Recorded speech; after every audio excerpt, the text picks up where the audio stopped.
Good evening, ladies and gentlemen, people from all over. I am here, and I know you're there watching and waiting. Paul, we have started kind of late, but we are back. We are back, and we have a show for you. We are doing this live on YouTube and Facebook.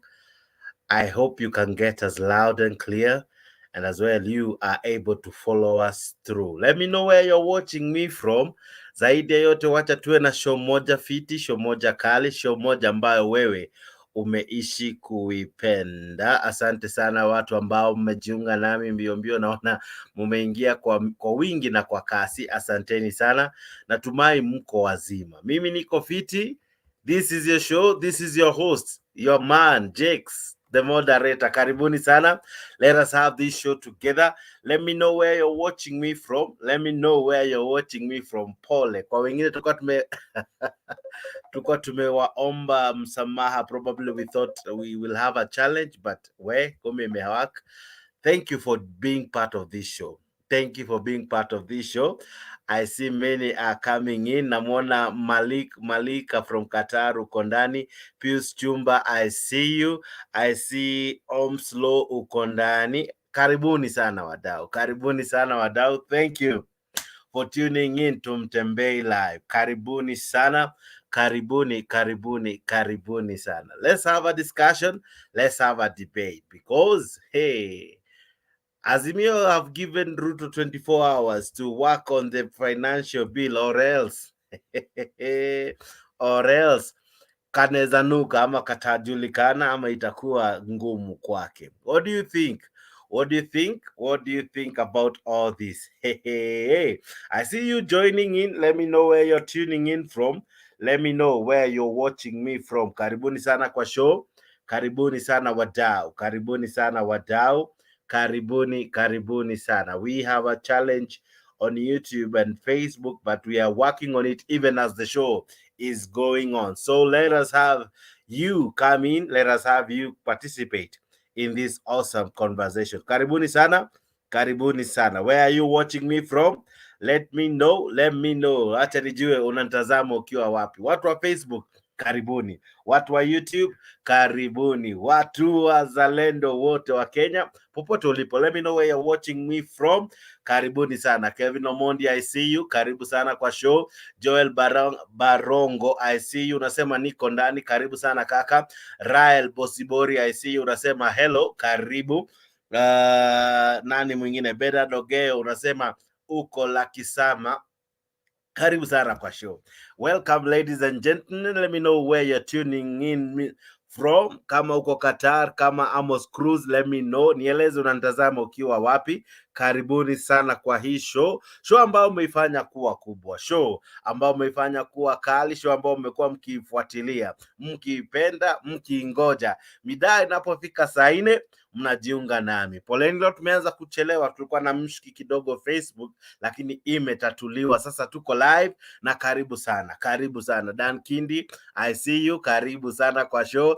Albert Swanya, I see you. Karibu sana my brother. Joel, unaniambia unatazama ukiwa maeneo ya Remuru Road. Karibu. Samuel K. Kamba, I see you my brother. Karibu sana. Come in. Let's have a great show. Let us have a fantastic experience. Karibuni sana. This is your host, Jakes, the moderator. This is your show, Mtembei Live. And we have a great show coming up a lot. Tuta discuss. Tuko na debate fiti, tuko na debate kali. Debate yako wewe mwananchi ambaye daima umekuwa ukifanya hii show kuwa show nambari moja. Hadija Omari, unasema niko ndani ukiwa Mombasani. Karibuni sana watu wa Mombasa. Asalamu alaikum kwenyu. Namuona Natipaya Alfred Tet ako ndani from Isinya, Kajiado County. Karibu sana my brother. Abdul Kadi, I see you, unasema hi, karibu sana. Namuona Dan Kindi, unasema uko Kajiado County. Joel, umeniambia uko Rimuru Road. Prince Makush, unaniambia uko Likoni. Karibu sana. Rael Bosibori, I see you. Lopez Edward uko ndani. Kevin Omondi, I see you. Who are you? Where are you? Let me know where you are, and I'll be reading you live. We have a great show for you. We have a great show lined up for you. Karibuni sana. Today, Azimio have issued a statement. They are saying they are not ready to pass the financial bill unless it's amended. They have given Kenya Kwanza 24 hours. They have to make amends to the issues that are raised therein, that Kenyans are tired. Kenyans feel that Ruto is going far and beyond in taxation and in implementing some of the laws. I don't know what you feel about this. This is what we are going to be trying to make sense of. I'll be playing the clip, or rather the videos, to help us even form the debate and the discussion. But zaidi ya yote, allow me to apologize for starting late. It wasn't in our own preview. It was caused by Facebook and YouTube. But we are back, we are on, and karibuni sana. Namwona Said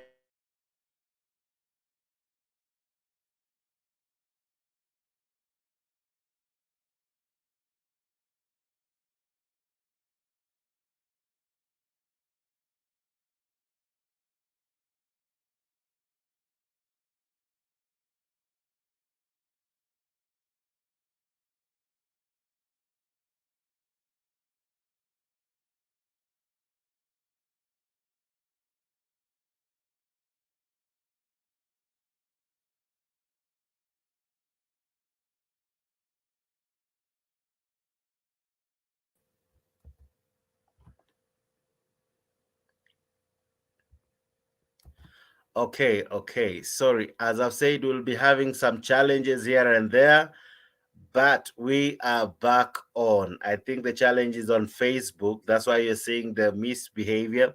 But we are live on. We are live on. The show must go on. Way. The show must go on. The show must go on. And I'm sorry for that, but we will try to work on that even as the show is going on. So let's have a great show, and let's continue enjoying ourselves as we try to make sense of what is happening across our country. Karibuni sana wadau, karibuni sana. This is Mtembei Live. This is your host Jakes, and this is Mtembei Show. Karibu sana. For those joining me, whether on Facebook or on YouTube, this is the link that you join me through. The link on StreamYard. The link is on StreamYard, and the link comes in three formats, or rather four rather. Itaingia kwa Mtembei Live, Mtembei Official, Mtembei Facebook na Mtembei YouTube. Hiyo ndio link unatumia na unajikuta umeingia kwa show. So jiunge nami kupitia hizo link.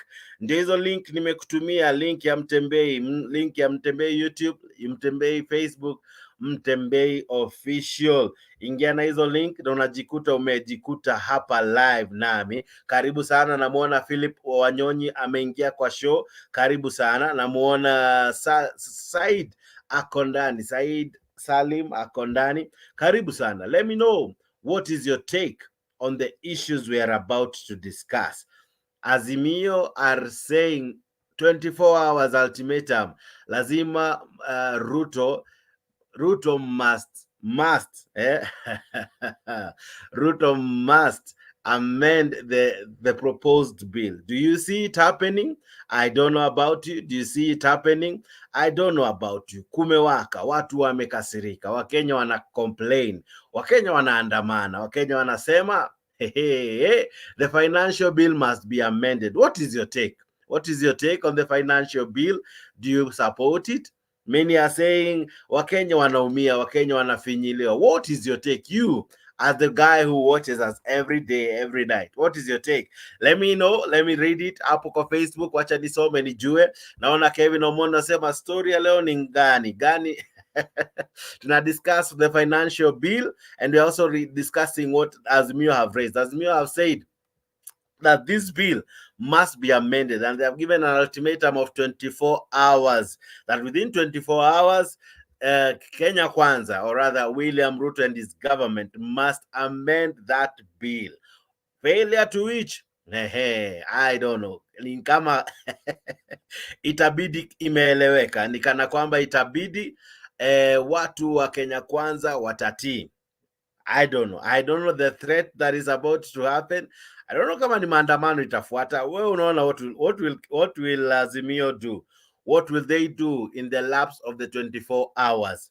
Because 24 hours tangia walipotoa statement imebakisha masaa chache sana. So what happens? What happens after 24 hours? What happens after 24 hours? Wandai to read a statement. Opio Wandai, who is the leader of minority in the parliament, said that within 24 hours, William Ruto must, the word is must amend the financial bill 2023. This is a bill that has been controversial. It's a bill that many have opposed. We have seen as the civil society represented by many people coming out and saying no to the bill. They have said that they cannot accept to be deducted 3%, or rather 3% of their salary from their pay to cater for this. Now, what happens? What is your thought? What are you thinking? What is your take on this? I see Oguna, my brother, is on the show. Karibu sana Paul Oguna. Na pia wewe ambao unajiunga nasi, karibu sana kupitia link ambao ninaiweka hapo. Pole kwa kuchelewa, tuko na mshiki wa mitambo, lakini kwa yote tuko sawa. The show must go on. The show must go on. Oguna, habari ya leo kaka? Yes, Mr. Jakes. Habari ya leo boss? Niko salama, za masiku mnaendeleaje? Tuko sawa, mambo yako sawa, mvua inanyesha, chakula tunaelekea kupata, bei ya unga itashukisha kwa jina la Yesu. Yes. Sasa wewe unaamini maisha itabadilika kwa sababu kunanyesha, umepanda, so gharama itashuka? Exactly, definitely brother, maisha inaenda kushuka. Unaona hapa mbele by mwezi wa 7, mwezi wa 6 mwisho bei ya mahindi itashuka kwa sababu watu wataanza kuvuna. Nimekuwa area za Migori juzi na nimepata wengine wameanza kuvuna mtama. Na muogo pia nimepata wako nao huko nyingi. Sasa chakula ni kwa wenye wako Nairobi tu ndio wanalia, lakini na wenye wako town, lakini wengine wameanza kufurahi. Yes. Okay. Sasa Raila Odinga anaambia William Ruto, jamaa, nimekupa 24 hours, you must change the financial bill. Kwanza wewe mtazamo wako kuhusu hii financial bill, sijui kama umeisikia, sijui kama umeisoma, sijui unahisi vipi kuhusu hii financial bill? Mbona imeleta mshki katika taifa?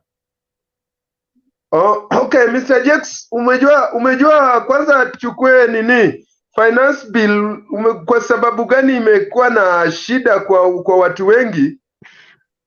Wakati Ruto, President Ruto alikuwa anafanya campaign, alikuwa ameanga kampeni yake kwa mambo na hustlers. Na alikuwa anasema ya kwamba mtu yote ambayo ni tajiri ni dynasty, na ukumbuke ya kwamba kuna wakati hata magari ya watu yalichomwa kwa sababu ya mtazamo ya kwamba watu walikuwa wako na pesa, sasa wao ndio walikuwa dynasties. Okay. Sasa Ruto alikuwa amehype matarajio ya watu, akaambia watu, umejua hata alisema ya kwamba tutakuwa tunapata internet ya bure. Alisema tutakuwa tunapiga simu ya bure. Alisema anaingia tu anabeba Biblia na bei ya unga inashuka. In fact yeye alikuwa amesema bei ya unga itakuwa less than 100 shillings. Okay. Na alisema ya kwamba dynasties, hata jana niliona ile tweet ya Itumbi. Wakati Itumbi alikuwa anasema ya kwamba Uhuru ameshukisha sukari mpaka 285 kwa 2 kilo mbili. Sasa walikuwa wale watu wenye walikuwa wanafanyia tangatanga campaign, walikuwa wanasema ya kwamba dynasties hawako sensitive, watu wako na umaskini, bei ya vyakula vimepanda. Na mind you, by then nikiangalia ile tweet ya nani ya Itumbi, by then by then uto hii mafuta ya kupikia hii cooking oil 5 liters ilikuwa 1035. Okay. Saa hii wakati tunaongea saa hii 1 liter peke yake ukinunua hapa Ahero ni 470. 1 liter 470 by 5 ujijazie ni kama 2500. Ukiround off to the nearest 10, si ndio? Sasa kwa sababu gani hii finance bill imeleta shida? Ni kwa sababu watu walitarajia, watu waliexpect ya kwamba huyu president akiingia atafanya maisha itakuwa mzuri. Wenye walikuwa wanampigia wenye single mothers sana sana, umejua President Ruto alichaguliwa na single mothers. Ukiangalia hata wenye walipigia Ruto kura sana walikuwa na single mothers na vijana wenye hawakuwa wamepiga kura, wenye walikuwa kudanganywa ni rais. Mbona unasema single mothers? Sasa just tuseme ukweli, mwanaume mwenye ako na akili yake, hata kama alikuwa Mkalenjin na alikuwa Mkikuyu, angepigia Ruto kura. Mwanaume mwenye anafikiria mzuri angepigia Ruto kura. Ruto alipigiwa kura na single mothers wenye waliishi, wenye wako kwa ma towns, wenye walikuwa wamejua Ruto akiwa president maisha itakuwa rahisi. Sasa mahali tumefika, Ruto amedisappoint kila mtu. Ruto amedisappoint watu wake wenye walimpigia kura, wenye walikuwa wanasema dynasty mbaya, wenye walikuwa wanasema ya kwamba Uhuru Kenyatta ni mtu mbaya, alizaliwa kwa blue band, wenye walikuwa wanasema Raila ni Mjaluo, wenye walikuwa wanasema kila kitu, wote wamekuwa disappointed. Na ndio kwa sababu watu wanaongelea, in fact sijawahi ona finance bill ya mwaka yeyote ambao watu wamesoma kama hii. Watu wamesoma kama katiba hata zaidi ya katiba ya 2010. Kata mtoto mdogo ukiuliza akitoka shule, ukimuuliza hofu yako sahi ni nini? In fact sikudanganyi, leo nilikuwa nimeenda kuna soko ya ng'ombe hapa nyuma ya penye naishi hapa Ahero. Na nikakutana na kijana mwingine wa shule wa form 2 anasoma kwa shule nyingine hapa inaitwa Okanja. Nikauliza mtoto, wewe mbona uko njiani sahi na watu wako shuleni? Akasema, bwana wewe usikii mambo ya Ruto bwana, hii finance bill. Sasa kitu yenye hata watoto wadogo wanajua, kwa sababu watu walitarajia kwamba Ruto ataleta budget ya kwanza ya Ruto itakuwa ya kupumzisha watu, na ikapatikana ya kwamba the first budget ya Ruto ndio disappoint kila mtu, na in fact hiyo kitu imetoa watu kwa Ruto, hata wenye walikuwa na support Ruto kabisa. Mimi niko na marafiki, niko na hata wenye wametoka kwa kina Ruto kabisa, watu wa Kalenjin na watu wa kutoka Rift Valley, everybody is disappointed kwa sababu matarajio ya watu ilikuwa juu. Watu walifikiria, umejua watu walikuwa wanaona status quo kwa Uhuru Kenyatta na Raila, wakifikiria kwamba labda Ruto akikuja atapunguza maisha, lakini imepatikana usifikirie hii kitu ni mchezo, hii kitu ni mbaya. Yes, na hii kitu ndugu yangu, kama kuna kitu inaenda kumwaga Wakenya kwa barabara, kama kuna kitu itafanya utoke, hata wewe siku hiyo ukisikia watu wanaenda kwa barabara kwa sababu ya finance bill, I tell you Mr. Jeff, hautafungua studio siku hiyo, kwa sababu hata wewe sahii tunaongea, umejua tunaongea content creators pia kuna pesa wamewekewa wanalipa, yenye hata wewe utakuwa unalipa. Hiyo pesa hiyo kidogo yenye unapata inakatwa, hautakubali. Unaona? Sasa ndio kwa sababu nakwambia, kama kuna kitu imefanya Wakenya, nimegundua kumbe Wakenya wameungana sana tena. Sitawahi laumu ndugu zangu wa Kalenjin, sitawahi laumu Mkikuyu. Kumbe Wakenya kuna kitu inaweza fanya Wakenya waongee kwa lugha moja. Hii finance bill imefanya kila Mkenya, awe kabila gani, awe Mteso, awe kabila gani, everybody wanasema ya kwamba hii kitu ikipita watu wanaenda kwa barabara. Unaona? Haya, shikilia hapo kidogo. Paul, naja tu kwako saa hizi, namwona Neka ako ndani ya studio naja kwake pia. Naona Alex Karani uko ndani, Saum Yusuf na kuona, Pius Chumba I see you, Penya Gaka I see you my brother, karibu sana kwa show. Yegon Dennis I see you, thank you for being part of this awesome show. Ndegwa PG I see you, Kevin Omondi I see you, Sami K Kamba I see you, Alex Karani nimekusema asante, Katamberi Cross I see you, Sami Sajika I see you my brother, I see Kevin Omondi and Omslow, Bernard Mbithi na Joseph Opande among many others ambao wanatuma ujumbe wao. Nick, habari ya leo my brother, how are you? Good to see you. How are you doing? Salama na wewe ndugu? Salama na wewe? Salama sana, karibu sana kwa show. Asante sana, asante sana.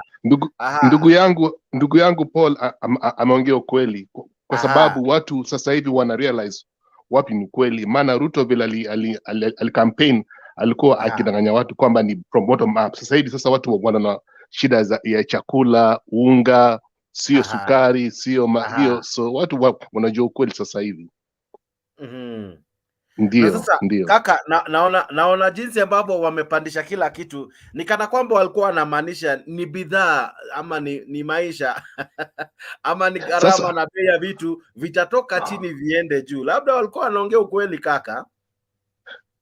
Unajua kwamba ndivyo kwenye campaign waliweka uongo wengi sana kwamba sijui mama mboga atasaidiwa, sijui vijana watasaidiwa. Sasa tunaona ukweli ni zaidi 8 months, hakuna tofauti yote. Sasa ndio vile ndugu amesema kwamba Wakalenjin sasa wamerealize, Wakikuyu walio sasa wana realize. Ni hivyo kakaangu.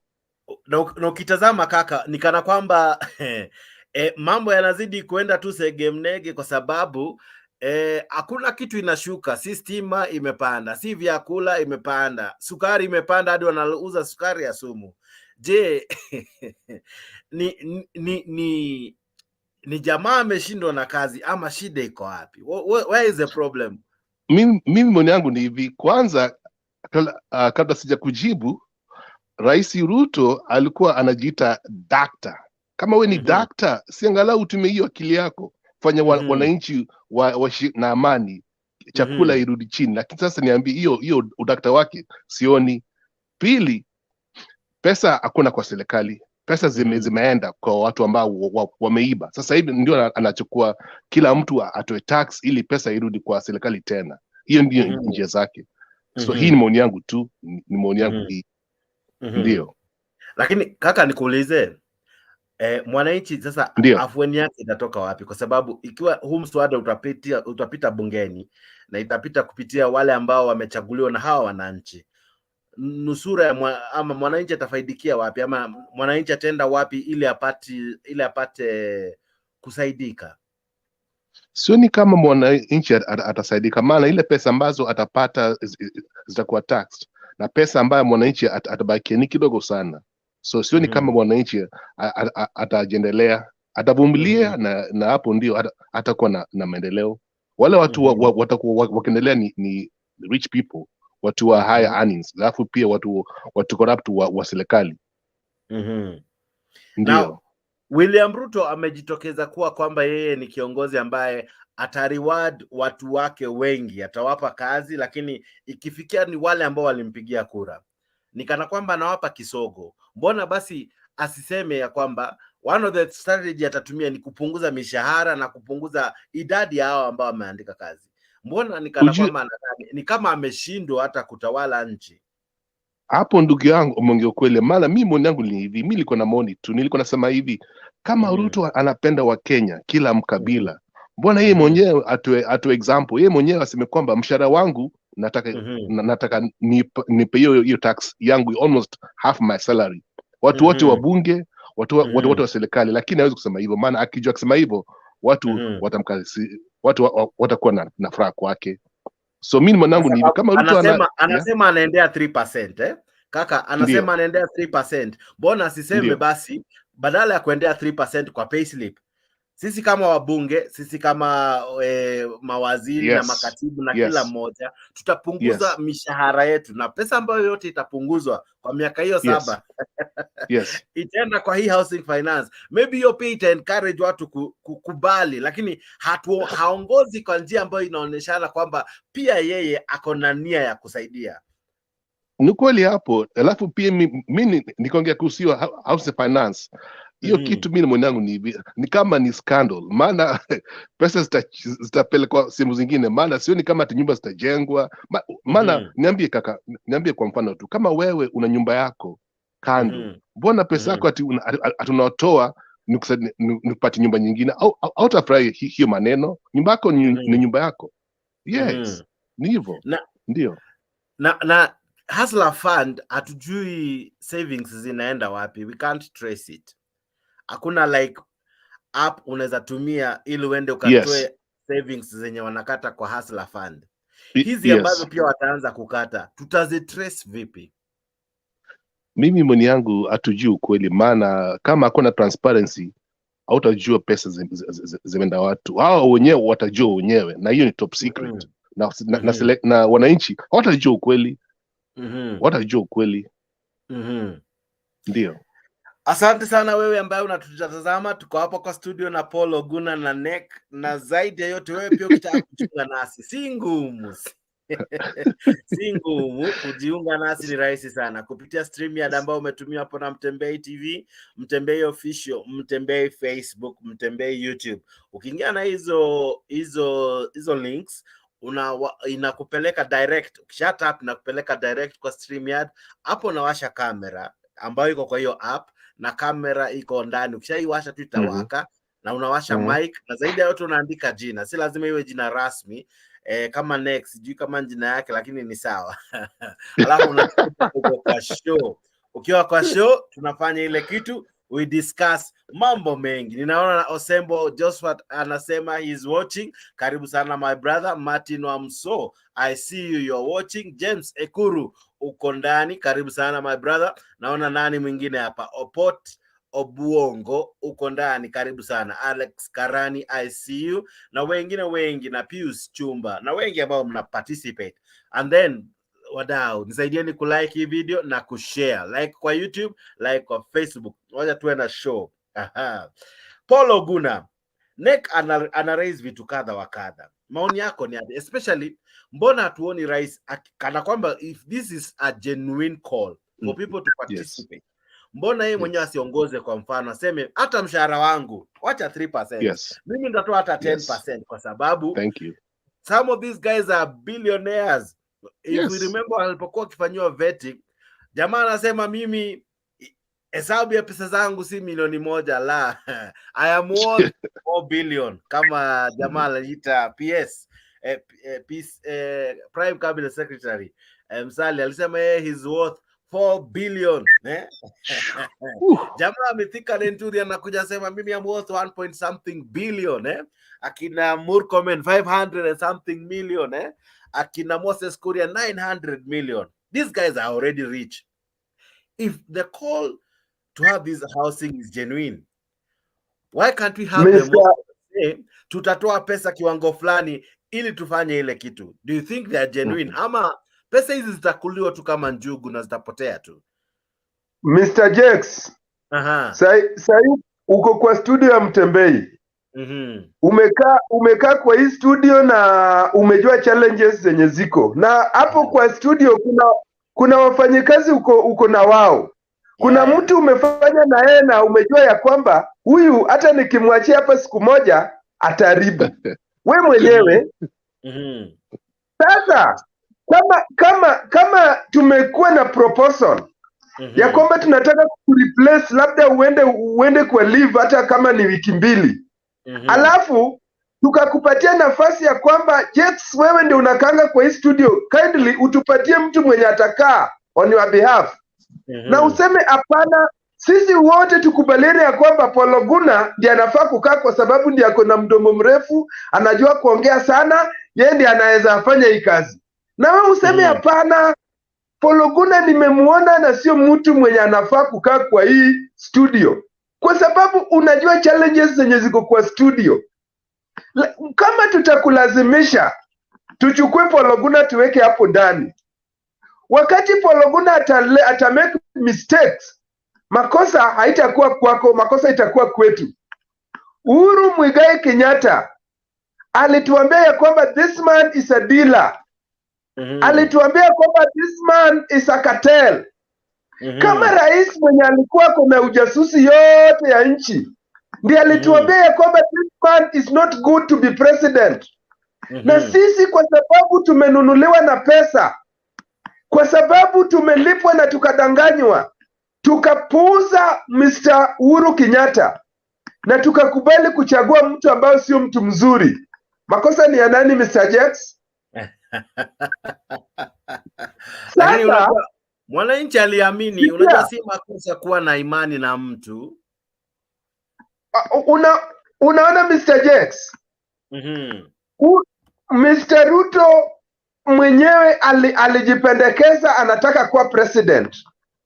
Alijipendekeza kwa Wakenya na akakuja kuuza sera yake. Lakini yule aliyekuwa State House akatuambia ya kwamba bwana, mimi nimefanya na huyu jamaa, I don't trust him. I don't trust him. Sisi tukasema ya kwamba because it is you who is telling us and you are the one who is in the office, we can't trust you, we want to trust him instead. Sasa kama tulikubali tukatrust mtu ambaye Uhuru Kenyatta alikataa kutrust. Okay. Huyu jamaa, hata mimi ninasema hivi Mr. Mtembei, Mr. Jax. Mungu uachilie kiboko. Ukisoma kwa Biblia in the book of Proverbs 29 I think verses number 2. Unaona? Katika miaka yote ambayo Mungu amechasten wana wa Israeli, ukiangalia kwa historia ya Biblia, Mungu uruhusu chastening kwa wana wa Israeli kwa sababu ya kutotii, kutosikia mawaidha ya wa Mungu. Sasa wacha Wakenya wachapwe viboko and I wish, kwa sababu unaona, ukitaka kuangalia ujue ya kwamba hii kitu ni spiritual, Mr. Jax. Hello Mr. Jax. Hii kitu yenye inatendeka kwa Ruto. Yes. Hello? Endelea na kusikia. Nasema hivi, hii ya Ruto is purely spiritual. God is punishing Kenyans. God is chastening us. Hii ni kiboko ya Mungu. Na ukitaka kujua hii ni kiboko ya Mungu, ona vile Ruto ako kichwa ngumu. Anaambiwa amekuwa Busia.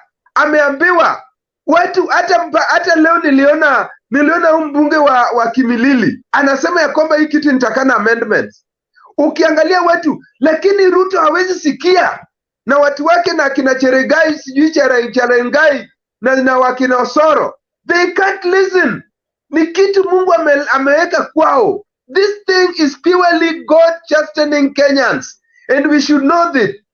Tunafaa kujua tumrudie Mungu. In fact, Mr. Jax, kama kuna kitu ambayo Wakenya wanafaa kufanya sahihi, Wakenya wote wangefaa kuungana na tumrudie Mungu, tuende kwa maombi na kufunga, sio ile ya Sakaola, lakini ile ambayo sisi wenyewe tunasema ya kwamba tulikaidi Uhuru Kenyatta. Wacha sasa Mungu utusamee na Wakenya wote wamrudie Mungu, kwa sababu Mungu anachapa Wakenya kupitia kwa Ruto. Ruto ni kiboko ya Mungu. Unaona? Ruto ni kiboko ya Mungu. Kaka, kabla hata tujaanza kusema Ruto anachapa ama Wakenya wanachapwa, turudi tu kwa mada kwanza. Azimio wanasema within 24 hours Ruto anafaa amechange bill. Wewe unaona kama Ruto atachange ama atakaza kifua na isukume bungeni? Na kuambia na kurudisha kwa Biblia. Ule kijana wa Solomon wazee walipomwambia ya kwamba tafadhali ongea na wana wa Israeli polepole, yeye aliwaambia ati baba yangu aliwachapa na viboko, mimi nitawachapa na scorpions, kwa sababu ni kitu Mungu ndiye alikuwa ameumba ndani yake. Azimia wafanye nini? Ruto hatabadilika, kwa sababu Mungu anatumia Ruto kumaliza ukabila. Wakenya hawakwenda kwa uchaguzi kwa sababu ya kuchagua rais. Walienda kwa uchaguzi kwa kuchagua kabila yao. na Mungu ameshuka kutandika Wakenya kupitia kwa wale ambao walichagua kwa sababu ni kabila yao. Unaona, Mungu anafungua watu macho, watu waone ya kwamba kumbe sio kabila langu ndio inaweza niokoa. Kumbe kabila langu akishiba kwa nyumba yake na marafiki zake ako sawa. Mimi hata nikilala njaa, unafikiria tunapoongea saa hii Mr. Jex, kuna Wakalenjin wangapi wamelala njaa leo, wamekosa hata unga? Kuna Wakikuyu wangapi wamelala leo njaa, wamekosa hata unga? Kuna wamama wako na watoto wamezaa leo, hawa mama hata sukari peke yake ya kuchemsha strong tea hawakuwa nayo. Akienda kuuliza bei ya sukari robo anapata 75. I tell you, huyo mama labda hakuwa hata na 100 ya kununua sukari robo. Unafikiria ya kwamba huyo mama amefurahi kwa sababu ni Mkikuyu? Si hata yeye pia ako na njaa, anasikia mbaya. Mungu anarudisha Wakenya kwa laini ya Mungu. Watu warudi kwa Mungu, tuache kuangalia kwa sababu tulienda kuchagua. Ukiangalia uchaguzi, hatukwenda kuchagua kwa sababu tunataka competent leadership. Hatukwenda kuchagua kwa sababu tulikuwa tunataka kiongozi ambaye anaweza kutusaidia. Tulienda kuchagua kwa sababu tulienda kuchagua kabila zetu. Wacha kabila zetu itutandike viboko. Wacha Ruto aongeze. In fact nilisikia Onyonka alisema kwa Citizen. Onyonka alisema ya kwamba Ruto anafaa kuongeza kila kitu 100%. Hata hii 20% anaongeza 30% anafanya makosa. Aongeze 100% ndio Wakenya watie akili. Wakienda kwa uchaguzi wachague kwa sababu ya mtu ambaye atafanya kazi, sio kwa sababu ya kabila lao. Na and I tell you, Mr. Jackson, 2027 general election, tutachagua hata Mumeru, tutachagua hata Mkisii, tutachagua hata Mtaita. Hatutachagua mtu kwa sababu ya kabila yetu. Hii mambo ya kabila yetu ndio imefanya Kenya imerudi nyuma kabisa. Mtu anaenda anachukua marafiki zake, anaweka chini, anawaambia bwana, hiki kitu tumepigania tumepata, wacha tusherekee. Anafungua mpaka ya Kenya na Somalia ambayo ilikuwa imefungwa na presidents wote kuanzia Kenyatta. Wanaanza kuingiza sukari. Sukari iko kwa supermarket inaitwa Mumia Sugar na sukari kutoka Kismayu. Sukari iko kwa supermarket inaitwa Sony Sugar na ni sukari kutoka Mogadishu. Unaona? Tuna kama tunaweza chukua government, the whole National Intelligence Service, tupatie watu ambao tuko na chaka na wao kwa sababu ya ukabila. I tell you, Kenyans must be chastened. Mwache Mungu atandike Wakenya viboko. Wakenya waanze kujitia akili, wakienda kwa uchaguzi wafanye uchaguzi kwa sababu wanataka mtu wa kuwaongoza kwa njia ambayo imefaa, sio kwa sababu huyu ni kabila langu, tunaongea lugha moja. Shikilia hapo, nakuja kwako Oguna. Leo unani nice wacha nije kwako Dunia Ina Mambo na Darlington. Lakini zaidi yote asante wewe Kadibilo the Somali ambaye uko ndani Kamnao TV. I see you my brother, na wengi ambao mnajiunga nami. Let's have this show together. Let's enjoy this. We make it fun because it's your show. Hii inakuanga ni show yako. Haijai kuwa show ya mtu mwingine. Show yako wewe mwananchi, na zaidi ya yote karibu sana. Karibu sana. Popote ulipo, karibu sana. Naona mmejaja, namuona ndugu yangu Konelo Chuka ako ndani, namuona jamaa hapa anajiita Daniel Masheti ako ndani. Dunia Ina Mambo ako ndani. We, karibuni sana. Asante. Juu nianze na nani sasa? Wacha nianze na Dunia Ina Mambo. Anza na wengine ni settle down kidogo. Sawa, we settle. Wacha nianze na Dunia Ina Mambo. Dunia Ina Mambo kaka brother, wamempea 24 hours jamaa William Ruto ashukishe ama abadili msimamo wake kwa financial bill. Wewe unaona 24 hours what will happen? Azimio wataitisha maandamano ama Ruto atakaza roho na ataendelea na kusukuma hii mswada? Yes, before niseme kitu yote kwa mada, naomba kuwasalimia wote, habari zenu, imani ya Mwenyezi Mungu. Assalamu alaikum wa barakatuh. Kwa wale ambao iko kwa comment, wale waislamu wako huko. Haya, swali yangu nataka kusema hili, bismillah. Unajua 24 hours kupea Ruto afanye nini? Atenge wapunguze ungo, afanye nini? 24 hours ni nini? Hakuna vile hakuna vile chura naweza zuia ndovu kunywa maji wala ng'ombe. Hiyo ni kelele tu. Kwa sababu gani? Kuna majority, kuna watu wengi bunge, kuna bunge wengi kwa senate wote, hii kitu itapita. Wapende wasipende. Kwa sababu gani? Huyu jamaa lazima arokote pesa ndiye alipe deni. Huyu jamaa lazima arokote pesa ndiye akujengee nyumba wewe Jack, si mimi. Huyu jamaa lazima arokote pesa ndiye afanye maendeleo yake, ile manifesto yake ambayo alileta. Kenya wanasema hawana pesa, wanasema pesa watu hawana. Sasa kusafiri anasafiri sana, lakini pesa nasema hakuna. Hii 24 hours nani Jack, hakuna kitu inaleta. Kama wanataka kurudi kwa barabara, hiyo ni wasting time. Mimi niwaambia mzee, mtu ambaye anapea mzee wasia ni mtu ambaye anafaa tolewe nguo, apigwe nyeunyo, afukuzwe kwa hiyo kazi. Mzee sasa hivi ungemwambia aende kama Zanzibar, ajinjoi huko, atupigie tu selfie anatutumia. Tuone bile yuko. Kwa sababu gani? Waacha wananchi, kwa sababu mzee aliitia watu wana maandamano. Wakasema hii maandamano ni upuzi, hii maandamano ni ya siasa, hii maandamano wacha tuwaachie wale ambao wanatoka Lakeside wafanye hiyo maandamano. Kwa sababu hao ndo wanajua kupigwa risasi, wanajua kupigwa tear gas, alafu sisi tunakula nao. Wacha hii bili ipite. Hii bili unajua ni tamu sana. Inanyorosha mboga, inanyorosha mtu wa bodaboda, inanyorosha mtu wa taksi, inanyorosha mtu akuna gari, middle class kirudi chini. Hii bili inanyorosha kwa sababu inaonekana hii bili ikipita, kama uko na gari ambayo iko na 7 seat, kila mwezi utakuwa unalipa 700. 6 seats utakuwa kila mwezi unalipa 600. So wacha hii bili ipite mtu wangu. Mimi naomba Mungu usiku na mchana bili ipite. Hata nitaanza kufunga kwa Shakahola. Ile Shakahola ni kidogo, sasa mimi nitaanza kufunga Shakahola double. Yes, hii bili nzuri sana. Kwa sababu gani? Ikipita unajua lazima usome lesson. Unajua kama hujawahi lala njaa, huwezi jua ubaya ya njaa.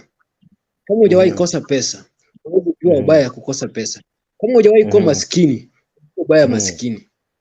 Kitu yote kama hujawahi kuteseka au kama hujateseka, hujui shida iko wapi. Kila kitu inakuja lazima uteseke upate kitu mzuri. So wacha tutoke.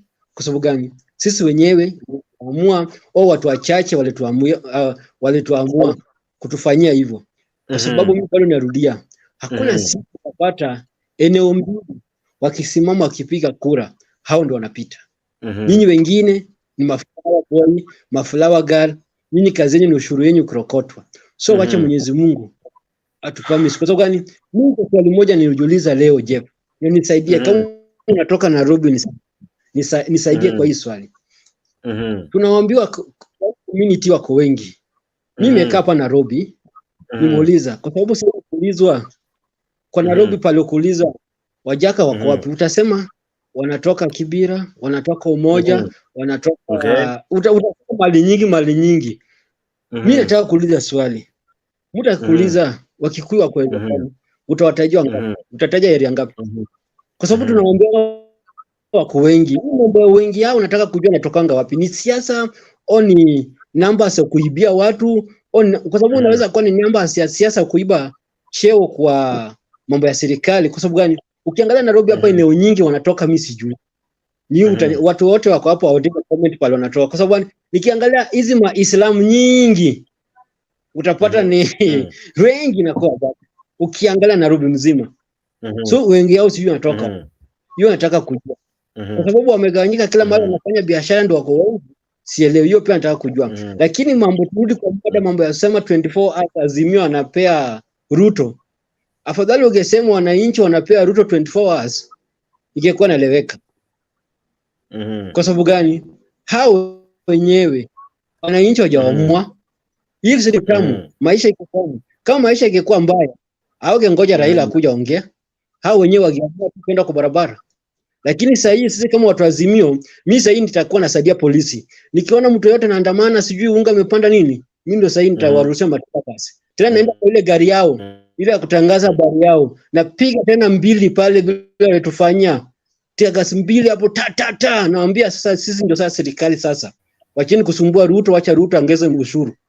Sasa tunabadilika. Sasa hatuendi maandamano. Sasa tunawawinda sasa. Wakikuja kwa maandamano tunadili nao. Lakini Ruto afanye biashara. Kwa sababu hii biashara imeletwa ya nyumba. Wacha nikuambie siri ya nyumba. Hapo kwanza tunaenda mambo. Nikimaliza hii ya nyumba. Hii ya nyumba iko na interest hapa. Hii ya nyumba imeletwa kwa sababu gani? Kuna wale ambao marafiki zake hawakupata kazi kwa serikali. So imeletwa ikuwa ni private sector. So wale wapewe hii kazi ya kusimamia hizi nyumba. Ili pesa wanapata kidogo kidogo. Kama nani?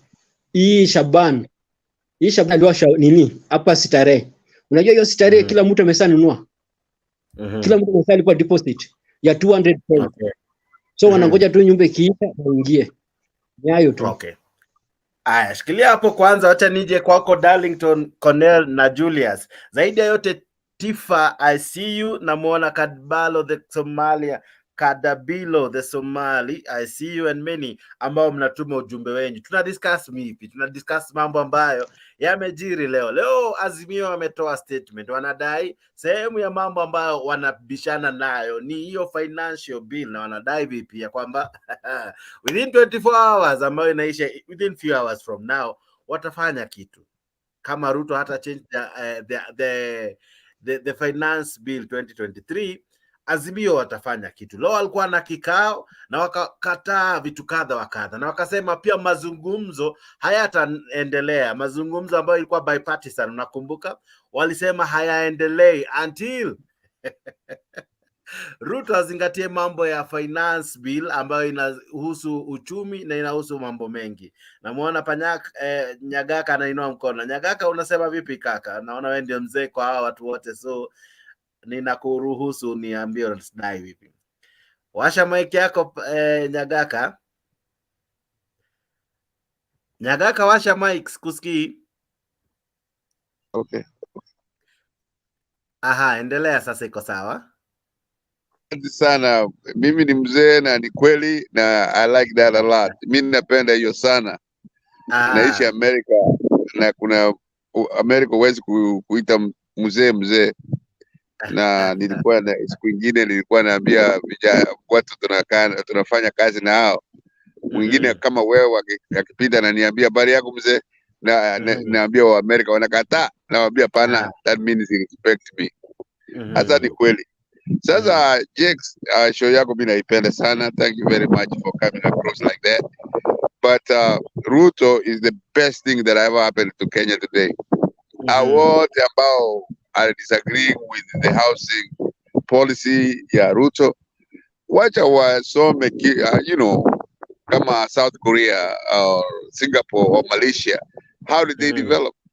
How did they get where they are? Na hiyo ndio wamekopi. David D is the one who raised the life ya Burundi mpaka where it is right now. Ametengeneza economy ya Burundi sio mchezo. I mean Rwanda, I'm sorry. So that is who is helping us now, and we are doing the best we could. Ruto is the best thing that have happened to Kenya, vile huyu mheshimiwa amesema. Na kuna mwingine alikuwa anasema juu kutoka Nyanza, I think alikuwa anasema ati wacha Ruto raise everything ndio nini. Hapana, hiyo ni waste of time. Ruto cannot just raise taxes and everything else just because of anything. Na wacha niseme ya mwisho ya kwamba ODM will never win an election 2027. If they are complaining today, only complaining, what can they do for Kenyans? Hao watu ambao wanazungumza kama mheshimiwa ametoka Nyanza amezungumza, what ideas do they have to help Kenya? So to just knock the ideas of UDA is a waste of time. What to all over the world, Jakes, I want you to study it. It is the other party, ini party ile ingine inasema vile itatengeneza uchumi, itatengeneza maisha, na people vote for them. But these people who loses the election and they are now the supervisors of ODM. I mean UDA. You cannot be you just lost, you lost. Hata walienda mpaka kotini wakasema whoever loses in the court, everybody go home. No, they changed it now. They are the supervisors. I don't even see why Ruto is wasting time with these guys. because they have 4 years. 4 years now left. 2 months, it will be a year for Ruto. So if you keep focusing on Asmio or ODM, whatever you want to call it, it's a waste of our time. Just do what you have to do. The housing policy is one of the best, and it has been tried before, and you can see what they are doing. So it is not being a tribalist or anything. Lazima tuchague mtu akiwa mkisia akiwa nini. No. Okay. Na huyo nyoka is a shame for mimi nimetoka Kisii. It's a shame. Tutafanya vile tutaweza huyo asa huyo nyoka atoke na Kisii yote itakuwa yellow. So we are waiting for 2027 because this is very intellectually clear. Ruto is saying kitu ambao kila mtu anasikiza. Raila is, the opposition is regurgitating the things that happened in 2022. 2022, you can look at it in a rear mirror. Let's look forward. Let's talk about the future. Wengi ambao wanakuja hapa wanasema Ruto this, Ruto that. What are you offering? Offer nini? They don't offer anything. Mimi sikuwe kama hii media ya Kenya ambao it just reports, it regurgitates the history. Ask this guy, unauliza maswali mzuri sana. Hasa jana ulikuwa unauliza, hata unaniuliza. Everybody should be asking a question. What can they do? What have they done so far? Mwaka iko karibu kuisha. ODM has never told us anything that it will do. They are just crying. We get tired of that. Na Wakenya wanajua. Sasa wengine, we are local, we are lazima nikwambie namna hii ya mwisho. All the Asmio and ODM people are followers. We, or somebody like me personally, I'm a supporter. If Ruto doesn't do right, I support somebody else. But the followers wanafanya everything that whoever it is in Asmio want them to do. Ya mwisho, John Aranamu alidu research sana, akapata Kenyatta ameiba pesa mingi. Hiyo pesa president ya Chile alifutwa, was impeached because of where he was putting that money. It's not a regular bank like a commercial bank or a Barclays bank. That's a bank that is specifically for thieves. You can look it up. The president of Chile was impeached because of that. Na Kenyatta akatuambia he will give us the answer in 3 months. But 3 weeks. Has he ever given the answer? No. It was easy. And then he went on and silenced Raila. And then it was over. Because Raila used to be. Who brought the Eurobond? Who showed how the Eurobond was sorted? It was Raila. But he has never stood up. Na wakati yake imekwisha, wacha nimalize kusema we are looking for the future. 2027 hiyo tumeweka ndani. Ule imeweka ndani. 2032 ndio waone vile watataka. Because so far they are late. Asante sana James. Asante kwa kunipatia wakati. Sawa Nyagaka. Najua umeibua hisi ya kibawa hapa. Wacha nipe watu hapa, najua umekoroga maji Nyagaka. Sawa, wacha nianze na Uchuka vipi? Unanisikia? Nakusikia kaka. Nyagaka naona anaongea. Unajua uzuri amesema ako majuu au yuko hapa Kenya. Na sisi tunapendaga idea ya watu wa majuu, because when it comes to voting itabidi apande ndege arudi. Anyway, kitu moja ambayo sisi tunasema tumefurahia sana ni mambo na bill. Tunasikia hiyo mambo na house levy nataka kupitishwa. Hatuna shida. Wacha wapitishe. Sisi watu wa Azimio so far tuko sawa, wengine wetu tuko na manyumba, please complain. Wakitaka tuwapee, tutawapea, because tunataka maisha ikuwe ngumu, ndio Wakenya kuanzia leo wa reason wawache kupiga kura na feelings.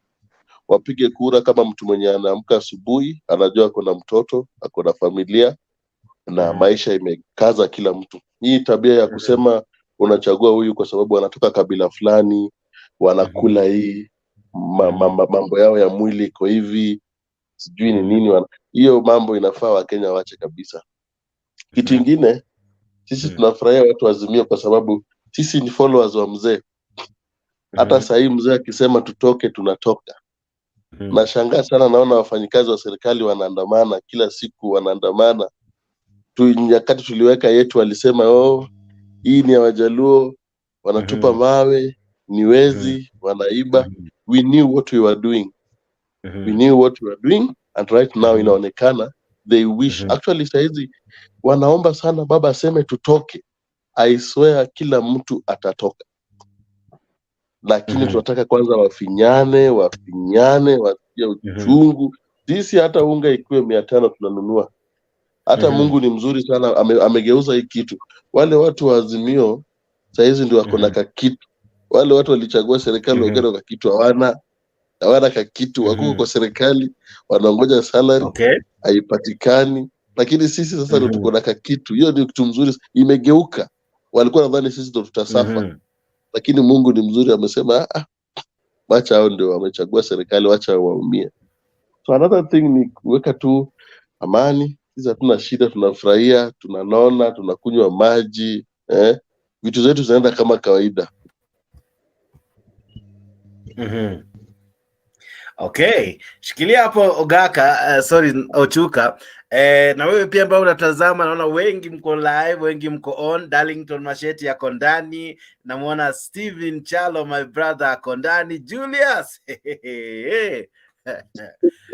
Mwambie unga imezidi maji ama ni maji imezidi unga. Acha nisikize Darlington. Darlington vipi? Nimesema hivi, naweza ongea hivi kidogo. Unanisikiza? Wacha mwanzo niwasalimie amtamboni nyinyi nyote, habari ya kidogo tu Julius, naanza kwako. Acha nianze na Darlington alafu nikuje kwako Julius. Kidogo tu. Darlington endelea. Okay, mimi I think huwa nawaambia kitu kimoja. Mimi huwa naongea kama Mkenya. Sitaki kuongea kama Azimio ama niongee kama UDA. Naongea kama Mkenya. Niliwaambia kitu kimoja. Hizo vitu zenye mnasema za kusema 24 hours, hiyo 24 hours mimi sioni kile ambacho kitasaidia kwa sisi wa Kenya. Kwa sababu hata after all, after 24 hours mimi nitaenda kazi, wewe Ochuka utaenda kazi, yule mwingine ataenda kazi kama kawaida. Umeona? But kitu ambacho watu wanafaa kuangalia ni kwamba maisha inaelekea wapi. Nao venye tunaongea hivi, government, watu wenye wanafanya kwa government 3 months hawajalipo mshahara. Mpaka sasa wengine wameanza ku strike. Umeona? So tutaongea aje about government, and yet government wenyewe wanafanya ndani wanatamani ku strike. Saa hii kuna bili ambayo inapelekwa kule parliament in the course of next week. Mafuta inaenda kupanda mpaka 216. So niambie life inaelekea wapi? Sukari saa hii tunanunua sukari kilo 4 kwa shilingi 500. Maisha inaelekea wapi? Hii tax ambao watu wanaongezea inaenda wapi? Kama government yenyewe hawalipi mshahara, hii tax ambao watu wanatoa wanaongeza ushuru, hii inaenda wapi? Vitu zimeanza kuingia Kenya, vitu ambazo hatuelewi zinatoka wapi. Sukari ambayo imepatikana juzi, huenda ikawa hata maybe ni mtu wa government mmoja ambaye ameimport hiyo sukari imeingia Kenya. Umeona? Sukari imeletwa kimagendo na pesa zinatolewa Kenya. Alafu mnakuja mnatuambia government inatuambia tu tax tumetoa, lakini haijafikia kile kiwango ambacho tulikuwa tunataka. Hii tax ambao watu wanaongeza inaenda wapi? Hizo ndio maswali ambayo tunafaa kujiuliza kama wa Kenya. And let me tell you the reality. Mimi waambia kila mtu kwamba hiyo government ambao watu wana support, government ya Ruto, mnafaa kama mkijua kwamba tunaenda kuumia maisha mabaya sana. Beta wakati wa Moi alikuwa anakula wa Kenya akilisha watu wa kwao. Every Saturday lori ilikuwa imesimama wakule mahindi na maharage. Lakini saa hii Ruto hata wao wenyewe wa kutoka kwao wanaandamana. Juzi umeona maandamano Kericho. Ukweli uongo? Sasa wewe jiulize, je, kama wenye wako kwa government wenyewe wanalia, wewe una support government ukielekea wapi? Kwa shimo ama unaelekea wapi? Mimi siongea about baba ama niongea about Ruto. Juu baba hata saa akienda kule bado mimi nitafanya kazi bila ambapo huwa anafanya. But kitu ambacho wanafaa kukaa wakijua, kuna wale wa Kenya ambao hata hawezi afford hata shilingi 100 peke yake kwa lishe kila siku. 100. Na wao wana spend a lot of money. Umeona? Kujilisha wao, kufirisisha wa Kenya. Ruto plani ambayo ako nayo ni plani yake mwenyewe ya 2027. Hiyo ni kujiandaa kura za 2027. Juu kama saa hii unaweza leta mtu mwenye aliangusha Nairobi, Kidero, unamleta kwa government as a CS. For what reason? For what purpose? Watu wenye walianguka wakaangusha mpaka Kenya yote unawaleta. For what reason? Kidera amekula nini? Mumias kula akamaliza. Akakula panipepa akamaliza. So Kidera atatufanyia nini as a CS? Vitu zenye watu kwa Kenya tunafaa kujiuliza. And now let me tell you the right now. Mtu mwenye anasema sasa Ruto ako sawa, saa hii wakisema watu waende kwa barabara, kila mtu atatoka. Kwa sababu hata hao wenyewe hao maaskari, wao wenyewe ndio wanataka maandamano hiwe. Kila mtu atatoka kwa sababu saa hii maisha inaumiza kila mtu. Mnapoongeza ushuru, mnapofinya mafuta inapanda, sukari zinapanda, sisi zote tunaenda supermarket moja. Hatuendi hizo ati hii ni supermarket ya UDA, hii ni supermarket ya wananchi, hii ni supermarket ya Azimio. Wanaumia wote. So wewe hata ukisupport Azimio and yet unaumia, mfuko unalia, wacha kujifanya ati mimi ni diehard siji wa Ruto. Wacha kujifanya hivyo. Tuongee kama Wakenya. Tunaumia. Sai mwana bodaboda mwenye anafanya bodaboda apate shilingi 200, familia yake ikule. Umepandisha mafuta hadi 200 na shilingi 16. Huu mtu atapata hii 200 wapi ili familia yake ikule? Ndio sababu hao watu wataenda street kwenda kunyonga watu. Matajiri watakuwa na nyongo ukipokonywa masimu kwa sababu hao vijana pikipiki zitaenda kwa nyumba. Ruto, mimi wanasema kitu kimoja. Ruto anafaa kuangalia aone maisha ambao Wakenya wanaishi ni maisha aina gani. Hatutaki kuishi nchi kama ya Museveni. Ati chenye Museveni amesema ndio chenye kitafanyika. Ruto, we are not like that. Tukienda kwa barabara tutaenda, hatuendi kwa sababu ya Azimio na hatuendi kwa sababu ya nini, tunaenda kwa sababu ya maisha yetu ya kesho. Kuna watoto wetu. Mimi nikizaliwa nimenunua sukari shilingi 6. Right now sukari imepanda 250. Sasa 250 like now. In the next of nini hao watoto wetu wenye tunazaa watanunua sukari pesa ngapi kama Ruto anafanya hivi? Anapaswa kujiuliza haya maswali akifanya vituko. Hao kina Mudavadi na vitu zenye zote zenye wanafanya wajiulize. Watoto wao wenye wanazaliwa kizazi chao, wanaua kizazi chao. Hivi hatujengi Kenya, tunaua. Wakati wa Kibaki hapa mafuta imekuwa nini lita moja shilingi 60 na taxi ilikuwa inatolewa. Kwani hiyo taxi ilikuwa inaenda wapi? Pikipiki ilikuwa 75,000, 50,000. Nao pikipiki imeshuka.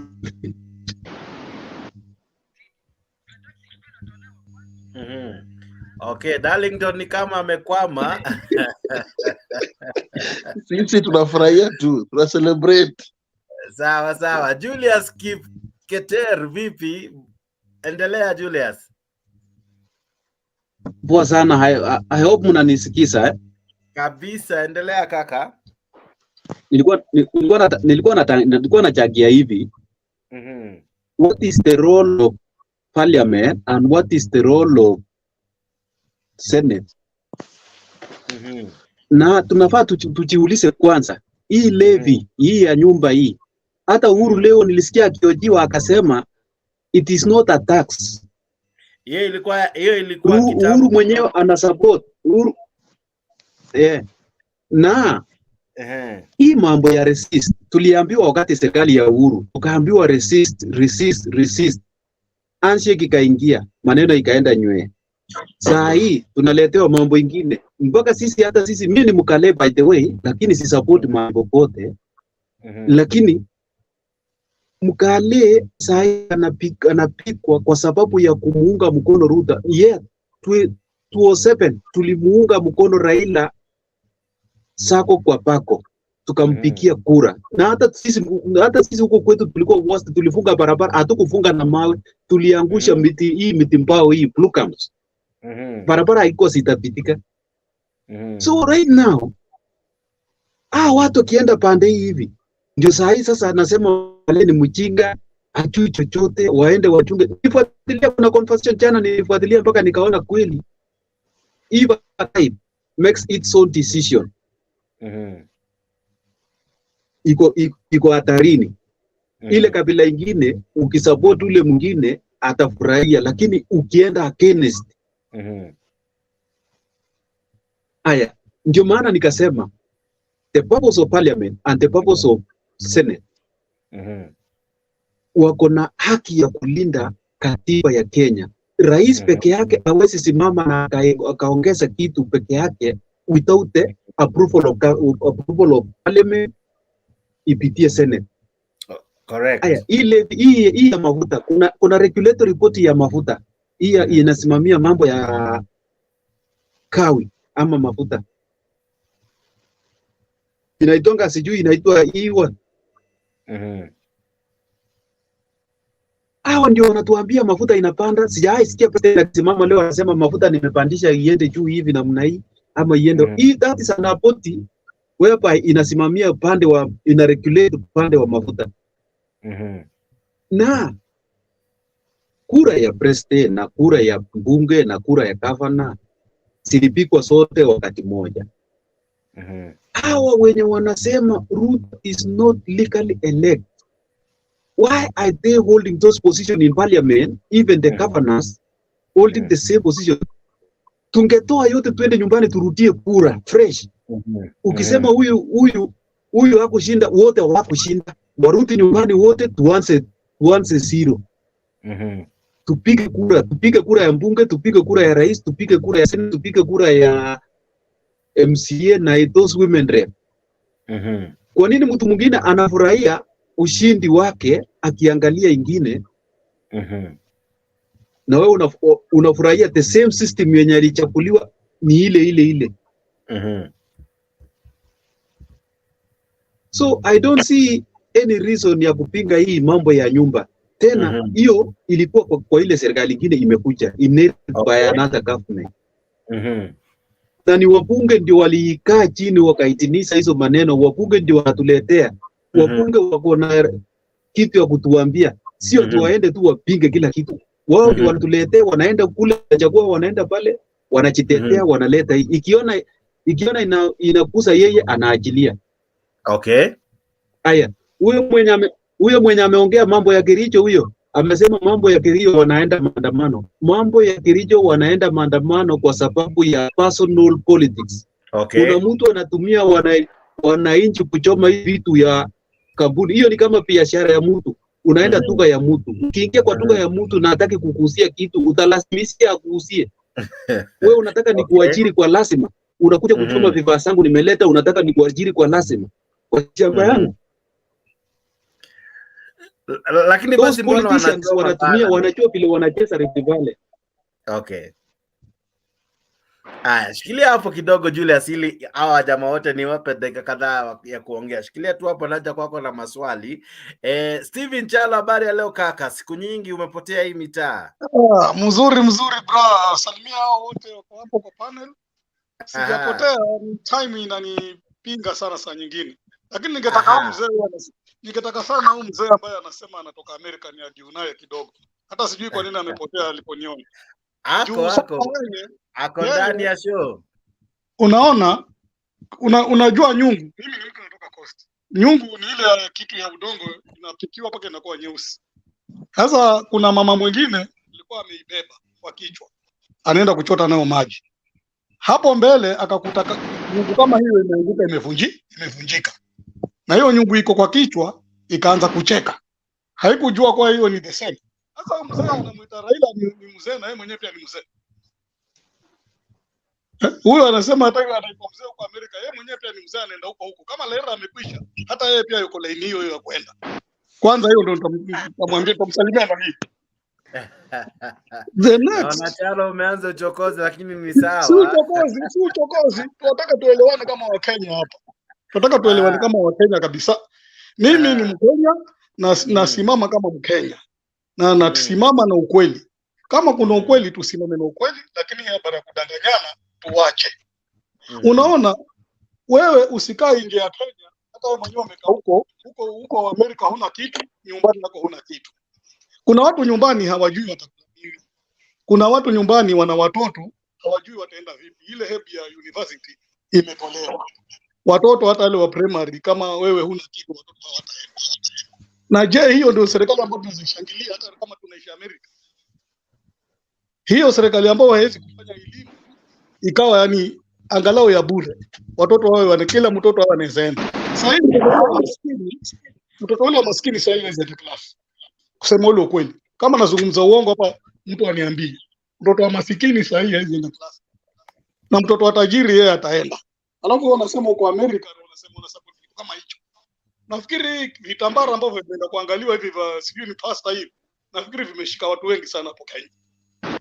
Nafikiri hiyo maji hiyo imemwagiwa kila mtu hajui wala hajui kunaendelea nini na hajui anafanya nini. Tuseme ule ukweli. Mimi niko upande ukweli kabisa tutauongea. Unaona hii mambo ya nyumba. Hiyo mambo ya nyumba huwa ni mtu ambaye anafanya kazi, anaelewana na tajiri. Tajiri anakulipia nusu na wewe mwenyewe unakata ile nusu. Na ile pesa wewe ukishindwa kabisa, kwa mfano umefutwa kazi, unaenda unachukua ile pesa. Si ati ile yako peke yako, ile ya tajiri ilikuwa ni yako, unaichukua yote. Nimuelezee kabisa, maana mimi nilikuwa kwa hiyo na nimeifanya mpaka nilipokuwa sina kazi nikaenda kuchukua pesa yangu. Lakini si hapo Kenya. Hiyo mambo mengi usidanganywe. Kwanza ukipiga hesabu, wewe una miaka 70. Sasa hii ukianza kukatoa pesa ya nyumba, hata kabla ifike hiyo pesa ya kununua hiyo nyumba, si utakuwa umekufa. Maana maisha ya binadamu sio kobe. Kobe anaenda 120 years, binadamu more is 100. Wewe kama uko 70 na unawekewa pesa leo ama next month mpaka ifike ya kununua nyumba, wewe will you be die? Tukubali hiyo. Maana ni kifo tunakuja. Unajua sisi wa Afrika tukiambiwa unakufa unalia na hujui kuwa utakufa, lakini ni vile hujui siku gani. So bana, sisi kama ni watu wa Kenya tunapambana na uongo tuache. Hapo kuna Kiswahili inaendelea ambayo Kiswahili hatutaweza. Tumefinywa na kuendelea kufinywa namna hiyo mpaka kila mmoja atoke. Kila mmoja atoke nje. Tunafinywa mpaka ule kwa kwenda. Kadrisha kana baki kidogo wote wakika maandamano wataenda wenyewe. Wasafiri watakuwa juu ya kitu, tutaenda barabarani. Tunafunga hiyo Nairobi kabisa. Kwa sababu hiyo kitu inaendelea. Sasa tunaanza hiyo watoto kwenda shule. Hiyo ni vitu wakati. Ukienda kwa hivi unalipisha hiyo NHIF, unaenda hospitali, unaambiwa hapa hakuna dawa ama hakuna daktari, wewe mwenyewe ndio unatafuta tena pesa nyingine na kule umekatwa. Unaenda unatafuta pesa nyingine ya kufanywa matibabu. Daktari anakuambia mimi hapa sasa hakuna vifaa, hakuna madawa, ni uende na kule mwisho wa mwezi unakatwa wale ambao wanafanya kazi. Je, yule ambaye hafanyi kazi yeye atakuwa anaenda wapi? Wenyewe wanaojichagua wakichaguliwa wanakuwa matajiri, wanakuwa na kupanda mahelikopta. Kama amesikia homa kidogo anapelekwa South Africa, akisikia nini anapelekwa Ulaya, anaenda kutengenezwa huko matibabu. Wewe sisi wilala hoi tunapelekwa wapi? Na hospitali hazina madawa. Walimu hawaja. Sasa hii ni wafunge na ni wakairi huyo Ruto ni akanyage kabisa, watu wakasirike. Hata si Raila aseme watu watoke tu mbio. Lakini wacha kujificha huko, ukajificha huko sijui wapi waanze kusema ati watu wananyang'anywa hebu. Huko Amerika kuna hebu huko Amerika. Kuna watoto wanaenda shule wakilipiwa wanapata pesa ya serikali kila mwezi, watoto wa university. Wazee wale hawaendi kazi waliokwisha 8 years wanapata pesa. Kila mwezi wanapata riziki yao.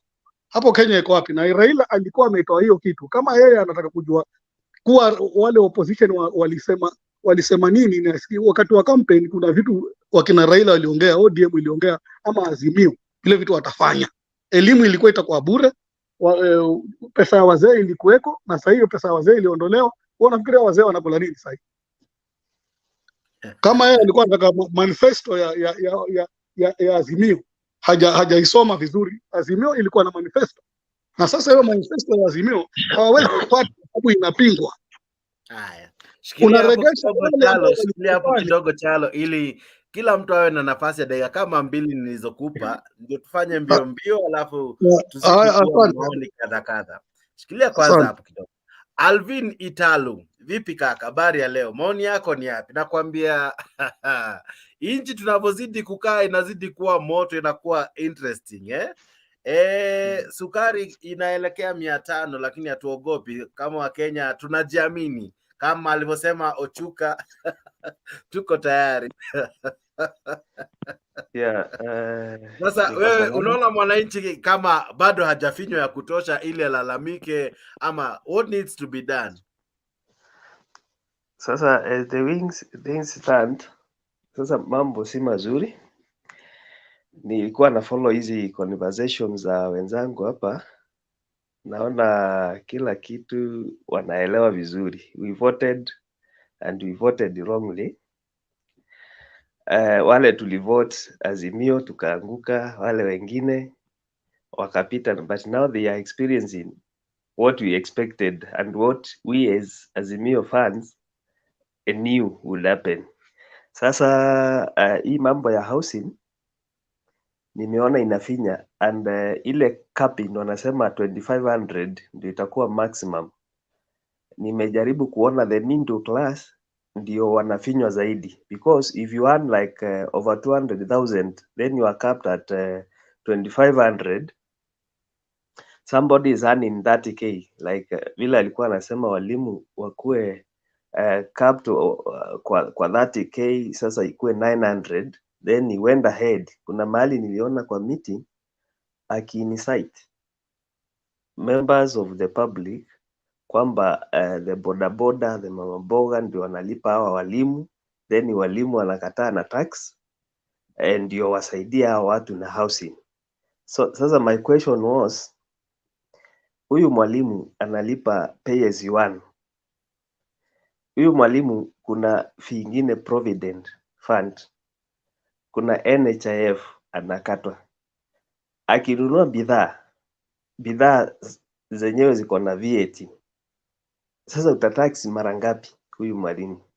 So hiyo incitement naona hiyo naweza sema si mzuri, kwamba anatumia wale wasioelewa kuona kwamba wanalipa walimu wanakataa, ama madaktari wanakataa kuleta hiyo pesa ifanyie watu kazi. So ana play tu na mind.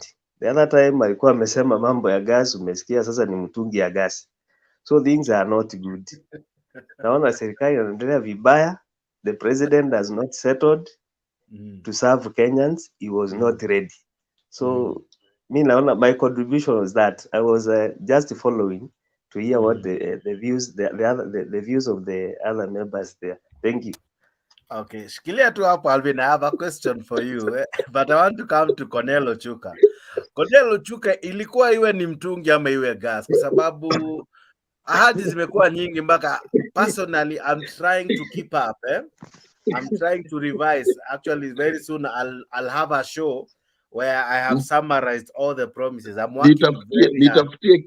Nitafutie clip yenye Uhuru alikuwa anasema mtu ako na mdomo tamtam 10 yangu 1 yako nusu yako. Uhuru alisema hiyo kitu, mkadhani anacheza. 10 yangu 1 yako nusu yako. Ndio hii. When the president anaongea all the time, I think anafaa kuwa na mtu mwenye anamu-advise. Okay. Before you say something, think about it. Kenya, isi Kenya Moi, hii Kenya tumesoma. We can go back to what you said last year, the other year, unajua. So, yeye kila siku anakuja kusema mtungi, mara ni gas. President akikampaign alisema mafuta, aelewi mbona hawa jamaa wanapandisha bei. Wawache kufocus na William Ruto, wafocus na maisha ya unga, na akiingia ataweka unga 100, ameingia. Sasa unga imekuwa expensive hata kuliko Uhuru Muigai Kenyatta. They don't have an agenda. Ni kama kitabu ya agenda mtu alikimbia nayo. Anytime they wake up is about Uhuru Kenyatta. Uhuru Kenyatta that, Uhuru Kenyatta this, Raila that, Raila this. They should be working. Tangu Ruto achukue serikali, ni nini amezindua? Vitu mingi. Ni nini amesema amekamilisha? Tangu Ruto aingie, ni nini amesema niliingia Disemba ama nilifanya February, saa hizi ndio hii imekamilika, nimefungua. Hakuna barabara naunda, hakuna mahospitali, hakuna madawa, madaktari wanalia, nurses wanalia, walimu, everybody wanalia. Hakuna mtu anaweza chukua serikali na kuja seme ati amechukua serikali na amepata akiba ya serikali. Hakuna. Right now Uhuru anafaa kuwa ndani. If Uhuru hakuacha pesa hapo, na kama Uhuru hakuacha budget na mpangilio ya serikali nyingine, Uhuru did everything. Aliand over government venye inafaa, akapatiana government mchana, si usiku. Wao watu walimtukana hapo, wakasema nini? Alinyamaza kabisa. The truth of the matter is this: Baba knew where there was money. Baba alijua pesa iko wapi. Akiingia serikali atapata wapi 6,000 ya wananchi alipromise. Baba knew, Baba care, kazi ya Baba care iko wapi. Ruto did not even knew mambo na health, ametoa paka linda mama. So many things mkiangalia, Baba ameshinda akipigania nchi, ameweka maisha yake kwa nchi, give enough, ame sacrifice enough for the family. His family kuna issue, anawacha mtoto wake ako hospitali India, anawacha India, anakuja kukampeni for the sake of Wakenya waone wapate maisha mzuri. Bado mnachukua tu mzee ni kama mtu karatasi.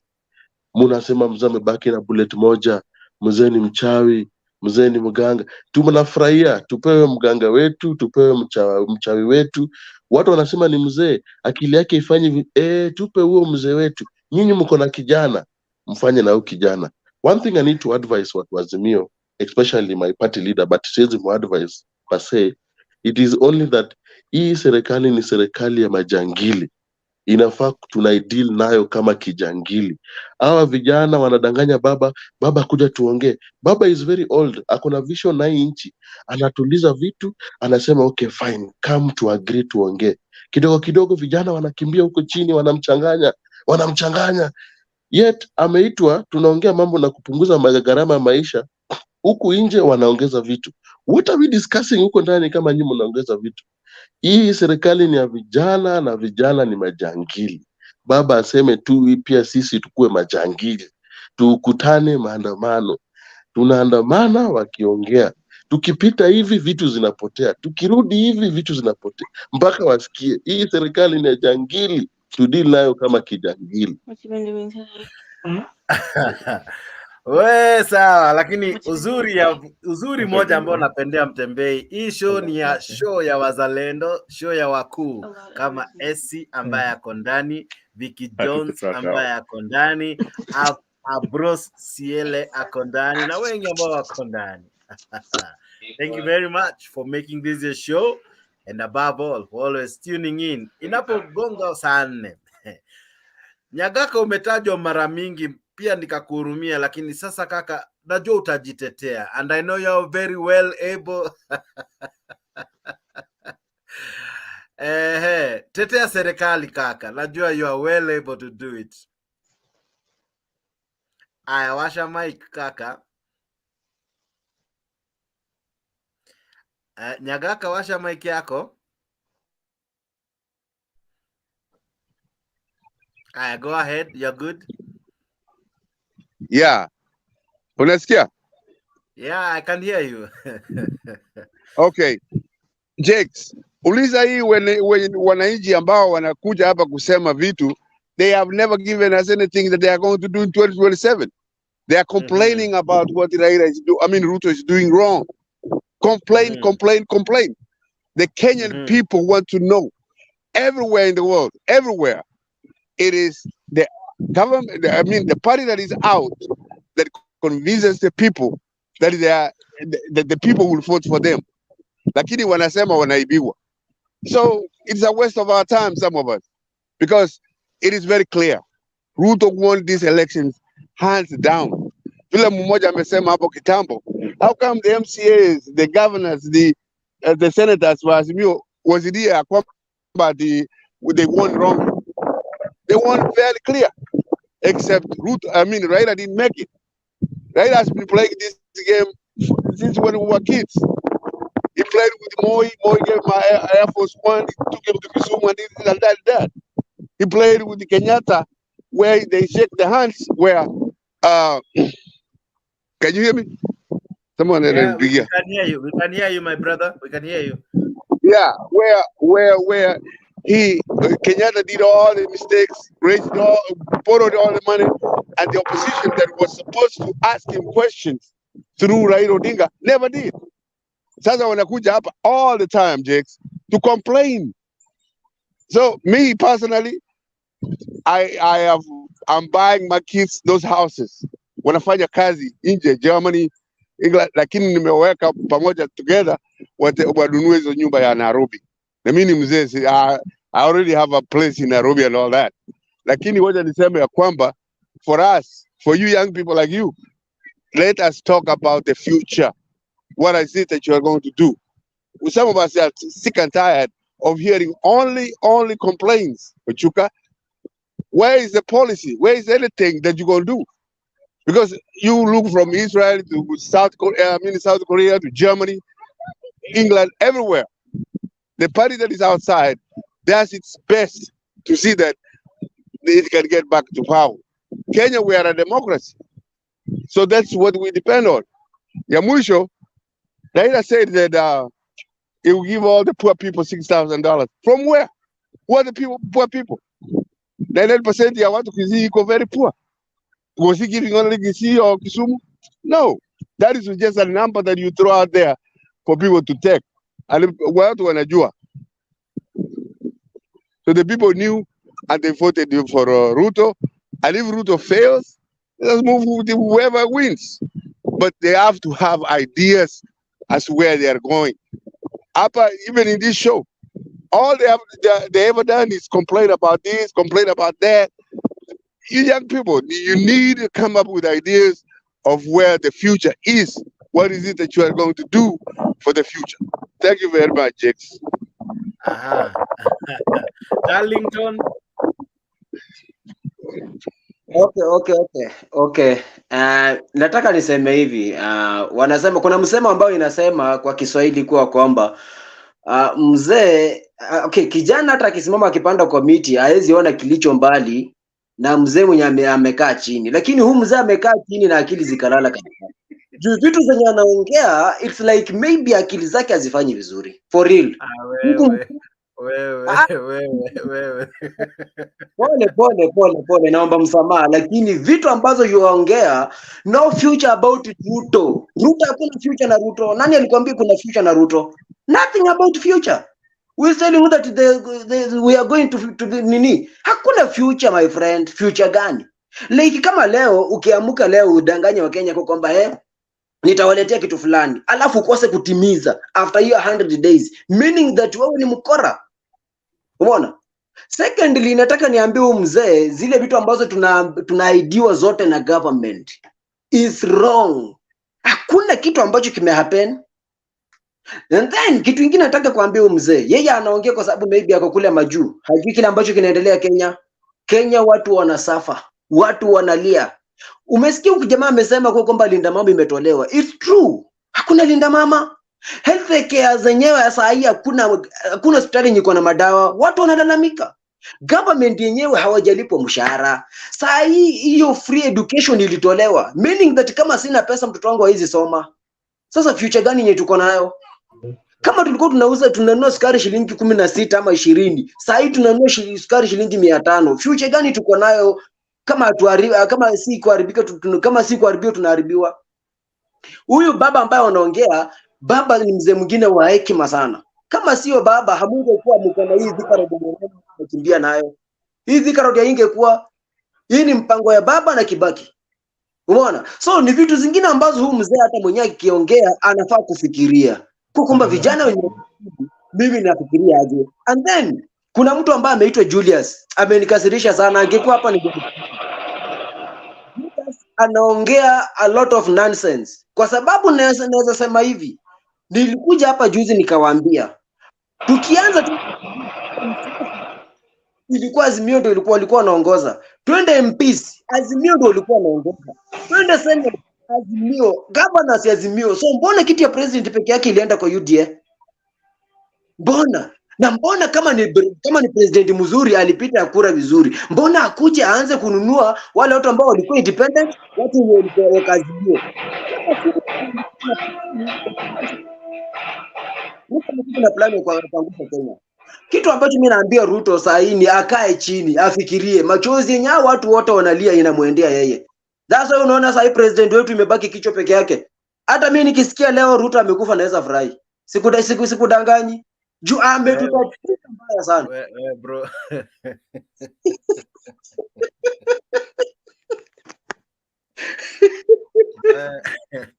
Hata kama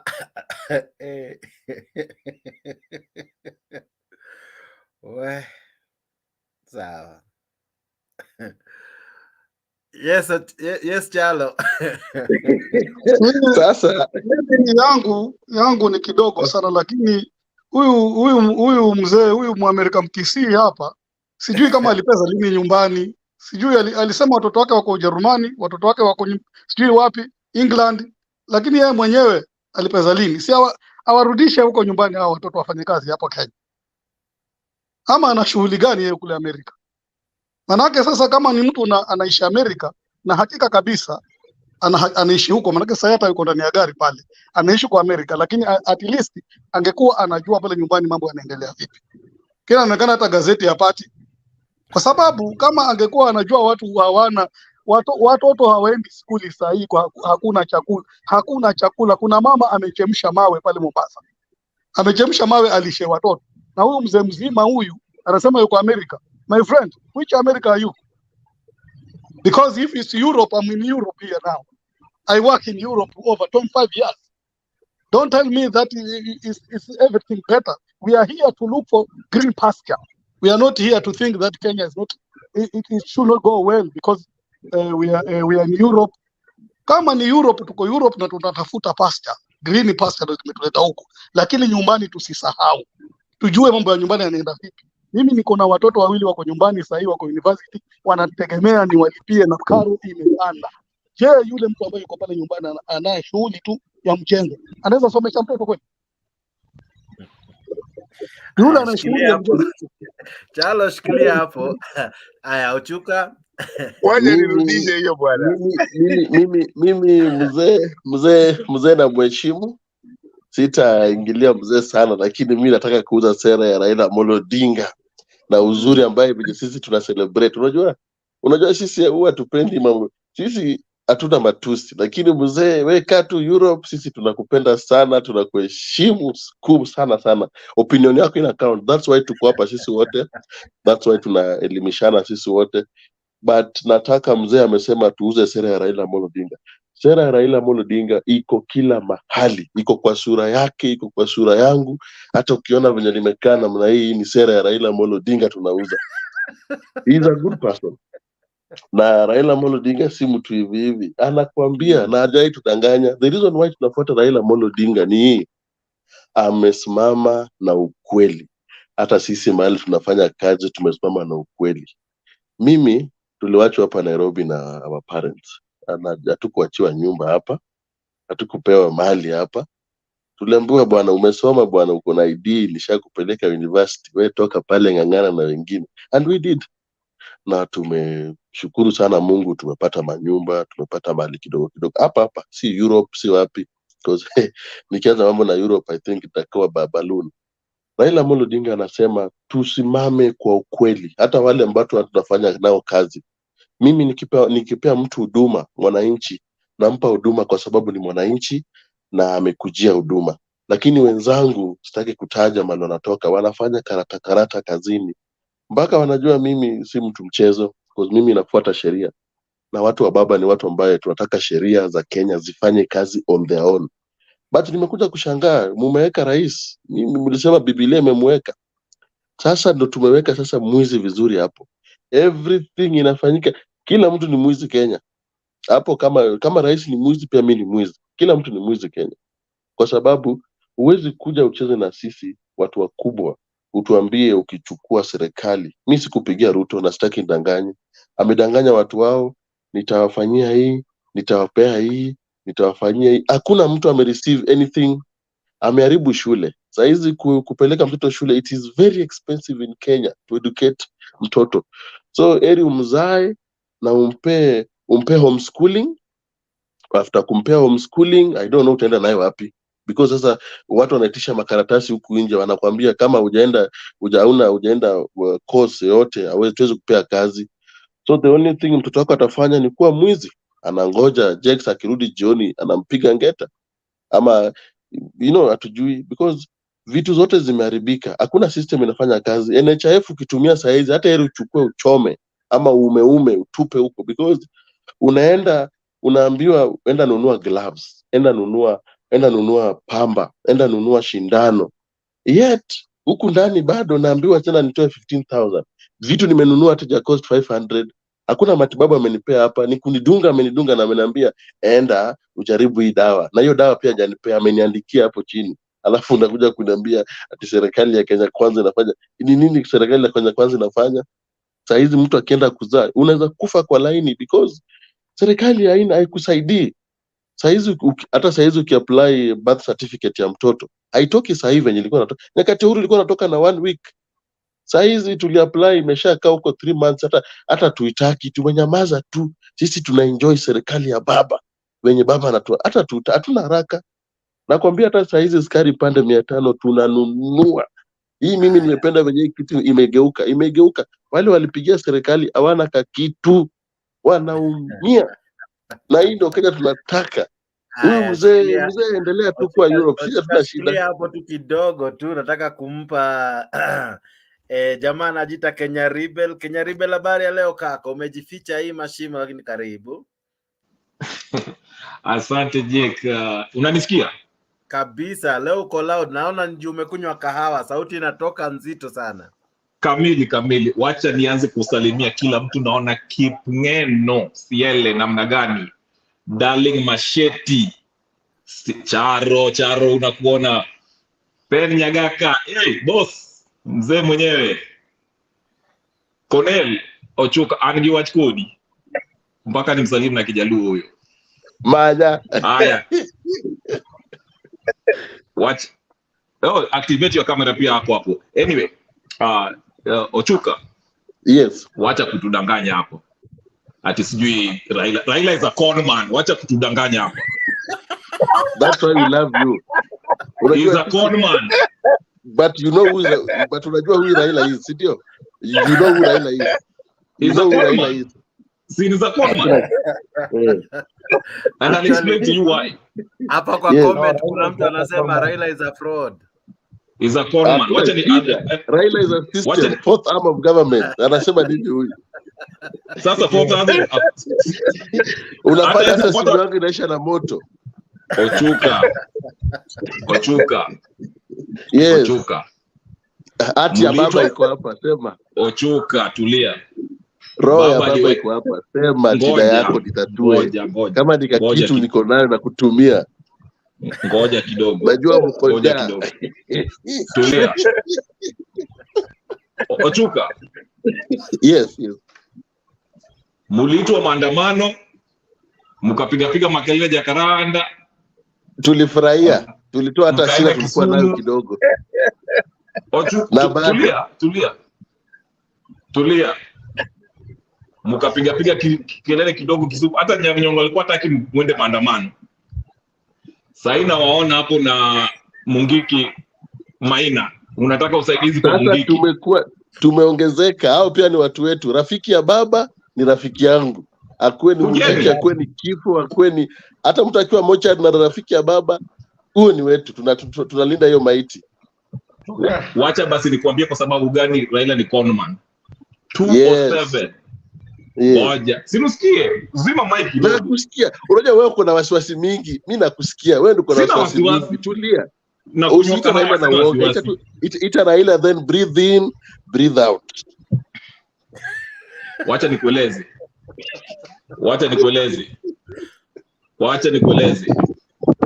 Jax, 2007 Maina Njenga alituma Mungiki yake ichinje Wajaluo Naivasha, na Kenyatta Uhuru alimpatia pesa, alikuwa na finance. Ngoja kidogo. Biblia inasema forgive your enemy. Biblia inasema forgive 10 times. Okay, hiyo ni Biblia. Mimi ni binadamu. Endelea Kenya Rebel. Okay. Huyu Raila alienda kakutana na huyu Kenyatta, wakaungana mkono handshake, na vile waliungana handshake, he never mentioned anything about Baby Mora, never mentioned about Msando, wale vijana waliuliwa Kisumu na Mungiki. Alafu unamwona anasimama hapo na Maina Njenga ati sijui huyu ndio sasa mtu wetu huyu. Na ameua Wajaluo. Kwa sababu ya handshake. Haya, tuache hiyo. Nasikia watu wanasema hapa ati okay, ndio maisha ni ngumu. Hakuna, hatujakataa. Kwani Kenya pekee yake ndio kuna maisha ni ngumu? Maisha ni ngumu kila pahali. The question is, ujiulize, what is Ruto doing to help the economy? Mimi mtetee hata sikumpigia kwa. By the way, Ruto is just as useless as Raila too. Hata msiende mbali. Watu ni wakora. But nasema hivi, at least Ulisikia nani akikuja hapa? Oguna alikuja akatuambia nini? Ati bei ya mahindi inaenda chini, si ndio? Ama nadanganya? Jackson ulikuwa hapa? That is the point. Patiana subsidize fertilizer farming, support the farmers, tulete bei za vitu chini. Itachukua time, pole. Naona watu wanashangilia ati sasa vitu vinaharibika, ati mnashangilia ati kwa sababu vitu zinaenda vibaya. You should be ndio serikali ikiwa hapo, hata wewe kama a patriot, hata kama mlishindwa, tafuta njia vile kama hii finance bill. Mimi sipendi. This finance bill is especially the housing part of the bill. Vile ukianalyze haisaidii mtu yoyote, juu ni tax. Ruto aache kusema ati ni it is a tax. Atuambie tu ni tax. I don't support it. It's not helping people. Kila mtu ataki everyone doesn't need a house, okay? But anaweza kuimodify aisaidie wale watu wanaishi Kibera and so, the slum area, okay? Something like that. But that's something we can debate. But all I'm saying is this. Number 3, last, and I'll be last point kabla sijaendelea, kabla sijamaliza. Ochuka na wengineo, wacheni tabia kusema ati nani huyo mzee ako Amerika ati sasa maoni yake haimaanishi kitu. Let me remind you that Eritrea ilipata ushindi, independence, because of the diaspora. The point is, we can look at the politics from outside from a different perspective, tukiangalia, tukicompare na other democracy. Ndio maana sisi tunaweza kuangalia watu kama Raila na wengine wao, tunaweza kusema ati hapa wanakosea, hapa. Sisemi ati nyinyi mko pale Kenya hamwezi kuona hizo vitu, but nasema hivi, if you live and have experience democracy, better democracy than Kenya. Sijatukana mzee, mimi nashimu mzee. Jackson, mimi nashimu mzee. Mimi niko naona mnamuingilia sana, but mimi niko nasema hivi, it helps you to have. Mzee ataongea, Ochuka hajamuingilia. Mimi ningemuingilia angalia, lakini nimeonea tu hiyo huruma, nimetulia leo. Ochuka unakimbia, lakini ni sawa, nitakushika kesho. But anyway, ni hayo nisike sana. Jax, wacha tu ninyamaze tu hivyo. Nimezaa tu hivyo, wacha mtu mwingine aongee. Activate your camera. Yeah, I'm here. Go ahead, activate your voice now. No, I have activated. I don't know whether you can hear me, I can hear you. I'm telling you now, you have activated your camera and audio. Now activate your voice. Go ahead. So can you hear me and can you see me? Definitely. You have activated your camera. We can hear you. Go ahead. Oh, thanks. Sasa sauti ya Muranga lazima isikike. Now, before you go ahead, I want you to remove your child from camera. Yeah, of course, yes. I have directed him to go at least aende mahali. Yes, naelewa hii hata sio makosa yao. We don't entertain children in the show. Of course, yes. Yes, go ahead. My name's Moturi James. I'm a Bates leader. Of course, I'm from Muranga County. Na nimefurahia sana Ochuka ameongea. Hata kama amesukumwa na rafiki yake. At least kuna venye, at least ameongea na tukasikia. So now personally, nikiongea niseme kwamba me personally, because nilikuwa mtu ya baba. Can you hear me? We can hear you. We are listening to you. Oh, so I just continue, Yeah, continue. We are listening. All right. Mi nilikuwa mtu wa baba, hata sasa sijabadilika, mi bado ni mtu ya baba. Na to be honest, I'm supporting the finance bill. Let it be passed. So at least hawa watu, kwa sababu nimeona they don't know the purpose of struggle. They don't know the meaning of struggling. Ukiwaambia kuna wale watu walipigania uhuru wa nchi hii ya Kenya, they don't know what does that mean. Wanasemanga sisi tunaishi. Kwa nini wale watu walikuwa wanapigana? Ukiwaambia mambo ya multi-party democracy, they don't take it na ugumu ama na ule uzito.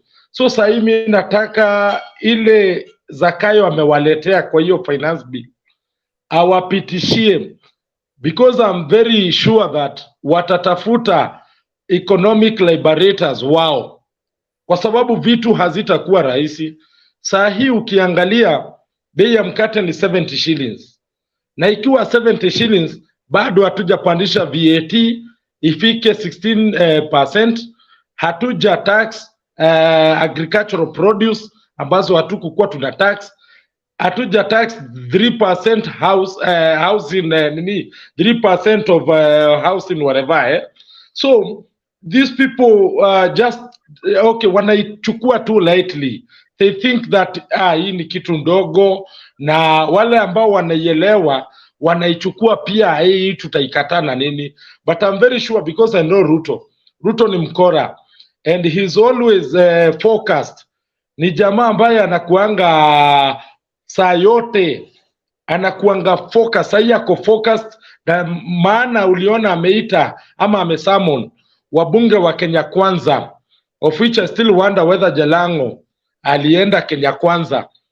Aliwaita juu he mean business, anataka hiyo kitu ipite.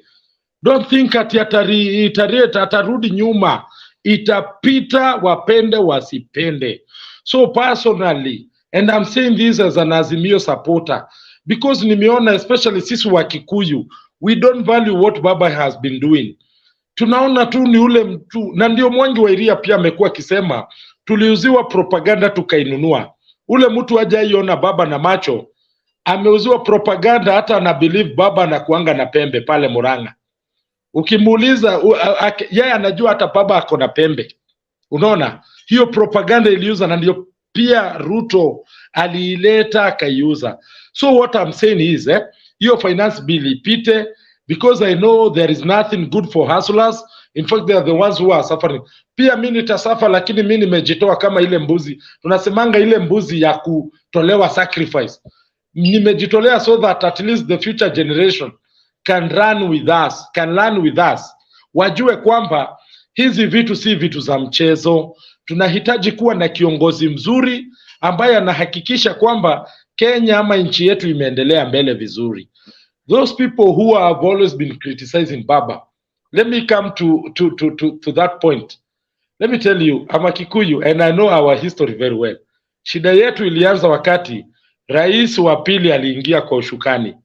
Aliona hawa watu ni wengi, na akaona hawa watu wakileta kiongozi wao, kuna venye ni threat wanaweza nitoa kwa uongozi. Akamaliza kahawa na majani chai pesa, ili Wakikuyu wafilisiki akifikiria hawatazaana tena. Unfortunately here in Africa, wale watu wako kwa poverty ama watu wako kwa shida wanaendeleanga kuzaana sana. Tukazaana kabisa. Akaona hiyo idea yake ya kwanza ikuwaka. Aka-introduce chemical weapon ya kuwipe out Wakikuyu, na ndio ali-introduce pombe. Kwa bahati mzuri ama kwa Mungu kupenda, hiyo kitu ikakataa kuwaka. Hata kama vijana wetu walikunywa pombe, bado tuliendelea kuwa wale watu wengi. Let me finish, just one minute. Swali tu before ni sahau. Just a minute, I want to connect with my issue Okay. So now wakati aliona Wakikuyu waishi juu ya hiyo pombe, alifikiria sana na akatafuta Britannic advisors ambao walimwelezea jinsi ya kumanage hao watu na kuhakikisha wako na shida ambazo hawawezi take care of, hawawezi jisaidia na kwa hizo shida. Aka make sure there is no major road ambayo inapitia kwa major towns za Mount Kenya regions. Na for example, tukiangalia Ruiru, tuanze Ruiru, major road imepitia kando, highway imepitia kando ya Ruiru. Ukienda Thika, highway imepitia kando. Ukienda Maragwa, highway imepitia kando. Murang'a, highway imepitia kando. Nyeri, highway imepitia kando. Nakuru, highway imepitia kando. Naivasha, highway imepitia kando. He wanted to run hizo towns za Mount Kenya region. So right now, back to the issue. Wale watu ambao wanafikiria finance bill has nothing to do na kuharibu nchi hii, wanafaa wafikirie tena. Sasa sijui ama kwa question ama kwa swali lako nimekuja vizuri, lakini personally, kwa sababu issue ambayo imetuguza sana saa hii ni hiyo ya finance bill ndio kwanza nimeguzia kidogo. Wale watu wanaongea juu ya Maina Njenga, nimalizie na kusema Maina Njenga ni Mkenya. Media inasema the former Mungiki leader. Wacha kurisify na Maina Njenga na vitu zilikuwa za kitambo. Ruto was YK92 member. Ruto is the same person tulijua aliattack watu wa Mount Kenya kule Rift Valley. We are not dwelling with that. Sisi ile kitu tunaangalia saa hii ni vile alisema ati ni bottom up. Bei za bidhaa amezitoa bottom akazipeleka up. Now that one personally me hata siwezi feel ikiwa kitu kubwa because I never wasted my vote. I voted for Raila Amolo Odinga. Let the hustler feel it. Uhuru aliwaambia hustler tawala, mimi nitawaambia hustler tawala. Pole sana kama nimeongea sana. Just in case of any question of umenipa maswali mingi mpaka naona sitakuuliza. Kuuliza itanifanya ni participate na mimi nafaa tu ni moderate. So nikubalie tu nisikuulize, lakini hawa wadau najua hawajakubaliana na wewe. Kidogo tu activate naona Kipngeno hakukubaliana na wewe. Hadi alifika mahali ungekuwa karibu ungekuweka ngumi ni vinya. Unanisikia? Unatingisha kichwa na nguvu hivyo kaka. Unanisikia? Nakusikia vizuri. Mahali nimekuja kukataa maneno hii mtu. Huyu jamaa anaitwa nani, hata jina yake sijui, zione mzuri. Aliniambia anaitwa activate your camera. Okay. Mahali nimekuja kukataa na yeye ni mahali amekusa mambo ya Ruto na Mungiki, sijui Maina Njenga. Nitakataa na yeye kwa sababu kama yeye anasema tusahau yenye imepita, kama tulisahau ya Mungiki ya Maina Njenga, hata mimi siwezi kubali hiyo Maina Njenga afuate. Sababu ni moja, kama mtu amereform na hiyo story iliisha. Kama Ruto aliomba msamaha yenye iliendelea 2007 na tukasalamiana, wakasalamiana Afraha Stadium Nakuru, hiyo story iliisha. Whoever did wrong, hiyo story tulisahau. Na Ochuka ako wapi? Anaongea hapo vibaya sana. Na 2007 tulisaidia hii mtu yao sana. Mimi mwenyewe nilienda njia mara mingi juu ya hiyo mtu yao hii Raila hii. Raila ni mtu mzuri. Akona watu wabaya tu chini hapa. Raila na Ruto hata wanaweza ongea, hata saa hii tukiongea pengine wanapigiana simu. Watu wanajuana, walifanya kazi na yeye. 2007 Ruto alishika watu shati mpaka Raila akakuwa prime minister. Ni nini saa hii? Mbona saa hii asiwaje Ruto afanye kazi?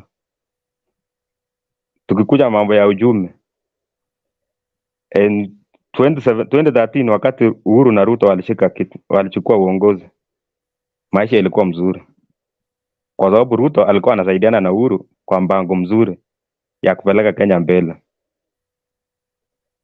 Namba 2, tukikuja election ya 2017, vile 2017 iliisha, uchaguzi iliisha, Raila kama kawaida aliingia maandamano, Uhuru akaingiza uoga, wakaenda handshake. Hiyo handshake ndio ilitoa unga kutoka 80 ama ilikuwa 90 mpaka 240. Raila akiwa hapo ndani hakwenda maandamano kwa sababu yeye alikuwa anakula. Raila shida yake ni moja, ni tumbo, anajipenda yeye peke yake. Angekuwa mtu mwenye anataka Wakenya wote wafaulu, angekataa handshake, angesukuma Uhuru, maisha ikuja mzuri. Sasa yeye aliingia ndio aliharibu zaidi. Uhuru akajanganyikiwa, akaleta BBI, pesa ilikulwa. Hii shida yote sasa hii tuko nayo hapa ni ya BBI. Kitu ya kwanza tuanzie hii mtu, tuulize Raila kwanza, pesa ya BBI mliweka wapi? Hii about 240 billion or I don't know much. Wewe unafikiria kupanda ndege ichopa kupita juu mara 10 kwa siku ya kuuza BBI. Wewe unafikia hiyo pesa ni shilingi 2 wewe? Hiyo shimo imetuleta mpaka hapa. Kama si hiyo pesa iliharibika kwa BBI, maisha yangu. Ruto sasa hivi ameingia. Mimi najua ile shida watu hawaelewi. Ruto alifunga hiyo shimo, kulikuwa na shimo mingi hapo yenye kulikuwa na mambo ya njaro, Kiswahili kidogo, sijui subsidy inaenda kwa mfuko ya mtu mmoja, one person at a time. Wewe Ochuka hapo, wewe ulipata pesa ngapi ya subsidy? Ni kama mtu uambiwe toa 200 kwa mfuko ya left, alafu utalipa 500 kwa mfuko ya right. Hiyo subsidy yenyewe ilikuwa inatusaidia, lakini kulikuwa na mahali ulikuwa unafinywa, ni venye ujui. So policy ya Ruto number 1, we don't sustain in subsidy, we sustain in production. Unanielewa? So hii mtu tupe time. Kama nyinyi watu wa handshake, mliharibu hii serikali, mliharibu serikali ya Uhuru for 4 years. How do you expect Ruto to fix in 1 year? That mess. Tukuja hapa mambo ya levy.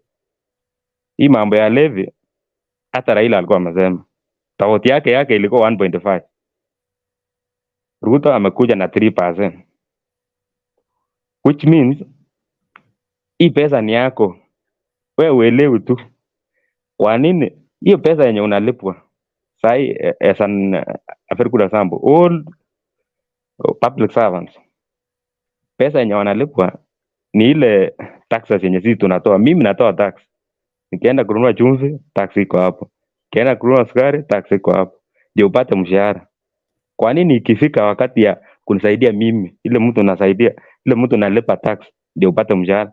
Sasa nikisema sitalipa tax, wewe utajilipa na nini? Hiyo ni swali.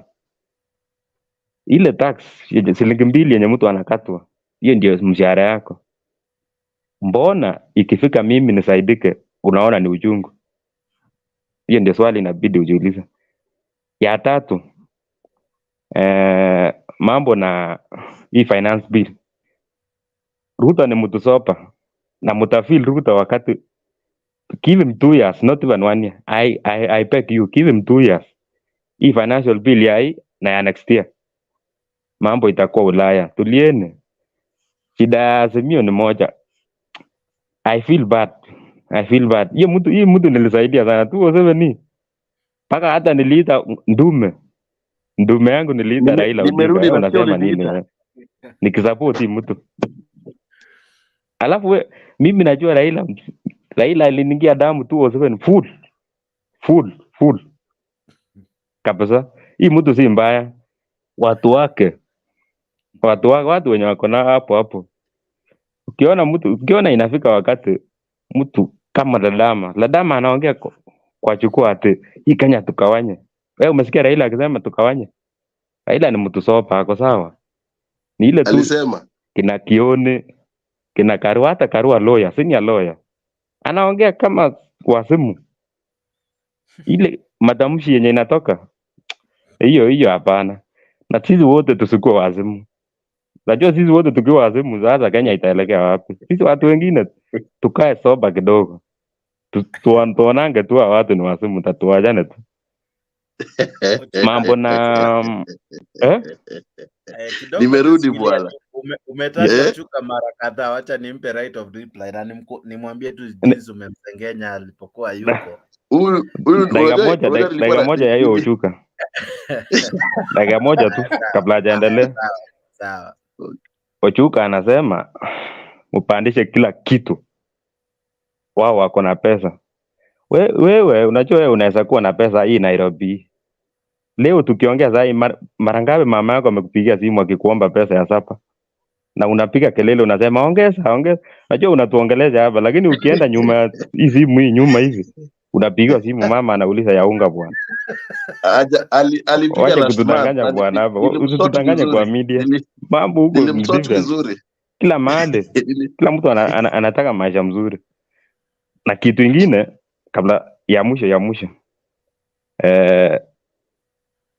naweza sema Hata Rome haikujengwa siku moja, ilichukua muda, lakini finally si ilijengwa. Mpe time hii president wetu, give him time, he will deliver. Hii mtu akosopa huyu na mtakuja kupenda. Ochuka. Aya. Ochuka, it's your turn to reply. Sasa Lakini usisahau Ngeno ako na ng'ombe ameita Raila. Yes. Iko mpaka saa hii. I will try kumoderate. Sitaki kumuumiza sana. Sitaki nimeona hata amerelax sasa. Ngeno nimesikia akisema mambo na alipigania Raila 207. Hiyo ni sawa, tumeshukuru sana. Hiyo hata tunakuheshimu. Hiyo hatuwezi ongea hapo. Lakini si ati wewe ulifanya alikuwa prime minister, ni nguvu yake. Na Samoi, tunapenda Samoi sana. Samoi unajua ni mtu ODM, na Samoi saizi ndio rais. Hata ODM niko tu hapo, lakini ni ODM confused, si ODM fully. ODM iko fully imebaki na baba. Hii Samoi ni ODM ile ilikuwa chungu 50-50. Ijui ifanye nini. Now, Ruto ni mtu mzuri, lakini ni mtu muongo na mdomo. Ni mtu muongo akikaa chini na wewe. Ni mtu muongo akikwambia vision. But kama Ruto asipopanua mdomo, ni mtu mzuri sana. Anaweza kuwa mtu mzuri sana, lakini akipanua hivi na fikirie, kimbia mbio. At least Gachagua anaisema haiweki, lakini Ruto is a very bright person. So usiwe na wasiwasi, sisi tunawapenda sana. Na lakini mkisema Raila hivi, unajua pia lazima uchunge mwenye Raila si mtu ya kuita saa yote. Unajua Raila si mtu ya kuita hivi ati Raila. Ni excellence, huyo ni rais wetu. Tunampenda hivyo. Mambo na Mungiki ni nataka kusema Kenya kwanza na Kenya Ria ameongelea, na pia wewe mambo na Mungiki. Nataka kuambia kitu moja. Sisi wote ni wa Kenya na sisi wote binadamu. Marafiki zetu wote huwa wakui wazuri. Si ndio? Mimi saizi ni mtu mzima, anaweza kutana na rafiki nikiwa kwa hii age. Yet alikuwa conman hapo nyuma, alikuwa muuaji hapo nyuma, but aliwacha hiyo yote, ameendelea. Maina, mimi sijui mambo yake vizuri, but najua rafiki ya baba ni rafiki ya baba. Mambo na Mungiki sitaki kuingilia, but mimi najua tumepata mtu mwenye ako na watu. Tukisema sasa tunaandamana, huyo ndiye ataorganize maandamano ya Mount Kenya. Watatoka vizuri sana, akuwe Mungiki, akuwe hata wenye walisema Uhuru ana fund nini, wataongea. Uhuru, Raila, Maina, Martha Karua, Mwangi wa Iria, wote ni wetu. Sasa mwanza kuzoea mapema hivyo. Hii ni vita ambayo tuko vita cold, tunapima tu namna hii. Kama saizi unajua tuko meeting mpaka usiku, bado watu wangu wako meeting. Mtaona kesho venye itafanyika. Na maisha tutake pande juu zaidi, mpaka watu washinde. Hata ukienda choo huwezi toa kitu. Maisha iende juu zaidi. Unaenda choo unafanya haitoki, inakwambia problem ni wewe ndio ulipiga kura vibaya, na uwezi rekebisha. uwezi rudisha nyuma. Unaenda unasukuma inabaki, unaoga, unatoka. Ukienda huko nje kila mtu amechoka, ameingia, amelala na wanaume sasa hawana linia, hawana chest. Unasalimia jirani, hata nashangaa. Unaona kama jirani hajakusalimia, lakini ana nguvu ya kusema habari ya asubuhi. Mzuri sana. Ana hiyo nguvu kwa sababu Ruto amefinya na bado hajafinya. Tunaomba finye zaidi. Mpaka kama saa hizi hata wale walikuwa wanakunywa chai dubia, ameenda kwa majani yao, ameongezea majani. Ameumiza nani? Mimi nakunywa chai saa ngapi? Mimi ni mtu ugali, na kama ni ugali ni expensive, tuna direct wenye tunainunua leo kesho. Sisi tunakuna uji.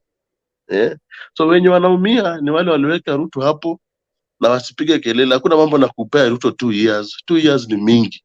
Alisema akiweka Biblia chini. Baba alisema after 100 days na wapea 6,000, after 100 days na wapea baba K, after 100 days mambo na education, mtoto atakuwa anasoma kutoka tertiary ama mku usikia baba akisemaga tertiary. Unajua wewe Kiswahili pia iko rais akikampaign. Si mzuri, si rais uone baba anajua mambo na tertiary, nini, chuo kikuu. Wewe mufanye ile kitu mulisema, na kama muwezi, sisi tuko tayari kwa support. Hii bill itapita, na mimi najua itapita. Zakayo amenunua kila mtu, Zakayo halali, na tunapenda ipite. Ndio Wakenya kwanza leo mkiona Raila hivi, mkituona hivi, saizi mkiniona mimi mtu Azimio nikiongea, mtakuwa na heshima kwa sisi, because hatuwezi kuwa kila siku tunaribu wakati wetu, tunalala masaa kama saa hii saa 7, tunajaribu kuwasaidia, amuoni, alafu mnakuja kutuambia watu wa Azimio ni wazimu, baba ni mzuri lakini watu wake. Sasa mtaenda kwa choo na mtoe kitu haitoki. Ochuka, unaweza kuwa na ujinga saa zingine, lakini ni sawa. Wacha atoe feelings yake yote. We, sawa. Yes, Kenya Rebel. Ubaya wa Ochuka I think masaa yake ya kulala imefika, so namuelewa. Kamili. Hata wewe umeona? Nimeona. Haezi ongea hivyo on normal days. Masaa ya kulala imefika. Imefika kabisa. Hata amefanya nisahau kitu kuna kusema kitu juu ya Raila. Ochuka umenichanganya na hiyo kitu mnavutanga na Wajakoya. Ni pesa bwana, pesa. Wacha niwachie Charo, nimesahau, nikikumbuka tarudi. Mimi hapo mimi nimemsupport Ochuka sana. Hata wewe unajua kabisa mimi nikiingia hapa nasema watu wafinywe kabisa. Hapa sijasema ya kitu, nikisema hapo mimi ndio mstari wa kwanza, watu wafinywe na wafinywe kabisa. Kama hao wengine wanasema anatoka Amerika, ndugu yangu, uliona stadium ikijengwa huko Amerika? Hizo stadium mnazijua, inajengwa na siku mbili. Hadi yeye miezi mitatu anaweza kujenga stadium 3. Sasa tudanganya. Sasa kama tunaweza kudanganya na hata tuko huko Amerika tunadanganywa, alafu tunakubali, hata sijui kama hii kitambara hii, lakini wacha tufinywe. Ochuka, fanya hiyo kitu kabisa. Watu wafinywe. Waende choo wakose vitu. Na wako na tishu kubwa. Wanatoa pumzi tu. Hakuna kitu. Wacha wafinywe. Na wakifinywa tutatoka hata kwa madirisha. Tutapiga. Charo, nimekumbuka. Nilikuwa nataka kusema hivi. Hii shida vile nani alisema Kipngeno ilianza na serikali ya Uhuru. Okay? Kuna mtu alikuwa anasema hapa ati unajua tuna makazi, sijui nini. Wacha niseme na Kiingereza maana Kiswahili yangu hata pia imekuwa mbaya. According to the Constitution, Article 202, wakishachukua serikali ikichukua nini hiyo pesa wamelipa ushuru, pesa wanapata, the first item ambayo inafaa kulipwa ni deni ya nchi. Unaona? Na Kenya ina ninio ile ushuru wanapokea saa hizi by KRA ile wana collect ni about 2.2 trillion. Okay? So wanaanzia na kulipa deni. Wakishalipa deni, sasa ndio wanaweza kulipa hizi mshahara za watu, civil servants za ninio. Ndio maana unaona civil servants wanapiga makelele, maana hiyo loan imeshamachua, ni saa ya kulipa hizo deni. Na hizo ni deni zile chukulia siku za Uhuru. Unaona? Sasa ndio unaona saa hizi watu waona ni pesa hawezi kulipwa. Unaona? So it has to take time for things to ease up. Okay? Now niko nasikia mtu akilialia hapa anasema ati kwa nini Raila, kwa nini Uhuru anapiga makelele ati Uhuru. Mpaka wakumbushe kwa nini hii shida ilianzia wapi. Unaona?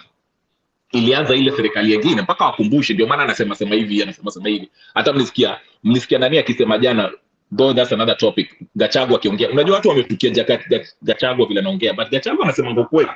Unaona? Aliwaambia mmeanza kuchezacheza mai Mungiki, naona watu wanafurahia Mungiki sijui nani. Sawa. Chukueni hao Mungiki, muende mkafanye maandamano, lakini mjue kitu moja. Tumejua Mungiki ni wakina nani. Wakianza hizo vituko vyao walikuwa wanafanya. Unajua serikali iko mkononi wa nani sasa? Mkononi wa Ruto. Ndio maana Gachagua kanasema hivi, usiset up hao watu, wacha kutumia hao vijana ambao hawana kazi, uende ukawatumia tu wakafanya mambo mengi. Unaona? Maana serikali wakiamua nao, serikali pia ikiamua ati hapa sasa hakuna ninio usalama, vitu zinaweza kuharibika. So tusifurahie vitu kama hivi. Unaona? Mimi nikimwangalia Raila sasa hivi, I'm expecting Raila kutafuta njia ya kusaidia nchi, akuje na plan yake, aseme Ruto, hii plan yako nimeiangalia, hapa utafinya watu hao mahasla, unasema ni mahasla wananchi, tufanye hivi, unaweza ukachange hivi. Ndio maana tunafaa kuwa na public debate. Unaona? Na wacha nikumbushe Jake nikimalizia, ukikumbuka katika hiyo funeral ya Mukami, Ruto alisema ati kama naweza nikafanya kazi na Raila, kama nikubaliana naweza nikakubali hata kama kuna, akasema ati I can entertain the idea of official office of opposition. Na ukikumbuka vile Ruto alisema hivyo, Raila the next day, hata si the next day, baada hiyo Raila ninio alienda hata akafuata Ruto huko kuangalia ile game ya ninio wakina yule watu wa kukimbia huko Kipchoge Keino ninio, na the next day akaenda kwa ile Gor Mahia versus AFC Leopards. Alafu ikapita wiki moja, Ruto akasema unajua nini, hiyo maneno we shall follow the constitution, hakuna hiyo maneno. And immediately after that Raila akaanza kutoa new demands ati turudi kwa maandamano, msifanye hivi. So every time Ruto promises to give Raila something, Raila becomes friendly. And every time Ruto says hakuna kitu kama hicho, tutafuata the constitution, wanataka kurudi maandamano. Wamepatiana 24 hours, saizi wanasema ati mambo ya affordable care. Every day wanakuja na kitu mpya, mara affordable care, mara sava, mara nini. These people are confused. But anyway, wacha niwachie Charo, naona mkono ama mtu mwingine. Shukrani. Mimi niko na wewe, maana nilikuwa sijamaliza kuongea ukanikata, nikakusikiza na nikakuheshimu na kuelewa. Kitu ambacho wewe pia unaongea, wewe ambao unaongea ukweli kabisa, siwezi kupinga. Maana mimi niko hapa kama Mkenya, siko hapa kwa sababu niko kwa mtu wa Raila ama niko hapa kwa mtu wa Ruto hapa. Lakini sasa akisema kuwa yeye zile promises zake, na kitu kimoja ambacho umesahau kwanza kuongea ni kwamba ujue ile serikali ilikuwa ya Uhuru, alikuwa deputy president ni Ruto. Hata kama alikuwa hana mamlaka, sijui hana nini, lakini yeye ndo alikuwa deputy president. Na angekuwa ile mambo ilikuwa imemsinya, alikuwa kitu ya kwanza ni resign. Kama ilikuwa yani anaona Raila amekuja kuharibu pale, alikuwa ni resign, akae kando na asimameke vyake, ndio tungejua kweli alikuwa kuna kitu anaaminisha. Lakini yeye alibaki pale kwa deputy, alikataa. Kwa hivyo inaonekana yeye pia ile meetings zilikuwa zikifanywa, hata kama zingine zilikuwa zinamuruka, lakini kuna zingine alikuwa anapata intelligence pale. Kwa hivyo yeye asianze kutudanganya hapa akisema ile serikali ile, lakini na yeye mwenyewe pia alikuwa pale. Hapo sasa nitakupinga vibaya sana, kwa sababu yeye mwenyewe alikuwa ndani ya ile serikali. Hivi sasa atataja tu Raila aliingia akatoa handshake. Okay, hiyo handshake tuliona. Na hatujui ni kwa nini Raila alienda kwa handshake. Ama hatujui alipawa nini ndio akaenda kwa handshake. Lakini yeye mwenyewe alikuwa pale. So it means yeye alikuwa anajua what was going on. Kwanza yeye mwenyewe alikuwa anateta alipoambiwa kuna vita Ukraine, ndio chakula kimepanda nini na nini. Yeye mwenyewe alikuwa anakataa. Na sasa hii yeye kitu ya kwanza aliyoongea alisema kuna vita, alirudi pale akasema kuna vita Ukraine. Na vita kama iko kama haiko sisi hatujui. Lakini inaonekana watu wengi wa Kenya wengi tumeoshwa na vile vitambara vya pasta sijui vile na maji.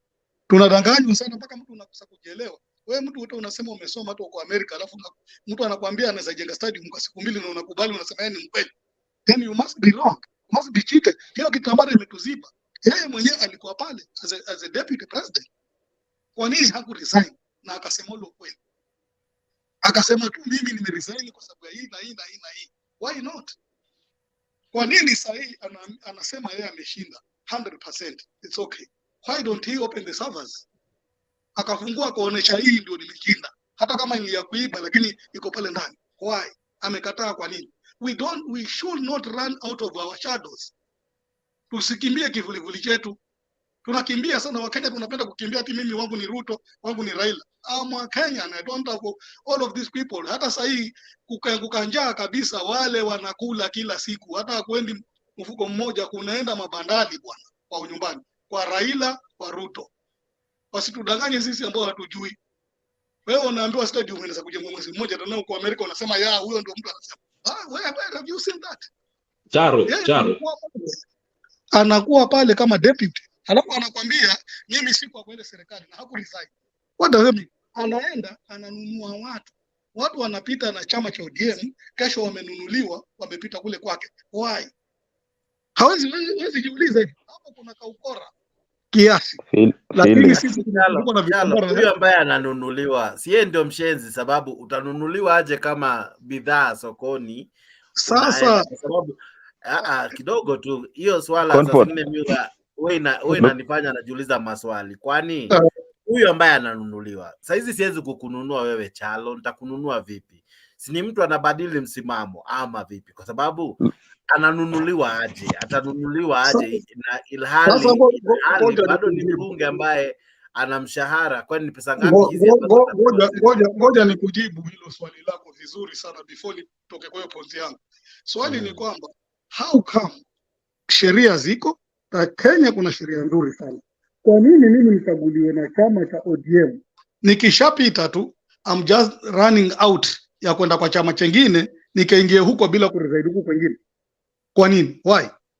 Manake sawa kawaida ni resign huku kwanza ndio niende kaingie kule kwingine. Ni resign kama kuna sheria. Nipe mfano. Azimio kidogo Chalo kujibu. Swali tu kidogo tu ili Chalo anijibu vizuri. Chalo, Azimio ni chama, sio? Ndio hivyo. Azimio ni chama. Kabisa. ODM ni chama. Jubilee ni chama. Coalition. Sijahama Azimio lakini sijahama Jubilee. Yes, sijakuelewa, sijakupata hapo vizuri. Naweza hama Azimio lakini sijahama Jubilee. Kwa sababu mlipopitisha sheria mlicreate kimonster kikubwa sana, mkasema Azimio ni chama na ina candidate mmoja hivi ambaye anaitwa Raila Amolo Odinga. Hao wengine wote wako kwa vyama vidogo, kuna Jubilee, kuna Wiper. Naweza hama Azimio chama kubwa lakini nisalie katika Jubilee kama vile akina Kanini Kega wamefanya.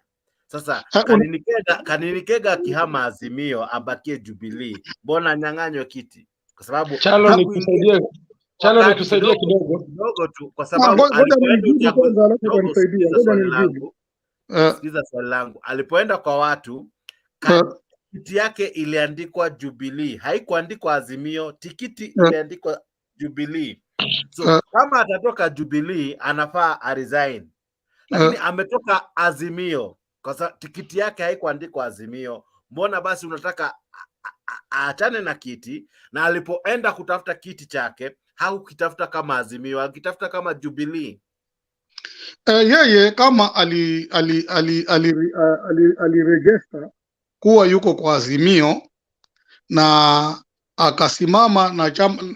Kwa hivyo inaonekana yeye ameregister mara mbili, sio? Ameregister kwa Jubilee na kwa Azimio, ama kule kwa Azimio alienda za coalition. Unaona mahali mlijichanganya hata wewe mwenyewe. Nitajibu. Haya, Justin msaidie. Naona Justin anataka kukusaidia. I think I'm better placed. Thank you very much. Na tumai kila mtu anakumbuka mkutano wa NDC ambao ulifanyika majuzi hapa Ngong Race Course. Decision yote ya chama inafanywa kupitia kwa uongozi wa chama na kupitia kwa NDC.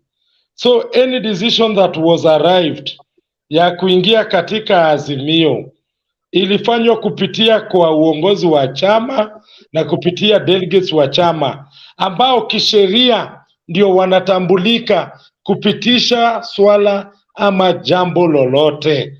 So hiyo ni sheria. Kwa hivyo kama kuna mtu ambaye atakuja na maoni tofauti kama Kanini Kega, hiyo haihesabiki. Na ndio hadi saa hii hakuja kuwa na ile kurecognize hiyo wing ya Kanini Kega. Ina recognize, inaambiwa pande ya Kanini Kega, lakini haijarecogniziwa ikiwa Jubilee Party. So I hope you may understand any decision inapitishwa na uongozi wa chama, na haswa wakati viongozi ama delegates wanapopatana.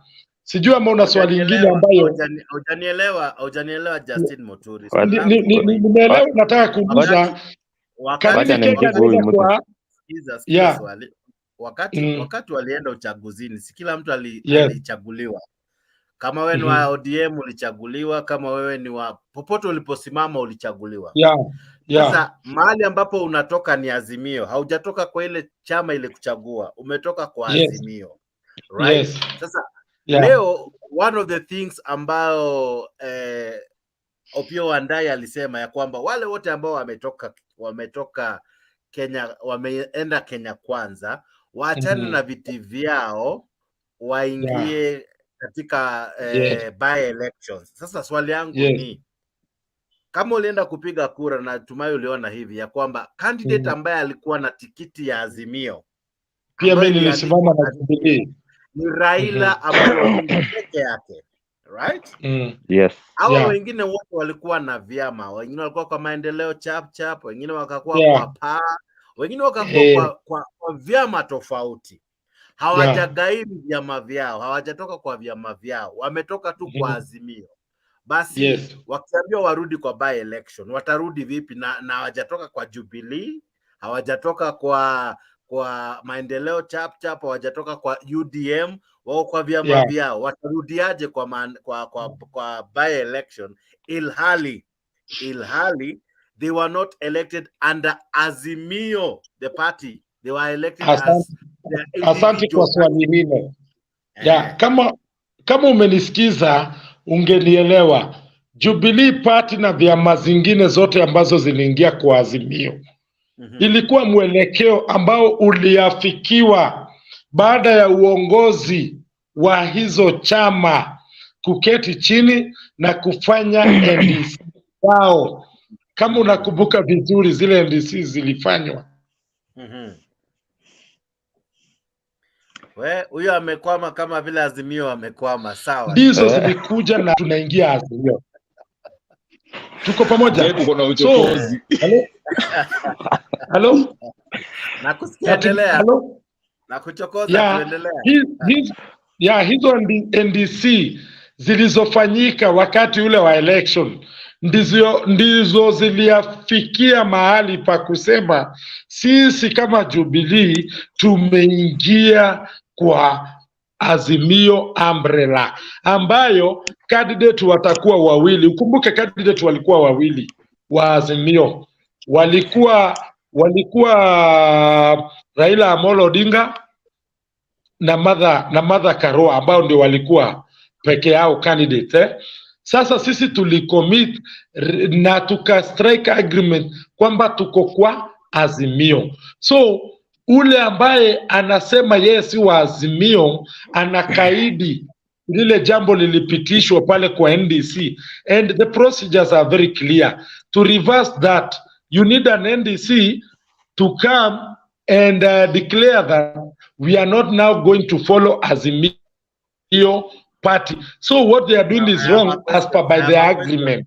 Justin Muturi, do we have an NDC for Azimio? Like we had NDC for all the other parties forming the Grand Coalition.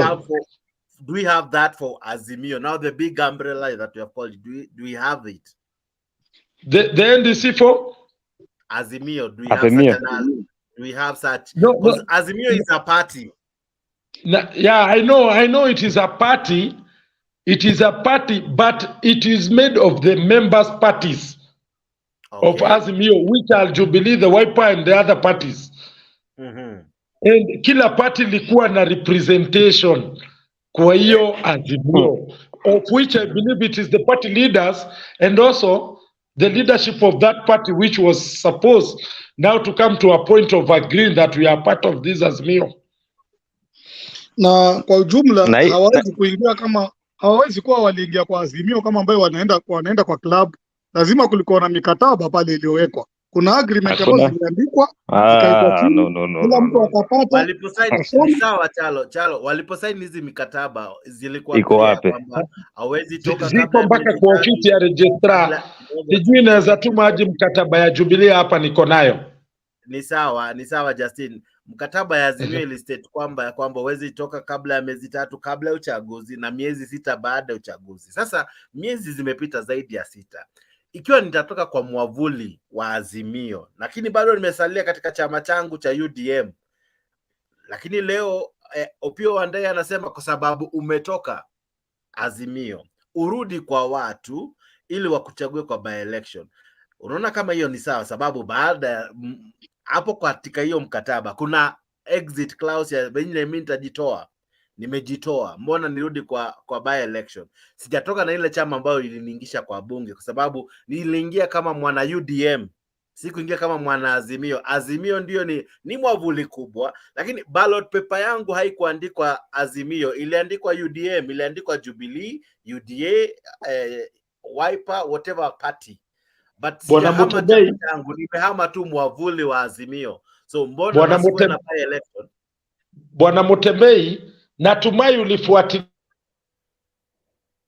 siasa za NDC, na kitu yoyote ambayo inapaswa kupitishwa ikifika mahali ambapo kuna tofauti inapitishangwa rahisi na NDC. Ni vizuri Wandayi ameongea baada ya NDC ya Jubilee. Kwa hivyo hili jambo hata ufai kuliona likiwa ngeni, unafaa kuliona lilitoka pale kwa NDC, kwa sababu hapo ndio tulisema kama hauko hapa, sisi delegates wa Jubilee wako na chama cha Jubilee kiko katika Azimio, tafadhali tupatie nafasi. Kama ni chama unataka kuform chako form, sisi hatuko pamoja nao, mwelekeo ukapatianwa na uongozi wa chama. Sasa Opiyo Wandayi akiongea leo, sioni amekosea, kwa sababu sisi kama Jubilee tulipeana mwelekeo.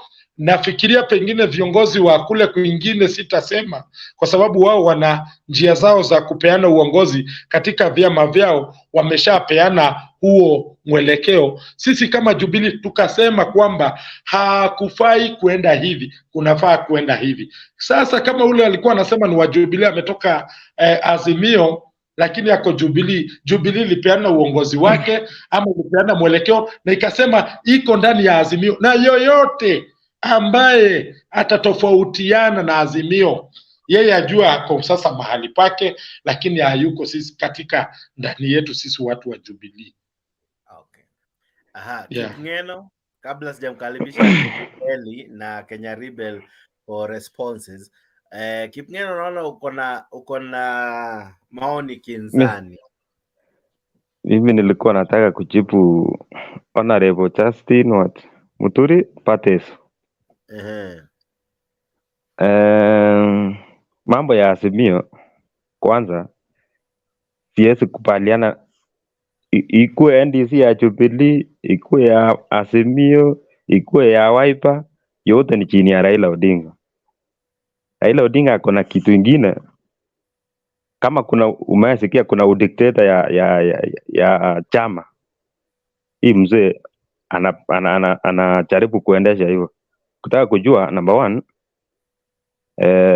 ODM ainanga hii mambo ya nomination. Hata tuseme nomination ni ticket unapewa, unapita mlango ya nyuma, unapewa ticket, unaingia wewe, wanasema tu baba amesema ni huyu, ni hivyo. Unanielewa? Haina freedom.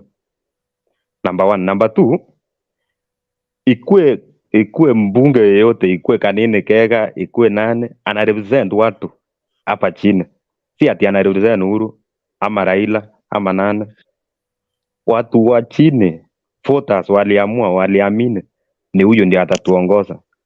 So huwezi kuja hapa Nairobi uingie hoteli moja hapo ukunywe chai, uanze kusema wewe hatukutaki huyu, as if unaturepresent. Una represent, unafuatwa, unasimamia watu wengi huko chini na wanafurahia ile kazi unawafanyia. Sio ati lazima Raila akusifu ndio uchaguliwe. Na hiyo kitu itakuja kupotea. Hiyo kitu itakuja. Ukitaka kujua mzuri, huyu mzee mahali ameingia tu ni kuharibu. aliingia Jubilee handshake.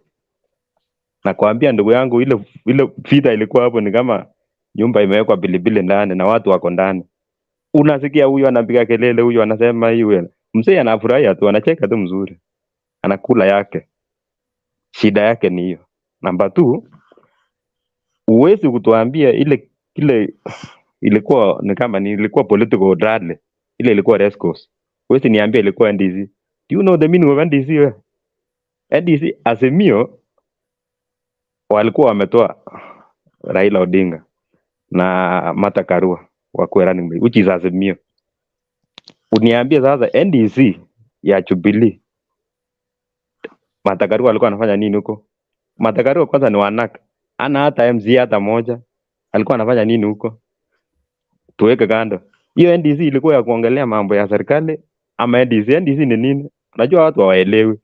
Najua inabidi tukue realistic tuelewe. Si ndio? Huwezi niambia unaenda NDC, ukifika huko unaanza kusema hii serikali ya Ruto, hii serikali ya Ruto. Ruto alienda NDC, alikuwa na watu wake. Waliongelelea mambo ya maendeleo, vile watatackle hii shida. Nchi ikuwe na amani, nchi ipate kila mtu afurahie. Sasa hii NDC ya Jubilee. Kwanza tu Kipngeno yes, ya Ruto iko NDC yake iko inaitwa PG ya PG, yes. Lakini ulisikia wakiongelea mambo ya Raila ama nini? Hakuna mambo waliongea hiyo. Waliongelea vitu yenye ya maendeleo. Unajua shida moja ni kama mtu akuweke kofi mbili. Wewe uko chini, badala uambie unisamee, unaendelea kuambia nitakuua na uko chini tayari. Raila kina Karua, kina Martha Karua, kina Jeremia Kione, au those are political losers wote. Uniambie ni nani alichaguliwa mwenye alikuwa kwa hiyo NDC? Nani alikuwa ana represent watu? Nipe mmoja tu. Nane. Sasa NDC unasimamia nane sasa? NDC ya kijiji. Najua NDC ni ya parliament, bunge, watu wenye wamechaguliwa. Sasa NDC sasa ya Jeremia Kione alichanganya NDC na PG. PG ndio ya wabunge. National delegate. Ndio na kuelewa mzuri. Exactly. PG ndio ya parliamentary group. Yes. NDC ni watu wote, raia wote wa Kenya Rebel anajituma huko. Nataka getting everything wrong. No, wacha nikueleze mzuri, maana nakuja kukataa hii mambo ya NDC inamaanisha ni communication between elected members and the delegates. Is it so? How? Ndio. Utafanya ni research what is an NDC, but endelea tu. And sasa uwezi niambia mnaongelea mambo ya chama na elected members of parliament are absent in that meeting and you call it NDC. Can you give me one elected member who was present in that day? Then I'll agree that one was NDC. Can you give me what was, did they solve the problem after that race course meeting? Then kanini kega na hao wengine wakaanza yao. So what was it? Hiyo ni mabishano, hiyo ni mashindano ya siasa. It was not NDC. Unanielewa? So what I am trying to say is there is a lot of confusion. Na hiyo confusion nani walitoa? Kina watu wazimie tu bado. Ndio walirush wakasema tuunde kitu moja inaitwa parties you what. Sasa ndio walirush paka wakapitisha hiyo kitu kwa bunge. Paka hata watu wengine walifungwa. Juu ya hiyo. Sasa hiyo kitu yenye walipitisha ndio hiyo sasa inawachanganya. Hata hawajui ni after 6 months, before 3 months, sijui gani ni gani. Hii jamaa anaitwa nani? Majority leader, minority leader. Anaongea ni kama anataka kufuta MP yenye watu walichagua. Sasa yeye amekuwa sasa yeye ndio kusema. Anasema tutaenda by election kama nane. Surely. Sasa ni kazi siasa, unajua watu bado wako in denial. Bado wako politics. Lakini sasa tuko kazi. Hii sarakasi yote hii ni kina Eugene Wamalwa, kina sijui nani niliona Peter anaitwa nani ya Mary. So ni watu wanajaribu kuwa Peter Munya wanajaribu kuwa kufufua mambo yao ya siasa. So anajaribu anaunda kitu kidogo ya kukunywa chai hapo kuongea. Hiyo ilikuwa NDC. Kidogo kidogo utasikia NDC mingi. Ngoja tu. Kuna ingine inakuja NDC sijui NDCI, sijui NDCI. Juu wakikaa hivi watapotea. So hiyo ni arising. So wenye wamechaguliwa waachiliwe waendelee kufanya kazi. Mambo ya kusema sijui hii na hii na hii. Kitu ingine ya Uhuru, mimi naona Uhuru angenyamaza tu, angewachana na hii story. For the sake of for the sake of respect. Unajua ukiona sasa for sure hapo naweza sema, lakini si kwa ubaya, lakini ukiona Uhuru anakimbizana rushwa tayari, sijui alikuwa wapi, kilelesho ama ilikuwa wapi. Sasa naona there's an extent yenye una demean yourself kufanya vitu yenye haisaidii. Uhuru angenyamaza, angewajana na kina Kanini, kina Jeremia Kioni, kina Murathi wapigana. Ni watu wanafikiana. The third president angenyamaza, angewajana na hii story kabisa. Ni hayo tu. Bwana Mutembei, ungeulizie swali Bwana Mutembei. Kulikuwa na wabunge ambao wamechaguliwa. Kipngeno hakujua mbunge hata moja ambaye alikuwa wakati wa NDC, kwa sababu tulifanya mwenje kama minority whip wetu. Kulikuwa na akina Waweru, kulikuwa na wabunge more than 6 ambao wamechaguliwa. Yani hakujua anything and he is commenting all about NDC. Tuulizie hiyo swali tafadhali. Kidogo tu Justin, ni kucorrect, hawakuwa 6, walikuwa 4 kwa sababu out of 32, 28 were missing. Tulikuwa na Mwago, tulikuwa na Waweru, tulikuwa na Mwenje. We had 6. Actually we had 6 that we recorded. You had 4. Unaona toki count wapiti 4. Sawa Chalo, asante sana kwa contribution. We are happy.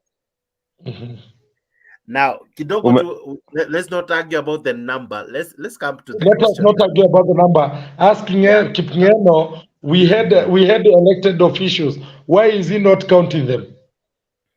Now, my question is, why do you think we need those guys to go on by elections? Yet these guys won on their parties. That is the issue.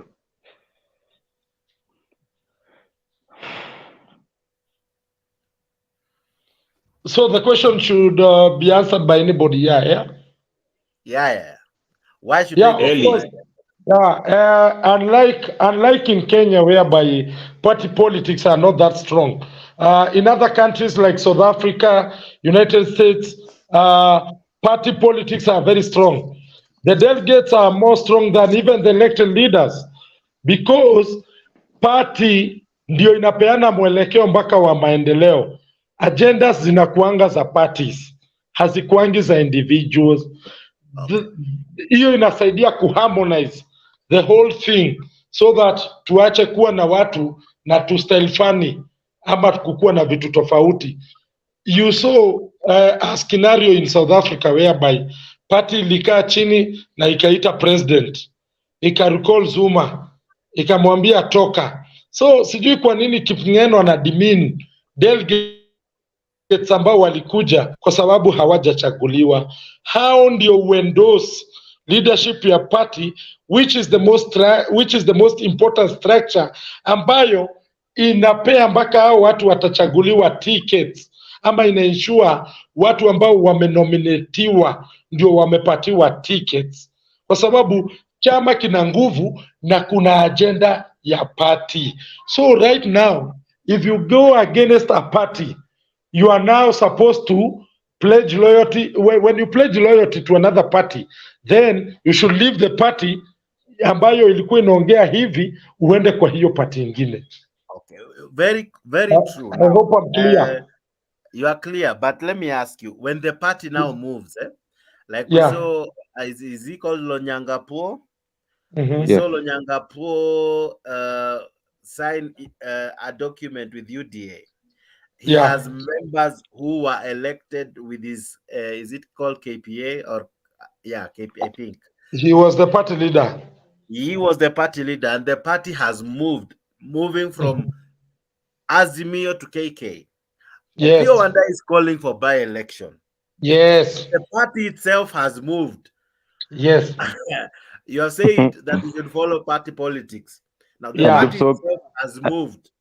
And With this, Kipkosing is in Azimio. Which and party has moved? Which party has moved? listen, Yeah, Longanyangapuo. party ya Nyangapuo imehama, right? Yes. Aya, kuna jamaa anaitwa Posing amebaki Azimio. Kipkosing. But kuna wajamaa wamebaki wamehama na chama wameenda Kenya Kwanza. Yes. Should those guys go for by-election? Yet ni chama imehama. Yeah. How? Should we have by-elections for those guys? And See why? the provision. See the provision. You should actually see the provision that may lead to a party to move from the umbrella of the coalition that they were member to. There is those provision, a resolution by members through which a party leader can take an action or on behalf of them can act upon.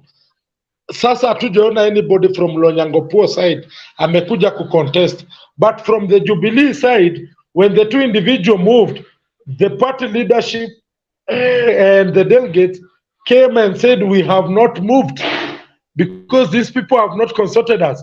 We have the party leadership, we have the delegates, they haven't consulted us. There is that provision whereby you can feel that in that coalition you are in, you can move out of that upon doing a letter that is informing the registrar of political party, we are moving as a party. Not unless now anybody contests or anybody raises a complaint. That is the time unaweza pata kwamba hiyo party imeanza kuangaliwa na PPDT, Political Party Dispute Tribunal, ndio inaweza ingilia, lakini saa hii haiwezi ingilia juu hakuna complaint. So Lonyangapuo, no one can complain about him. But Jubilee, there is people who can complain because the leadership, the legitimate leadership of the party leader Uhuru Kenyatta and also the delegates that you saw wakiattend NDC, they know very well they have not moved. It is a matter of two individuals going to Ruto or going to Kenya Kwanza or going to whichever side they feel that they are supposed to go. So now our position is saying we haven't moved. That's why we keep sending more letters to the registrar of political parties. Okay. We have like 20 minutes or so before we wrap up the show. Sure. Now, I want us to kind of summarize on the speech that Wandai read. Now, Wandai came out and said that one of the issues that they are not going back to the bipartisan talks is that UDA, or rather Kenya Kwanza, seem not to be listening to them.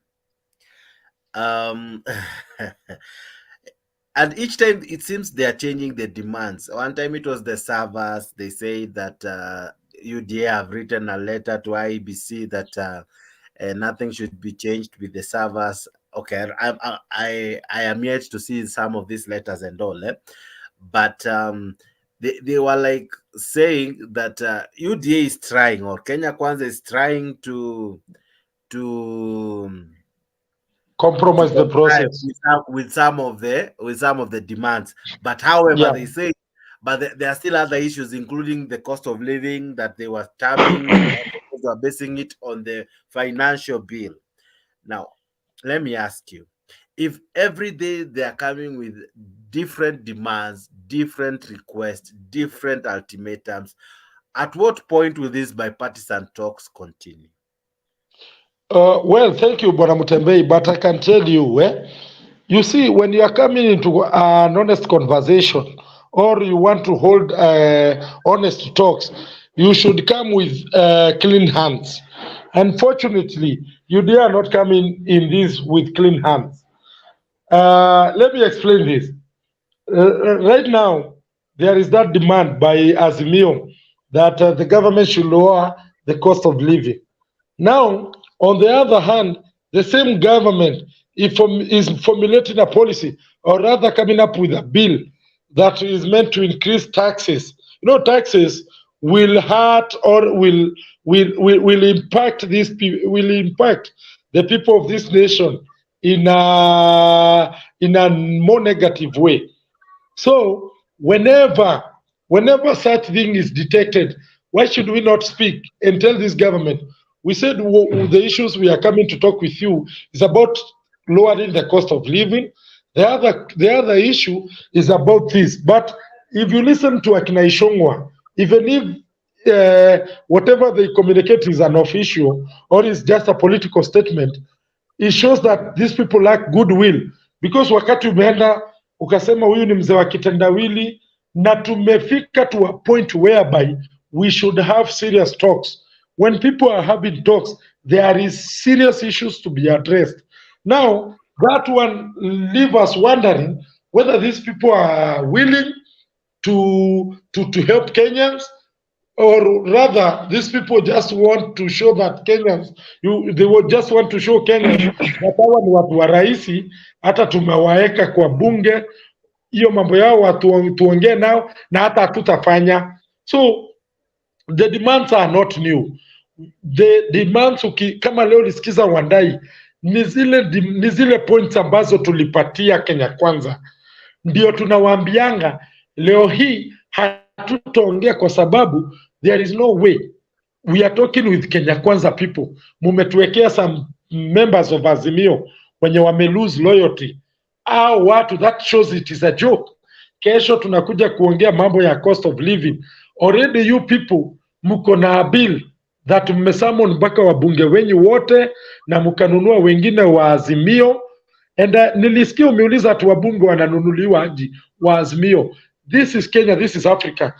Leo hii wakati umekataa kucooperate, mpaka wewe mtu ambaye inajua uko na kakesi kotini, na kama una kakesi kotini, kuna ile witch hunt inaweza fanyika kwa hii mitambo, uanze kuambia sasa hata CCK they are demanding this and that. So those people who normally lose their loyalty easily ni wale ambao wameintimidatiwa hapo nyuma wakakubali, thanks to so many other members who don't accept to fall to that trap. So kununuliwa, nyinyi mnaweza iona ati mtu alipewa pesa na akakubali. In fact, some of those people wenye wame lose loyalty wako na pesa mingi kuliko ile hata kununuliwa, hata kuliko wenye wajanunuliwa. But probably kuna wenye walienda kwa juu ya selfish gains na kuna wenye waliintimidatiwa. So my point to connect ni kwambie hakuna issue mgeni imetoka kwa Wandai. Wandai anaangalia zile point tulipatia serikali ya Kenya Kwanza. Hizo ndio tunachambua. Tunawaambia nyinyi mlituambia mtalower the cost of living. Sasa hii mmejihami na bill ambayo ina crash, and I'm happy for you creating this platform. Kwamba Ruto anajaribu, anaoneshana, the conman anajaribu kuoneshana that the conversation is all about the 3% housing issue, but I can tell you there are so many hidden charges. I wish I can even be given a chance kukuambia hii inachajiwa hivi, hii inachajiwa hivi, hii inachajiwa hivi, mpaka watu wa Kenya Kwanza. I was even happy to listen to some people from Kenya Kwanza ambao walisema mimi siungi mkono hii bill, lakini juu ya wale wengi wanaodanganywa rais, because I know the problem of Kenya, of this country, originated where people started living a lie. We want to live a lie, to assume something that was done bad, it was not bad. That is where it started, and that's the reason as to why I'm supporting the bill 100%. Juu watafika mahali waseme enough is enough, na watafute economic liberators wao na wa understand the meaning of struggle. So with that, me personally I'm supporting the bill ipite, hata kama mimi ni wa Azimio, nimejaribu kuconsult leadership yetu, wamekataa, wameniambia hapana, wacha tupiganie wa Kenya, whether they will value it or they won't. But I had a different thing na niliwaambia wacheni ipite, hawa watu wa learn the hard way, walikataa. So personally nikikuambia hiyo mambo ya kupeananga demands, tunapeananga demands ambazo zimetokana na zile point tulipatia Kenya Kwanza. There is nothing new. Okay. Yeah. Ngeno, unaona kama Raila Odinga ni kama hataki mazungumzo, because every day he seems to be changing the goalpost, and he seems to be reluctant to participate in the bipartisan talk. Is it a blackmail tactic ama he's genuine? Kwa sababu one time it was about Adan Keynan, Adan akajitoa, now it's all about the bill, because every day it will be happening. Will they always be postponing? Because as per what I'm seeing, every other day there will be issues. Will they be postponing the talks until these issues are met? Is it a blackmail strategy, or what is the end game of this bipartisan talk? Bwana Mutembei, acha nikuambie ukweli wa mambo. Na ukweli najua tuliamua hii mwaka ni ya ukweli. Ile siku hiyo bipartisan itaongelelea mambo ya Raila. Hiyo bipartisan itaanza saa hiyo na itaisha saa 8. Number 1. Number 2, kwa nini mpaka saa hii tunaelekea mwezi wa 9 ama mwezi wa 10 tangu uchaguzi ishe, tunaongelelea mambo ya uchaguzi na ni ya president peke yake? Uchuulize hiyo swali mbili. Ile kitu yenye Raila anahitaji kwa hii bipartisan ni kwamba waongelelee ni nini yeye atapata in person. Juu kama ingekuwa shida ya watu hawaelewi, huwezi niambia we have those members of parliament who were elected. I think there were 7 of them, 7, which is 14 total in number. You don't tell me that they are incompetent. Waongee hiyo shida mpaka wamalize. Mambo ya Kainan, wakati Kainan alikuwa, hata ingekuwa advantage kwake, kwa sababu angekuwa tayari ako mbele about angekuwa head +1, kwa sababu hiyo Kainan si alikuwa wako, si ana insist ni wao, ni wa Azimio. And then mambo ya huyu jamaa alikuwa amekuzia tena mambo ya kuna kitu kingine alikuwa amesema hapo kulingana na nini, say something huyo jamaa alikuwa amesema, nimesahau, but what I am telling you is that kitu yenye Raila anafurahia ni wakutane na Ruto 1-on-1. Historia hapa ipate zaidi ni kama uambie mtu kaa nitakuletea chakula, yeye anataka kuendea kwa jikoni. So yeye anataka kuenda straight, waonane na Ruto mzuri, waongee, aitishe ile kitu anaitisha, alafu hiyo story sasa itaisha, na ndio anje kitaingia. Sasa nao Ruto hawezi kubali, kwa sababu Ruto anachua, si ati ajui. Sasa ya ultimatum 24 hours hiyo ni ya Opiyo Wandayi hiyo. Ruto si mtu wa kustuliwa, na utaniambia ndugu yangu, Ruto ni mtu wa msimamo. Amesema tumalizieni mpunge, kama hawezi maliza punge fanya vile unataka. So it will be a tough, it is a challenge. It's a challenge. It's not an easy, it's not an easy battle. Since number 1, Ruto na Gachagua hawezi kubali hata siku moja Raila wapatane na Ruto, kwa sababu hiyo mess ya 2018 tarehe 9 mwezi 2018 somewhere, hiyo mess ndio ilifanya watu wakaokopa mambo ya nchi. Hiyo mess ndio saa hii unaona hiyo shida tuko nayo mpaka saa hii, mambo ya nchi. Na hiyo ndio main objective ya Raila. Main objective ni kwamba apatane na Ruto macho kwa macho, aambie hii ndio nataka. Hiyo kutuma watu hiyo haitafanya, na maandamano watarudi tu, utaniambia. Na ni ukweli maandamano watarudi. Okay. Now, people have been asking what are we basing our arguments on. Now, let me play a video. I haven't played anything today. Let me play the video that informed the discussion. And here we go.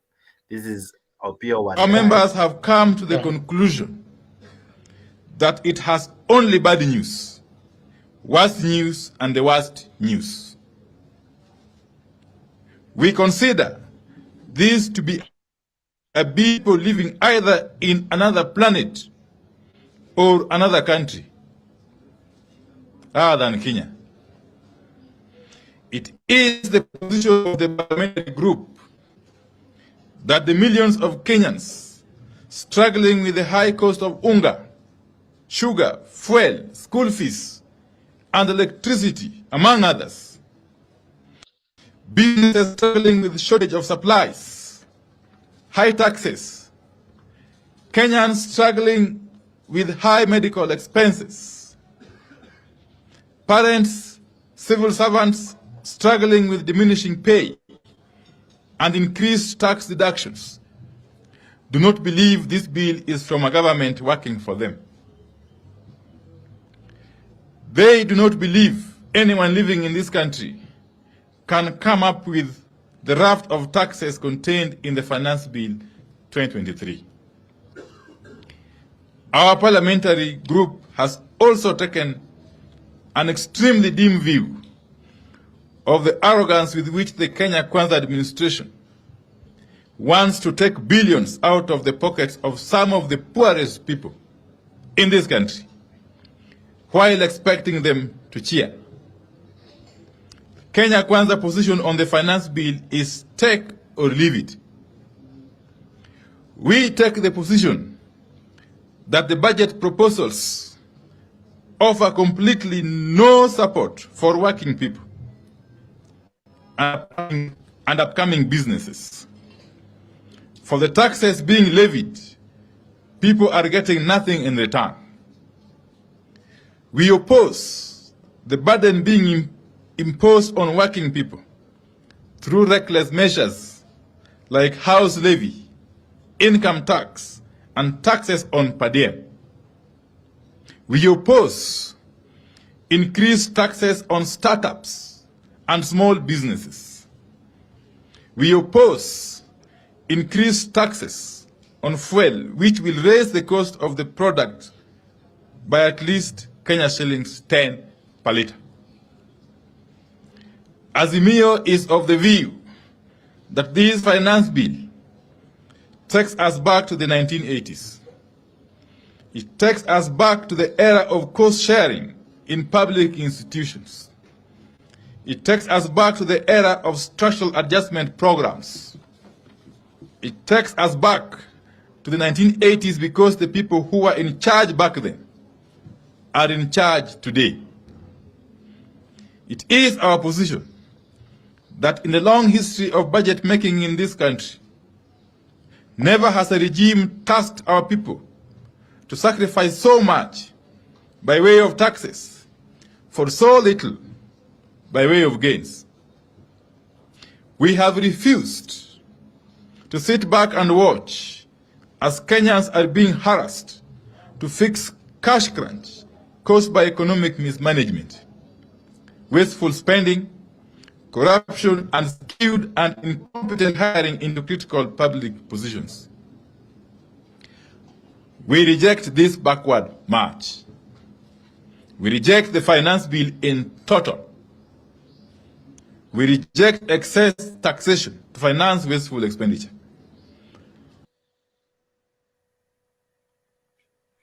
Okay, that was Opiyo Wandayi, and this was the president on the same issue. Sijui, mimi nataka niulize nyinyi, watu wangapi wako na kazi hapa? Weka mkono kama uko na kazi. Kama uko na pay slip. Uko na pay slip. Wale watu wanapata pay slip weka mkono juu. Haya. Wale watu hawana pay slip weka mkono juu. Sasa wewe mtu ambaye huna pay slip. Nimesema hawa wenye wako na pay slip watoe kitu kidogo tupange hata wewe ukuwe na pay slip. Alafu unakubali anakuja hapa anakudanganya kwa sababu yeye hataki kutoa kwa payslip, anataka wewe uendelee kuhangaika barabarani. Bana, wacheni hiyo nani. Bana. Jameni, mimi nataka niwaulize nyinyi, viongozi tulio hapa, sisi tukue na utu. Wale wengi ambao hawana ajira ni jukumu letu. Na ni jamaa moja, mwalimu mmoja alikuja aliniuliza Bwana President, sasa wewe unatusumbua ati sisi, mimi mwalimu nitoe 900 shillings ati ndio tupange housing, ati mtu ambaye hana kazi apate kazi. Hiyo inanihusu na nini? How is it my business? Unasikia? Sasa nikamwangalia huyo mwalimu, nikamjibu. Nikamwambia, mwalimu, wewe unajua ule mtu mwenye hana kazi, huyo ndiye analipa ushuru. Akienda dukani ananunua, tunakata ushuru. Akienda mahali anafanya, tunakata ushuru. Unajua huyo mwenye hana kazi ndiye analipa mshahara yako na mshahara ya rais. Sijui kama tunaelewana. Sasa niwaulize watu wa Busia, kama nyinyi mnatusaidia kulipa mshahara ya mwalimu, ya daktari, ya MCA, ya mjumbe, ya rais, tukitoa 3% ya pesa yetu ndio hata nyinyi mkue na kazi, iko makosa? Wacheni mchezo hiyo bwana, hapana. Hapana. No. Okay, that was the president defending the housing. My question was, mbona wasi reduce the mshahara in the first place? Because the mshahara pia iko juu. Mbona wasi reduce the mshahara as well, so that the pay slip can make sense. As they are touching the pay slips, they're also reducing the amount, because at times ziko juu. That's my question. The living standard ndio hizi kubali. Najua living standard imepanda. What was 10 bob in 1990, this now 100 bob. So inapanda. So mishahara yao haishuki, mishahara yao ni mingi, ni kubwa. Lakini ukipunguza naye pia, hiyo ni conflict, itakuwa conflict pia. Hao ndio wanaunda sheria. Wanaenda bunge wakoroge, hakuna mahali utapita tu panda. Nataka kumpatia jamaa anaitwa Eli, lakini kabla sijampa, acha tusikize hii video ya mwisho tu, alafu nimpe Eli.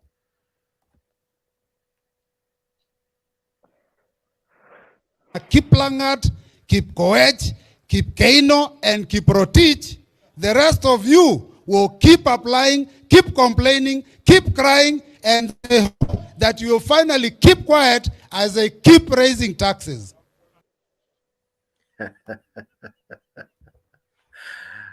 Huyo alinibamba, ndio kwa maana nimeweka hiyo ya keep. Alisema Job ni ya Kiplangat, Kipkoech na Kipngeno. As the others will keep complaining, keep searching, keep looking. So aliweka vizuri sana, ndio nimeiweka ile. It was a nice. Hiyo ni wifu tu. Hiyo ni kawaida. Yes, Eli, habari ya leo my brother. Good to see you. Hello. Good to see you all.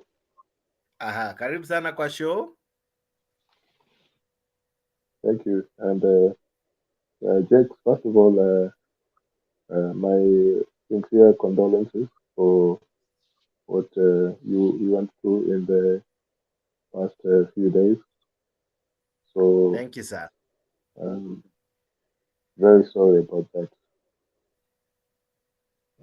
Okay. I want to say one thing is I don't really have time for William Ruto, so I have to not watch what I saw there, because I don't really spare any moment to watch or hear what he's talking about. As far as I can remember, even at the time when he was amongst the Pentagon five in ODM, I found it very difficult to believe anything that he says. I would keep him up there with those guys who win the Olympics of corruption, the Nigerians.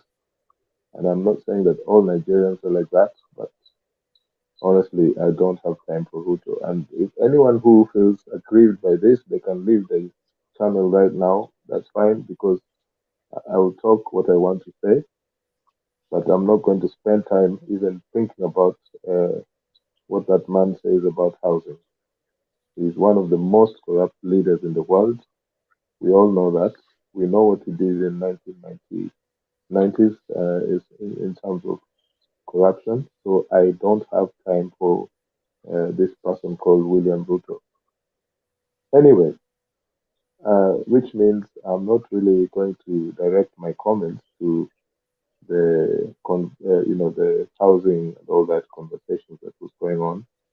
I wanted to reflect on something that I saw in the last 24 hours, which was the Russian foreign minister Sergei Lavrov coming to Kenya, and this is a big event which has not been taken seriously. William Ruto himself was, indicted by the ICC. His case has never been closed.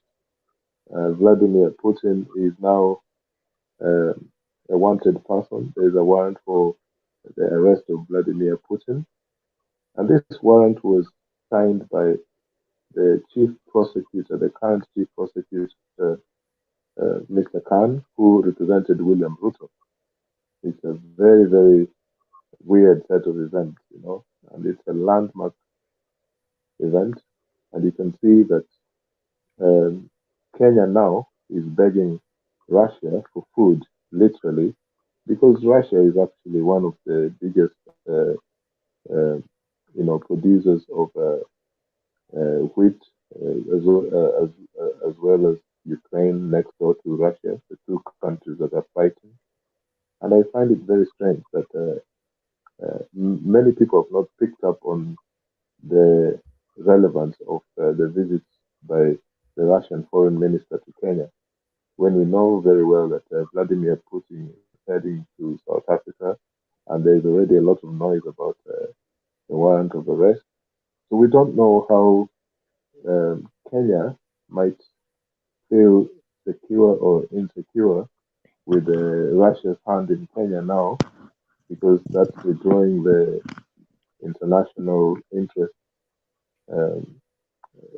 and how that affects Kenya or East Africa. It's a very strange set of affairs, because on the one hand, this man who is purported to be ruling Kenya now is anti-China, and he's pro-West, but now he's firmly pro-Russia.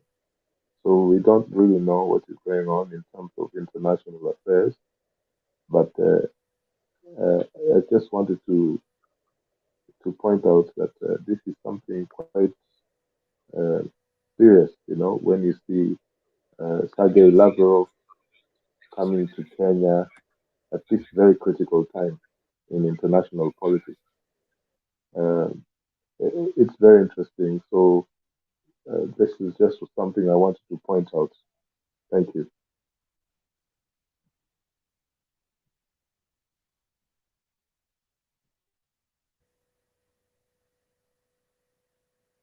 Sorry, I was receiving something, but go ahead, Eli. I don't know if you're through. Eli, can you Yes, hear me? I'm true.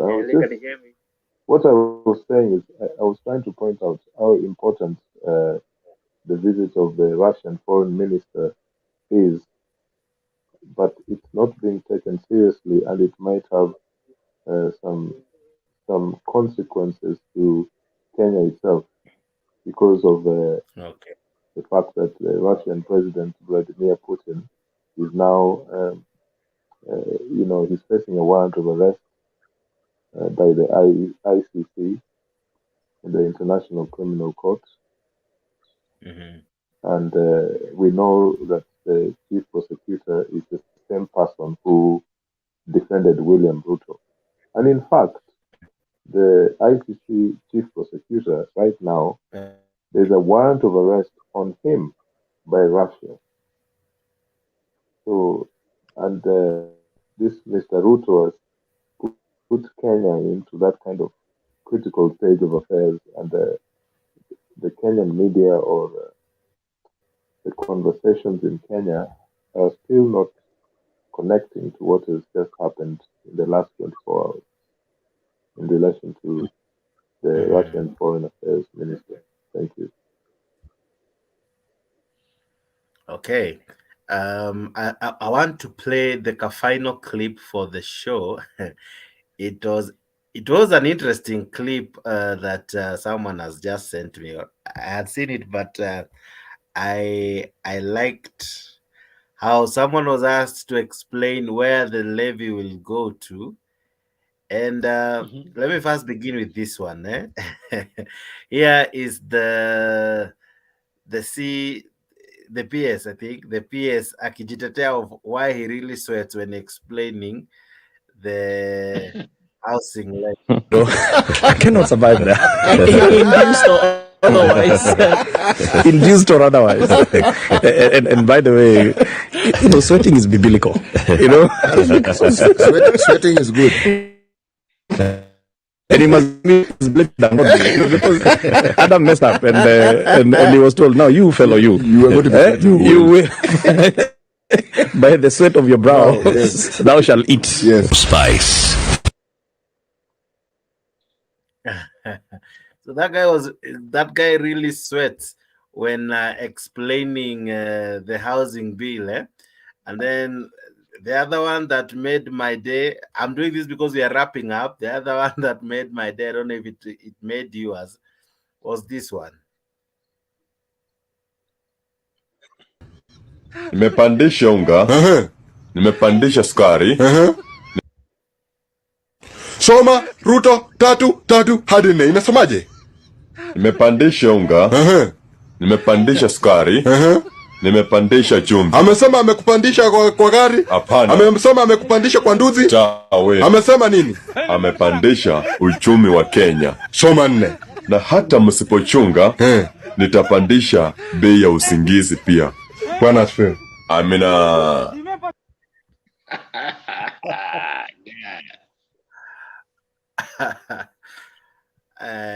That one made my day. Yeah? Kenyans never disappoint. Wow. TikTok. Yes. Eminem fight habari ya leo. Niliona ulikuwa na mshki. I saw you driving, but now you're back. Habari ya saizi unaendelea vipi? Niko salama, asante sana. Nilikuwa na safiri kidogo, sasa nilifika nyumbani kujitayarisha. Ndio nimesema nione kama bado muko, niwasalimie tu jamani. Tuko gangari kabisa. Karibu sana. Okay, naona pia mzalendo amejaja. Karibuni wadau. Ya, nashukuru. Sijui kama nitachangia kidogo, niliwacha mkiwa na mjadala ingine kali sana hapo. Changia bro. Najua wengi wanaweza kuwa wamezungumza yale nitazungumza, lakini mtaniwia radhi kwa sababu hata mimi najisikia tu nizungumze kama Mkenya. Haya. Nashukuru sana kwa nafasi ambayo umenipa. Nikianza na kusema, nitasema hivi. Unajua ni vizuri tukosoe serikali mahali inaenda kombo na mahali inafanya vizuri tuweze kuappreciate. Mimi ni mmoja wa wale ambaye nina support hii Kenya kwanza kwa hali na mali, lakini haimaanishi kwamba wakifanya jambo ambalo limetoka njiani eti nitasimama tu hapo niseme eti wako sawa. Hapana. Kama sasa hivi mimi nikiangalia vizuri, naweza kusema hii mambo ya finance bill ambayo iko ni mjadala ambao imeshika Kenya mzima. Hii mambo ya kupandisha fuel levy inaweza kuwa makusudi yake ni mzuri, lakini according to me sio wakati ambao unafaa. Sababu from 8% to 16% inamaanisha inaenda kuinterfere na kila kitu, and you know fuel is almost everything according to my understanding. Ile maisha tunasema iko juu inaweza kuwa juu zaidi, sababu kama inaanzia mafuta, pass fare, usafiri wa bidhaa, hapo kila kitu itaenda kuwa juu. So hapo naona kama sio mzuri, lakini nayo hii mambo ya housing, hii 3% ya housing, chameni, hii wanasiasa wanatuchenga kidogo. Sisi wa Kenya lazima tuangalie na tushukuru. Saa nyingine mtu mmoja akija na idea ambao ni mzuri, tufurahie. Ni kwa sababu nasema hivyo ni hii. Kama mimi sasa nimelipa nyumba Nairobi kwa miaka kama 20 tangu nilipoanza kulipa nyumba, na hakuna siku nilikuwa na ndoto kama hiyo nyumba ambao nalipa hiyo kwa miaka hiyo 20 itawahi kuwa yangu. Mwenyewe akiamua leo hii aniambie ondoka kwa hii nyumba yangu, nataka kama kupomoa ama kufanya nini, nitaondoka tu, hakuna kile nitafanya. Na nimeishi hapo miaka 20, nimekuwa nikilipa kila mwezi, hata kama ni 5,000 ama 2,000 for instance. At the end of the day, if you can calculate for 20 years, that's a lot of money. So the advantage of this 3% for housing ni kwamba hizo nyumba zikijengwa, wale wenye watapatika kupata hizo nyumba, number 1, you are guaranteed that you cannot be evicted, kwa sababu unalipa ukinunua. So there's no one who is going to come to you and say now today you must move out. So is it not better for you to be paying rent and you have the surety that you will never be evicted? Number 2, at the end of the day, someday you have that hope, because someday you might own the same house than just paying forever, and you are not paying. It will never be your house. It's like driving a government car. No matter how new it may be, you can wash it, you can take care of it, but it will never be yours. But if you at least rent to pay, you could have started the journey. Even if you die on the way, you did not finish there. You have a generation to come. You have your children. They will still have somewhere to be, and that is the way to go. Because our politicians, wao wakiingia tu, ukiwa councillor, ukiwa MCA today, unapata mortgage, unapewa allowance ya kununua gari ile unataka, ama MPs wanapewa 37 million for mortgage, wanapewa I don't know 7 million or whatever millions for buying their cars.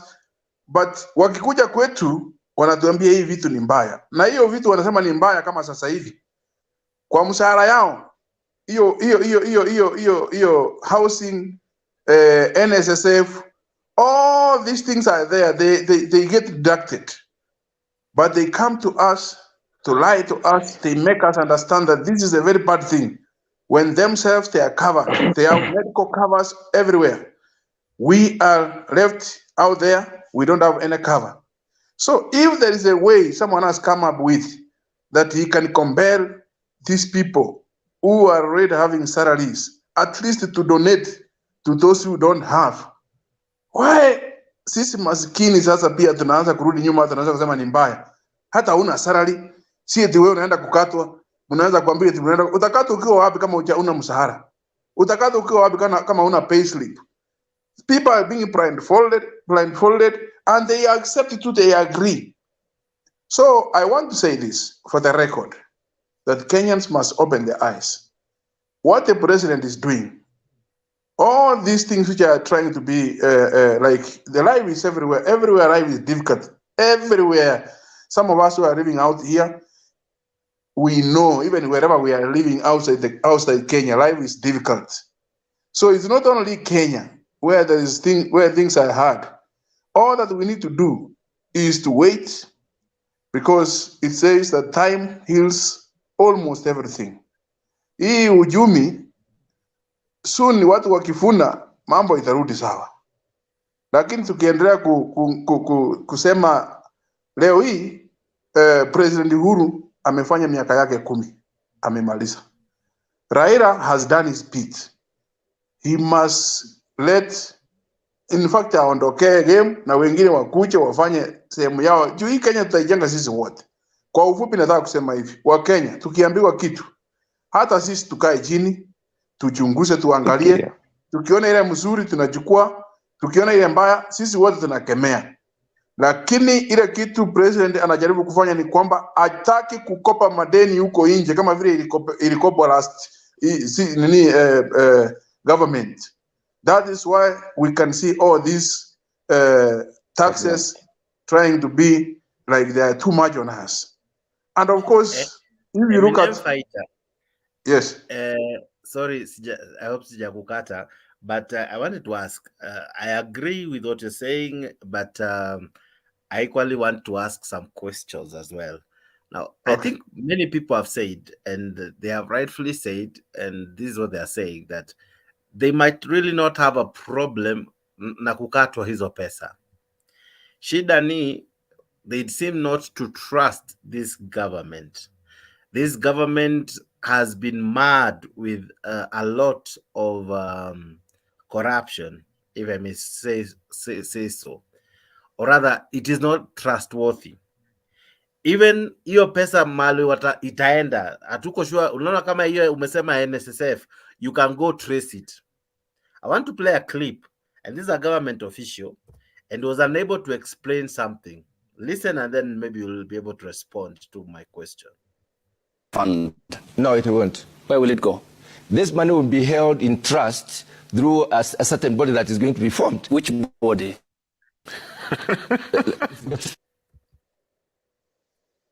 Okay, yes. May I just ask you then? Yeah. According to Charles Hinger, this money will not go to the consolidated fund. No, it won't. Where will it go? This money will be held in trust through a certain body that is going to be formed. Which body? There will be a trustee. The trustee will be formed. Who is the trustee? When we establish a trustee, an organization, when will you appoint or elect or select a trustee? Okay. So that is going to be, this is any issue that involves money. Okay, hang on, Dr. Mutunga. Any issue, and you are a parliamentarian, any issue that involves the hard-earned money of the Kenyan people needs some questions on that, answered. some of these issues. So when is that trustee going to be formed? Before the before the is formed. What do you mean? We have already we have started the budget discussion. This thing is supposed to be passed in the next. Have we concluded the budget discussion? Has the budget been passed? Have we placed the finance bill in Parliament? Okay, order, Senator. I give you my money, and you are not telling me what you're going to do. Order, Senator. Listen to Dr. Mutunga, as you proceed with the question. Inga, very clearly. Would you believe Inga when the way he was sweating? Sweating is it depends on the environment. Inga did not sweat because he was not saying the truth. Okay. Inga did not sweat. Okay. Maybe that sweating is personal. Inga was sweating because he was not. That's a physiological function. Yes. What are you sweating about? Are we saying that there's a crime? Because I don't sweat. I mean, he should have been in State House. He was sweating even there when he came to us. Dr. Mutunga. So it's not. Let's proceed. Okay. Senator Onyonka, order. He has not convinced himself that the project is actually viable. Order, Senator. Order. Let's have. Okay. It's my we are turn. going to look at it. We were going to look at it as a complementary of many other issues that comes with it. And also, we were not saying it's okay, so we will not know because you have never come with regulations to support that because you never formed government. Ayub. Yes. That is contestable. Okay. That is contestable. Yes. Hold on. Yes, briefly. What are we talking about? Raila is not president. But he did propose. No. William Ruto is. Why are we discussing about what isn't? Let us discuss what Ruto has. Raila is not president. And the side of KK need to realize this. Raila is a player, is a factor in Kenyan politics, whether we like it or not. When you concentrate, in fact, there's a fantastic article that has been done by Macharia Gaitho on Today's Nation, page 18. KK Alliance, you people are in power. You guys are ruling. Can you please rule? Leave this stuff of every day waking up in the morning. It is Raila that Deputy President Gachagua wakes up from your ministers. It's Raila from morning till. You people need to come up and tell us, how did Kenya manage to get Buruburu Estate? How did we get Hazina Estate? How did we manage to get Shaurimoyo Estate? How did we get Ponge Estate? How did we get, forgive me, Kariobangi? How did we get Onyonka Estate? These were Kenyans who sat down with the within the national government, came up with strategies. The houses were built. People were asked, can you come and buy? Number two, I want to agree with what my brother has said. The president is finding it very difficult to message to Kenyans what this housing thing is. And by the way, he doesn't have to explain anything to these people he governs if he believes he's right. So let him get a common position and say, we are going to organize to have an area which is going to build houses which are going to be for low-income earners. We are going to come in estates where this house cannot cost more than 1 million shillings. We intend to make sure that we have electricity, we'll create schools in this environment. Exactly. We need to organize all these and put it into place. And the way we want to pay for it is this, that, and that. Thank you. Right now, if I ask you, Ayub, yes, my brother, what is this? What are these houses going to be like? Who are the... What is the model? Please wait. Who are the public-private partnership companies or organizations or international outfits? Who are they? Why is Parliament not discussing this? Why have we not agreed that our donors who are consistently have been the guarantors of such projects, they have all gone. Okay. Nobody's putting their money in this. Yes, Dr. Mutunga. Two issues. And briefly, then we proceed to the bipartisan talks. First of all, I want to dispute the fact that it is only Raila who understands how housing can be done in this country. And that is wrong. I would even like to probably say that as the Kenya Kwanza government, we understand better because we're even discussing all of us. So the fact that somebody has worked in that is wrong notion. Saying that, trying to presume that some Kenyans do not understand what they are doing. No, it was in response to what else? Extremely wrong. And then we need to tell Kenyans the truth. Okay. And the fact is this: the housing project is not somebody is not being snatched. This, we are not taking this money from anyone. This money belongs to the contributor. It is like merry-go-round where you put a kitty. That money is yours. That money is yours to the extent that you will have that money. Hang on. You will have that money back at the end of the day, and the multiplier effect will be so enormous and so rewarding. So it is actually a worthy cost to take. Dr. Mutunga. And we are putting this money together so that we can guarantee the investors. And I want to say investors. Okay, Dr. Mutunga, I am aware of more than 10 investors who have requested to invest in this housing program. Because we need to proceed. And may I just... Some of them are Kenyans and others are not Kenyans. Okay. Okay. That was the clip that I wanted us to discuss. Now, eminent fighters are explaining. That is an official trying to really explain, and he's finding it rough, right? He's really finding it rough. Now, maybe wewe unaweza kuwa na uwezo kidogo kumliko to explain to us how is this fund, how, as per you as a supporter, how will Ruto manage this fund? One, to get it, to assure Kenyans that it will not be swindled, to make it work, and then the elephant in the room, that in 7 years, if I go for it, I'll know where to get it without being taken in circles. I'll get my money. Okay. Let me say this for the record. You know, we all went to school. And when we were at Form 4, each and every one of us, we were studying in the same class with the same teachers, but there were those who got A, B, C, D, up to E. What am I trying to say? The guy who is being asked this question there, he might not have answers because he doesn't know what he's saying, according to me. The answer is this. Even if from before some years back, we have been having this what we call NSSF. NSSF was there, Can someone tell me where the money was being kept?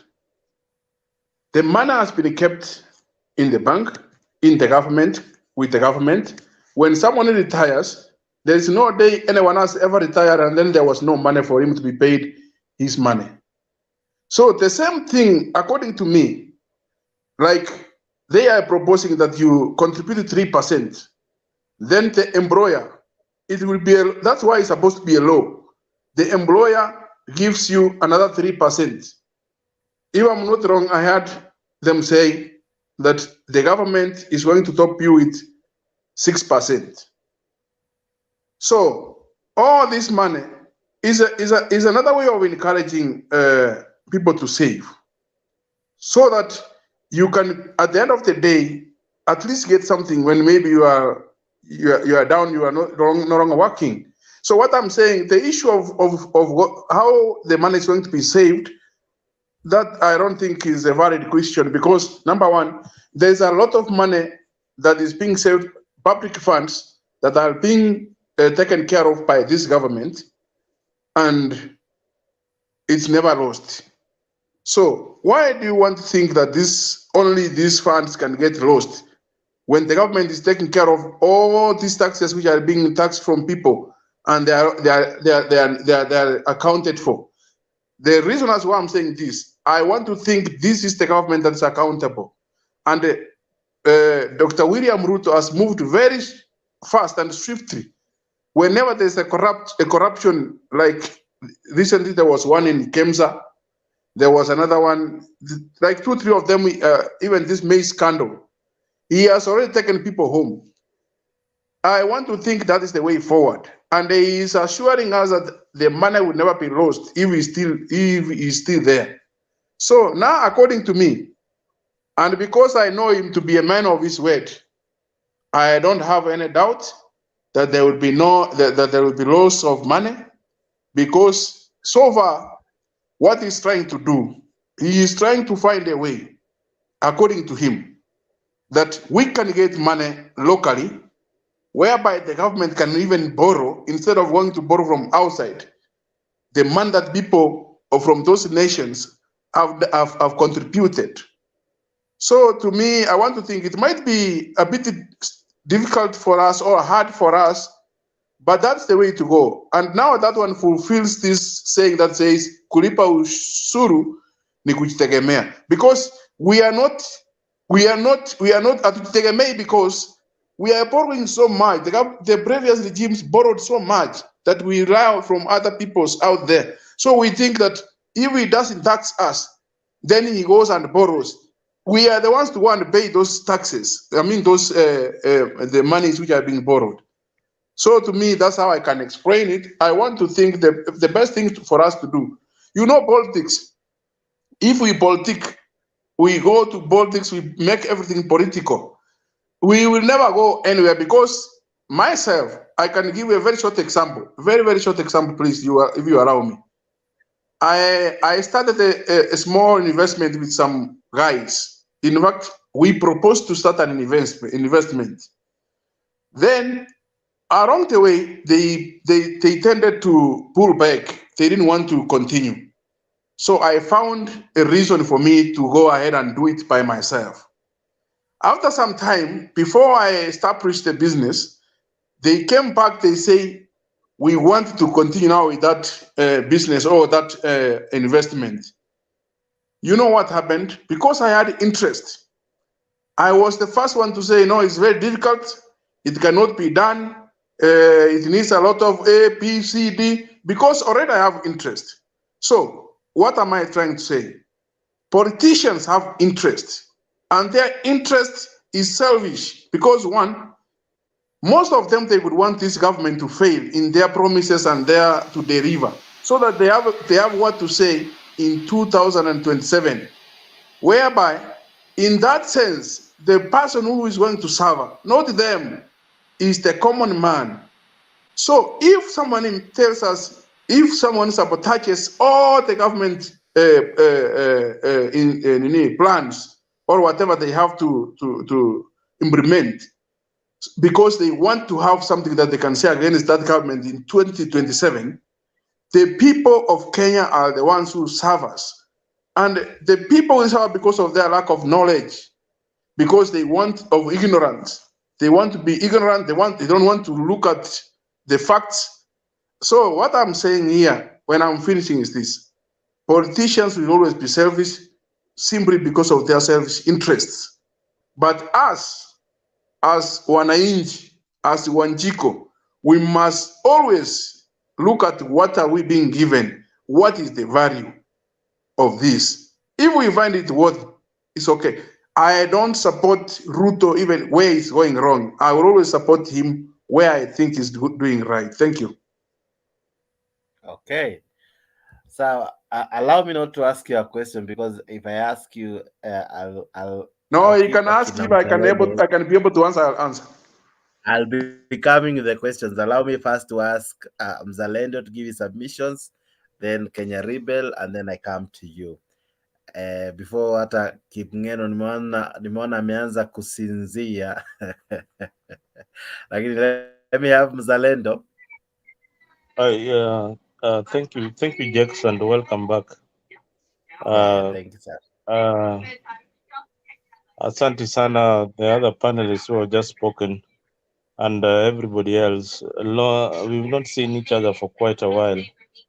Nice to see you once again. We are back at it, politics as usual.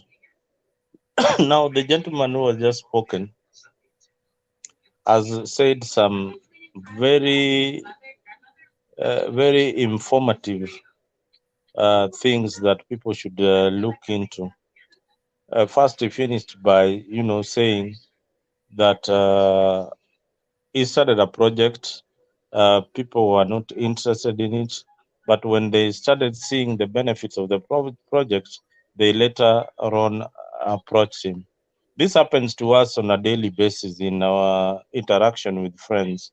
You have this idea, you come up with a group of friends, you tell them, okay, I have this proposal.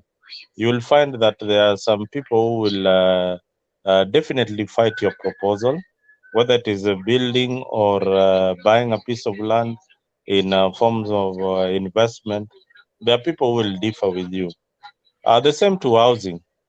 But what does housing in Kenya, what has informed the government to build more houses? That is the issue that we should be addressing.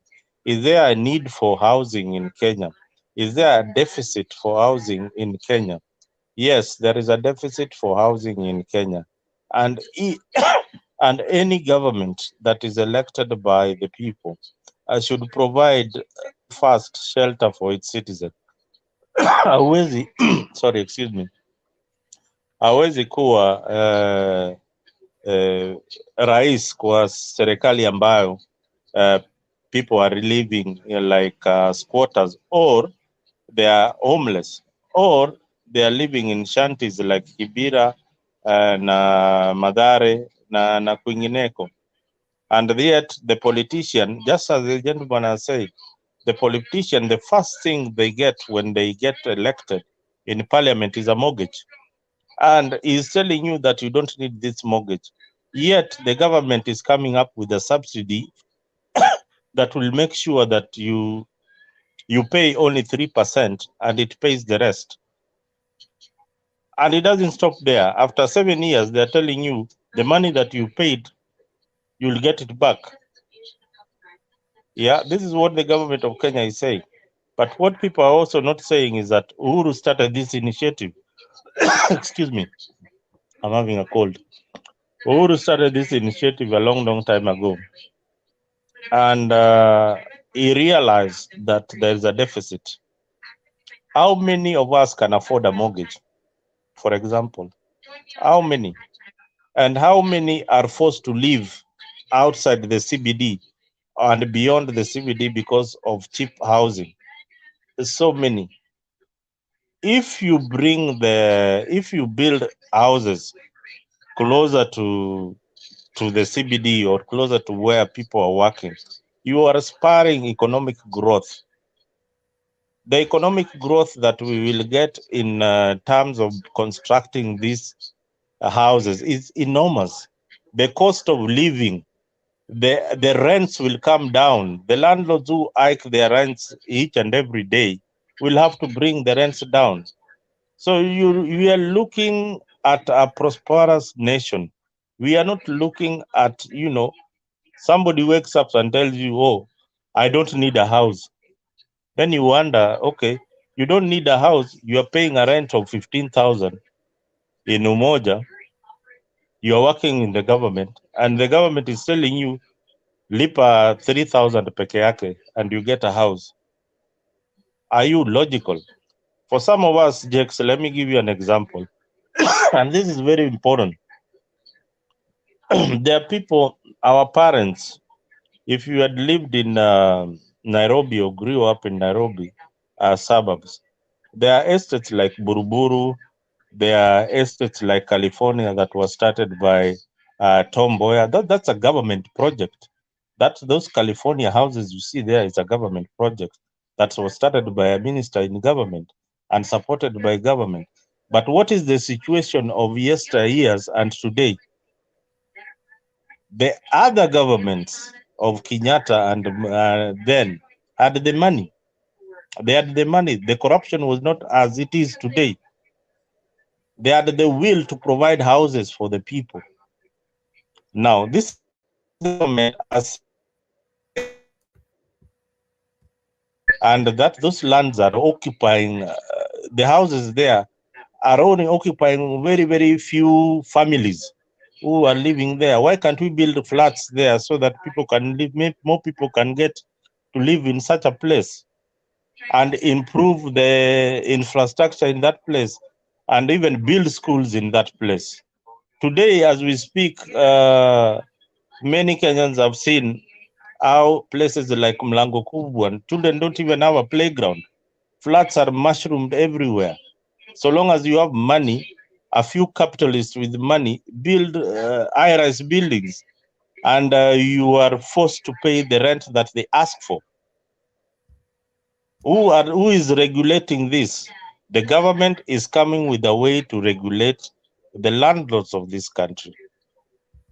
They must be regulated, and they are fighting so hard that this thing does not take off. Look at the housing project that Uhuru Kenyatta started. Was it Jakes? What is the name of the project? Sorry, the housing Which project one? The in Bonza Ngara. City? It had a name. It has a name. It had a Oh, name yeah, that it was given. yeah. I don't know. I'll remember the name. I'll give you. Uh-huh. The housing one or high rise? nini moja. What was it? Iko na jina Just ya Kiswahili yeah, ilipewa. Yeah, I'll give you the name nikikumbuka. That housing project, the face in Ngara is already completely sold out. Look at the way it has transformed the Ngara area. Look at the way it has transformed that particular area. Stare, the one, the people who are complaining today, is already sold out. Completely sold out. Yes, you don't need a house, but you need a property. You need to leave some inheritance for a generation, your children. The only way you can leave inheritance is by buying that property and leaving it for your children. Now, unfortunately, our parents, the same argument they had when in 1974, when Buruburu houses were being constructed and Umoja towards the 80s, they were being compelled to buy a house for 80,000 shillings. And do you know, Jakes, how much they were contributing per month? If you are a civil servant, you are only paying 200 shillings. And they walikuwa wanabembelezwa tafadhali. And you know, their silly argument was, ati sisi tuko na maboma zetu huko nyumbani, huko Gishagi. Hapa Nairobi tumekuja kutafuta kazi tu. The Kikuyus who were bright enough then bought those houses in Buruburu. Your father today is renting a house in Buruburu from that Kikuyu who bought that house at 80,000 shillings. Look at how stupid that generation was. And today they are paupers in the village. They have got nothing, zero. How many people own houses in Umoja? Those were voluntary. They were civil servant. Unaambiwa nunua hii kitu tafadhali. That time walikuwa nabembelezwa. Just the same way Ruto is trying to bembeleza everybody. Please accept this thing. But you see, at the end of the day, the government will say, you know, okay, fine. This thing will be optional. If you're willing to go with it, yeah, we'll go with it. But now we will inject more money into it. Because you are not willing to pay for it, let us inject more money. In countries where like the first world countries, they have affordable housing. They have even vouchers for people who can't afford houses. What is the gap? How comfortable are you as a leader of the biggest political party, comfortable with your people living as paupers? Why can't you create a room for them or negotiate with the government? Okay, fine. Whatever you are proposing is a good idea, but we can do it this way. Everybody who is going for these stations complaining, they have got nothing completely to offer, including the Azimio leader. What are the options that they are giving Kenyans in terms of alternative? Ni nini asa wanasema? Yes, they go to these stations and, you know, castigate this movement, this housing, these taxes and all that. This will be a burden to Kenya. But what is the option? Because Azimio had got this in their manifesto. They wanted to provide affordable housing. How are they going to do it? Zalenda, I love what you said. I loved what you said, and I want to bring what they had said back then, because this thing is not fresh with Ruto. It was proposed earlier. If you remember, it is not a Ruto's agenda. It is something Ruto is pushing, but I didn't start with Ruto. So I don't know if I play or first you finished, then I play what they had said concerning the housing issue before. You can just play it, Jex. Play. Okay. Now here is Raila Odinga some times back when the handshake deal was sweet.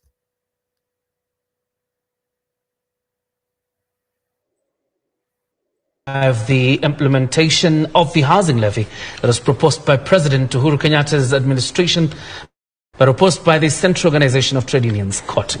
Raila says the levy will be crucial in his bid to initiate massive infrastructural development in urban settlements across the country to avert a housing crisis occasioned by the rural-urban migration. Weekly Fokech reports from Kisumu County.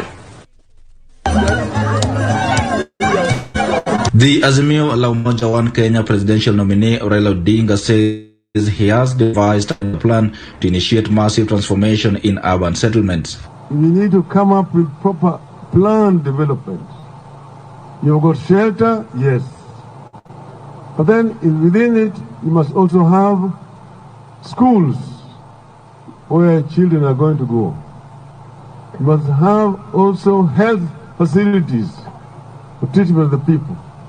You must also have recreational facilities and also leisure facilities like clubs where people would relax in the day.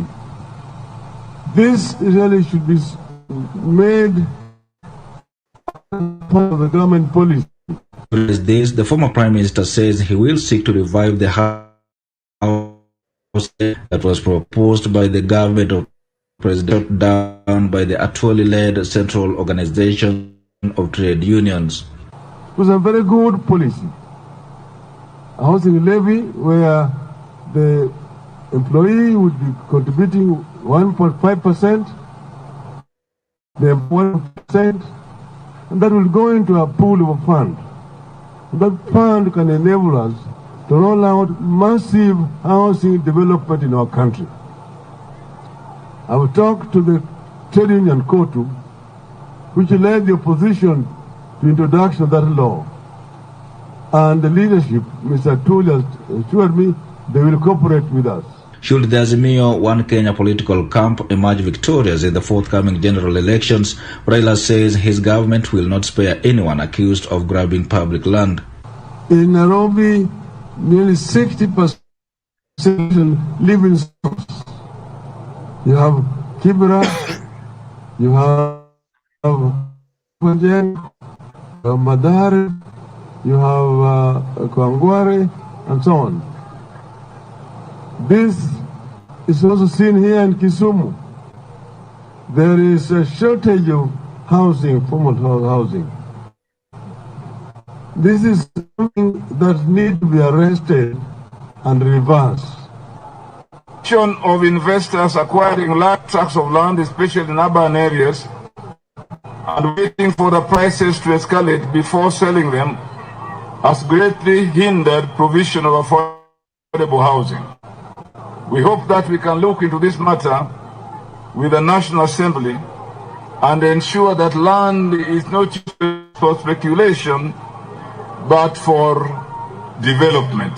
And with less than 3 months left to the general polls, Raila implored his Nyanza backyard to ready themselves with requisite documents and vote to the last man, sure he emerges victorious.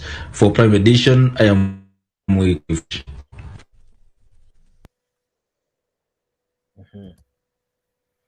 That is him supporting the bill. Now, here is the former president on the same.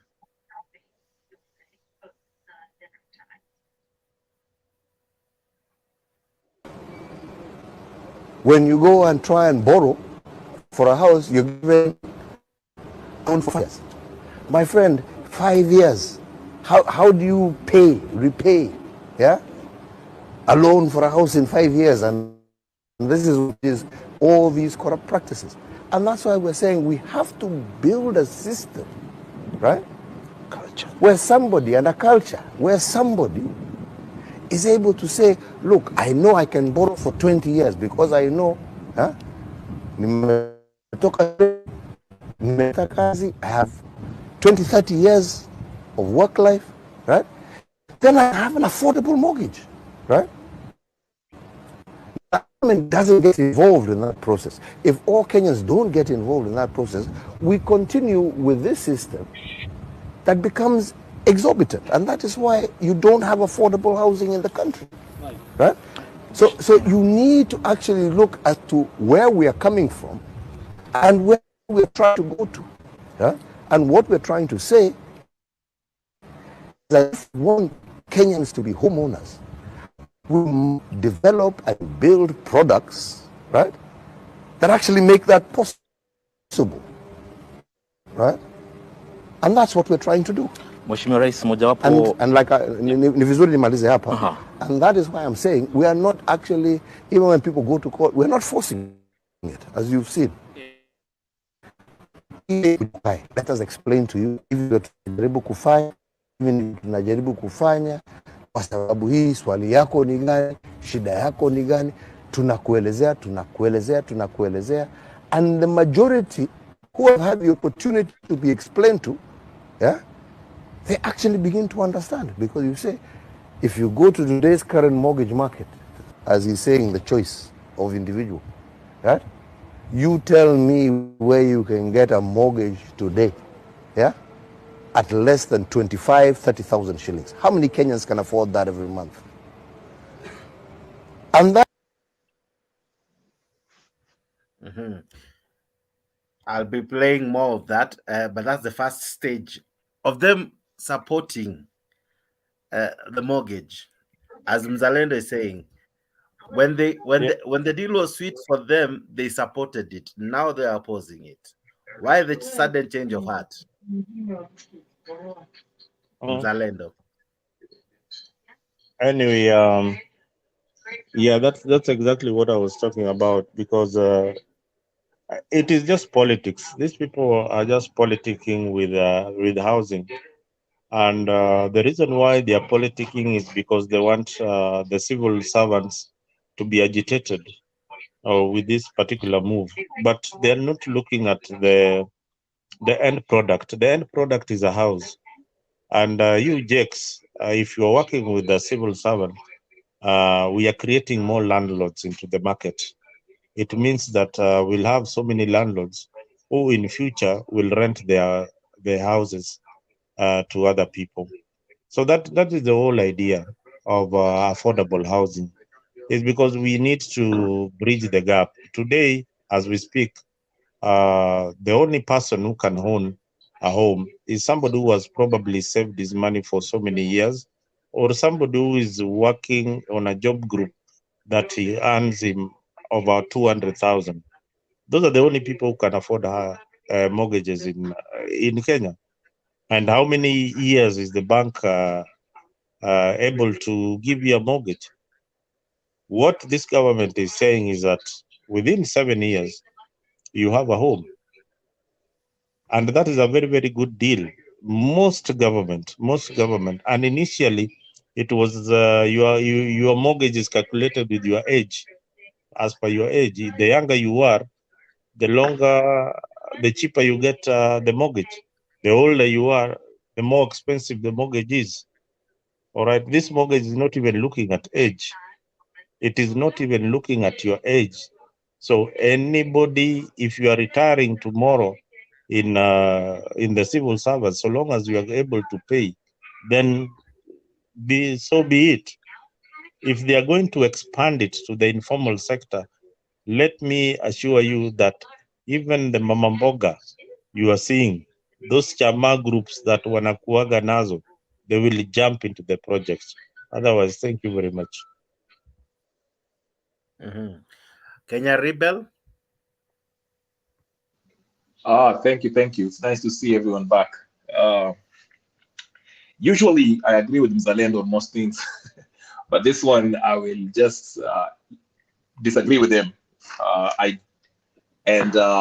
me start by saying this: let's take politics aside.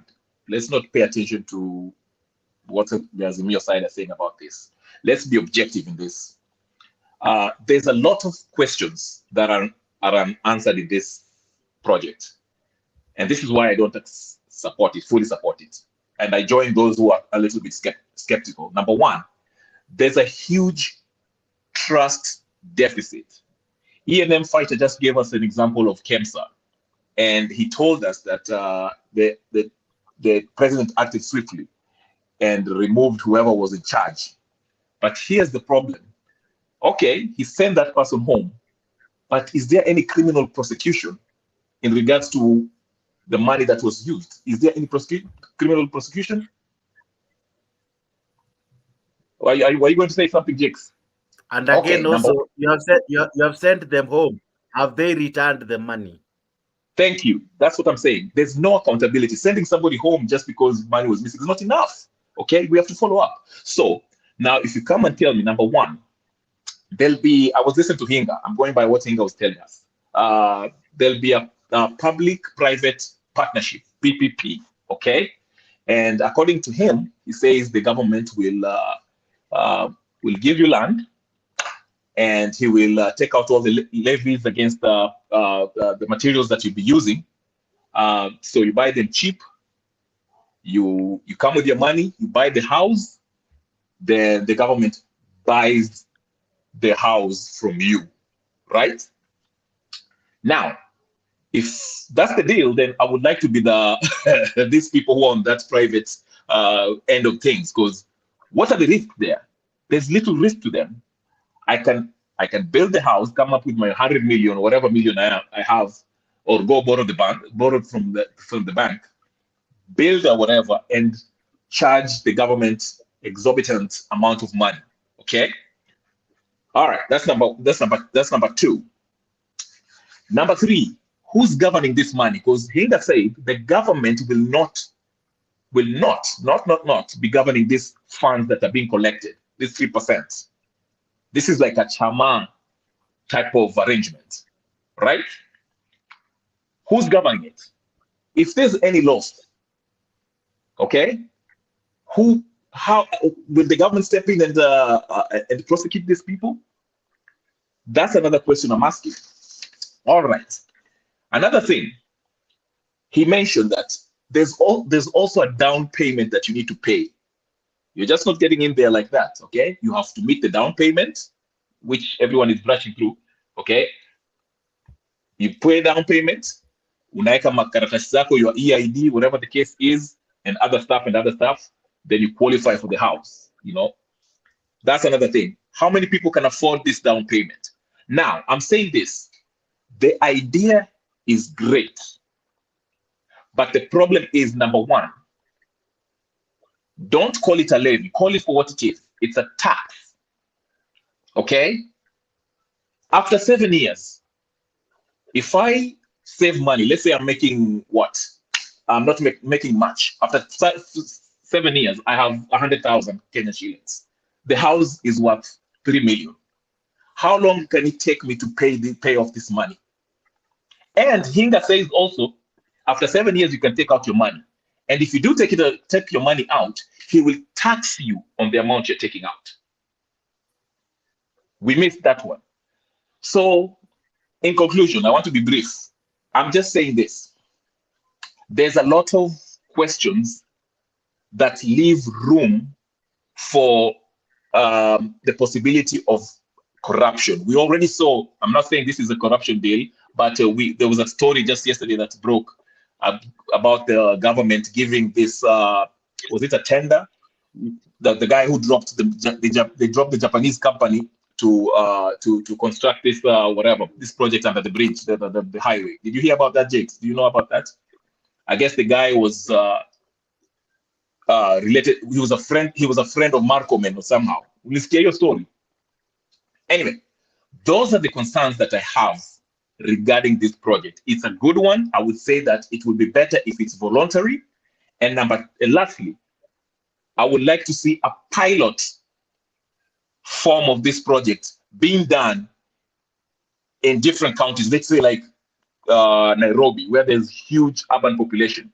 Let's have a pilot project done and let's see how it works out voluntarily first, so people can see how beneficial it is, but make it voluntary, not a mandatory. That's all I want to say.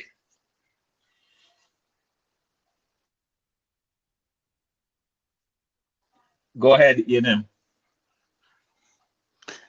I wanted to ask you a question, just a question, because Jax is not there.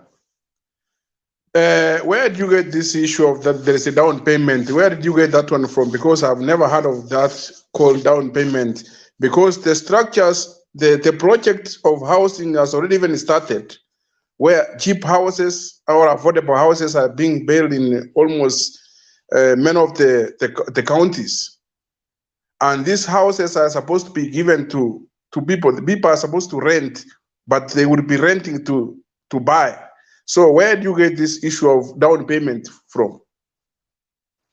I had it exactly from P.S. Hinga. What's his first name? The one that was giving his the submission the other day. In his submission, he said that there'll be a down payment. When during the question, go listen to that submission when he was being asked questions. But to that extent, I can tell you, it's the same thing that I started with. That we went to school, all of us. Some went to university because they managed to pass. Some failed and they stopped at Form 4. So whatever he answered or whatever he said, I think is wrong, because I have never heard the president, who is the initiator of that project, which is trying to say of affordable housing, saying that there would be down payment. Who can afford those things called down payment? There's no down payment. What the president is saying that when you contribute 3%, the employer will be forced, because it will be the law, he will also contribute 3% for you. Then the government will contribute 6%. Altogether, it will be about 12%. So that is how it's going to work, according to my understanding. So that issue of saying down payment, I had about 7 years and about the percentage or the tax that this is normal. Even when you put your money in for example, in a fixed account, at the end of the day, the banks, they charge. So some of the things, I truly, myself, on my side, it's like when we have a fuel increase, you have nothing you can do against it. You cannot say don't increase the fuel levy, or like maybe when on the pump, for instance. So sometimes now I tell people, even if you quarrel, even if you do what you say, what some of the things will always be there. So according to the down payment, that one, to be honest, I've never heard of it. If it will be there, that will be wrong, because I started by saying I will always say no to what is not right. But issue, yeah, housing is really something good for hustlers, for people who have no incomes. Because if that house is built and then you are renting, then you rent to pay, like I said, suppose I've been paying the house for 20 years and I do not intend to have it being mine, even if it's after 100 years. But here there comes a savior who says, I'm giving you this house, pay it as rent, but you will be paying as you buy. You know, some of these things, they make sense to some of us. So that's why I think it's important for us to let us give it a chance, because if it cannot work, it's only a fool who doesn't change his mind. We can always change. I agree. From what I understand is the employer gives 3%. He matches your 3%. You give 3% and the employer gives 3%, which makes it a total of 12%.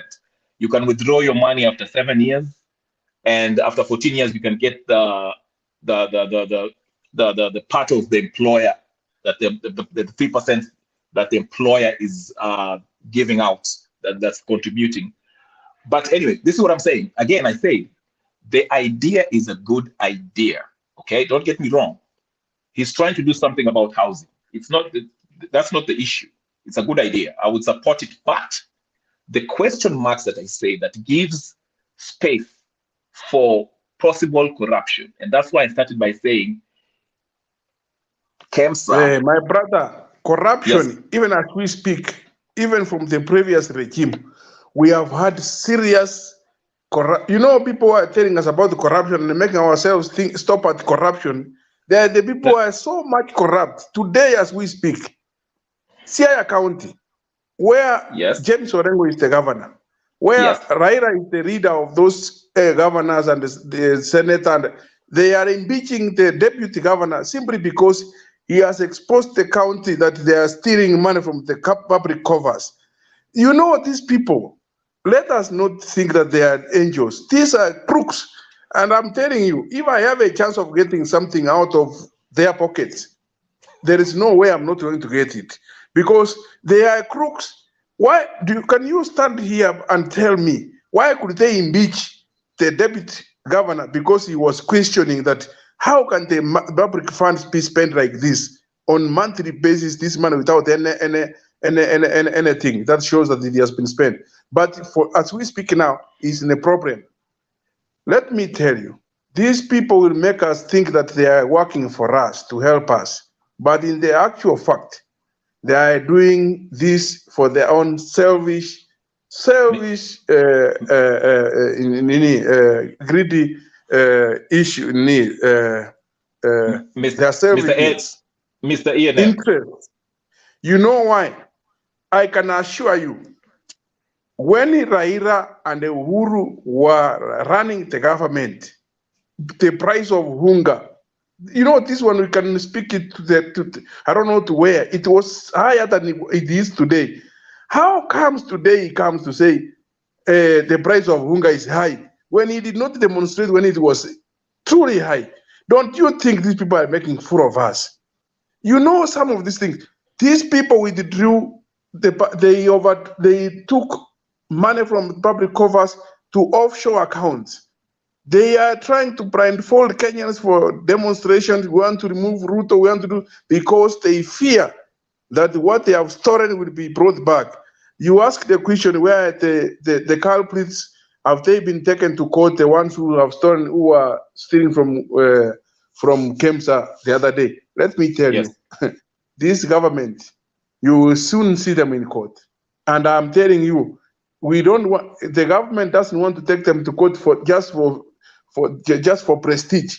They want them they want to take them to court when they have concrete evidence, everything is in order for them to be sentenced.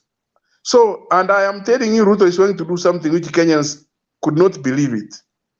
So, according to me,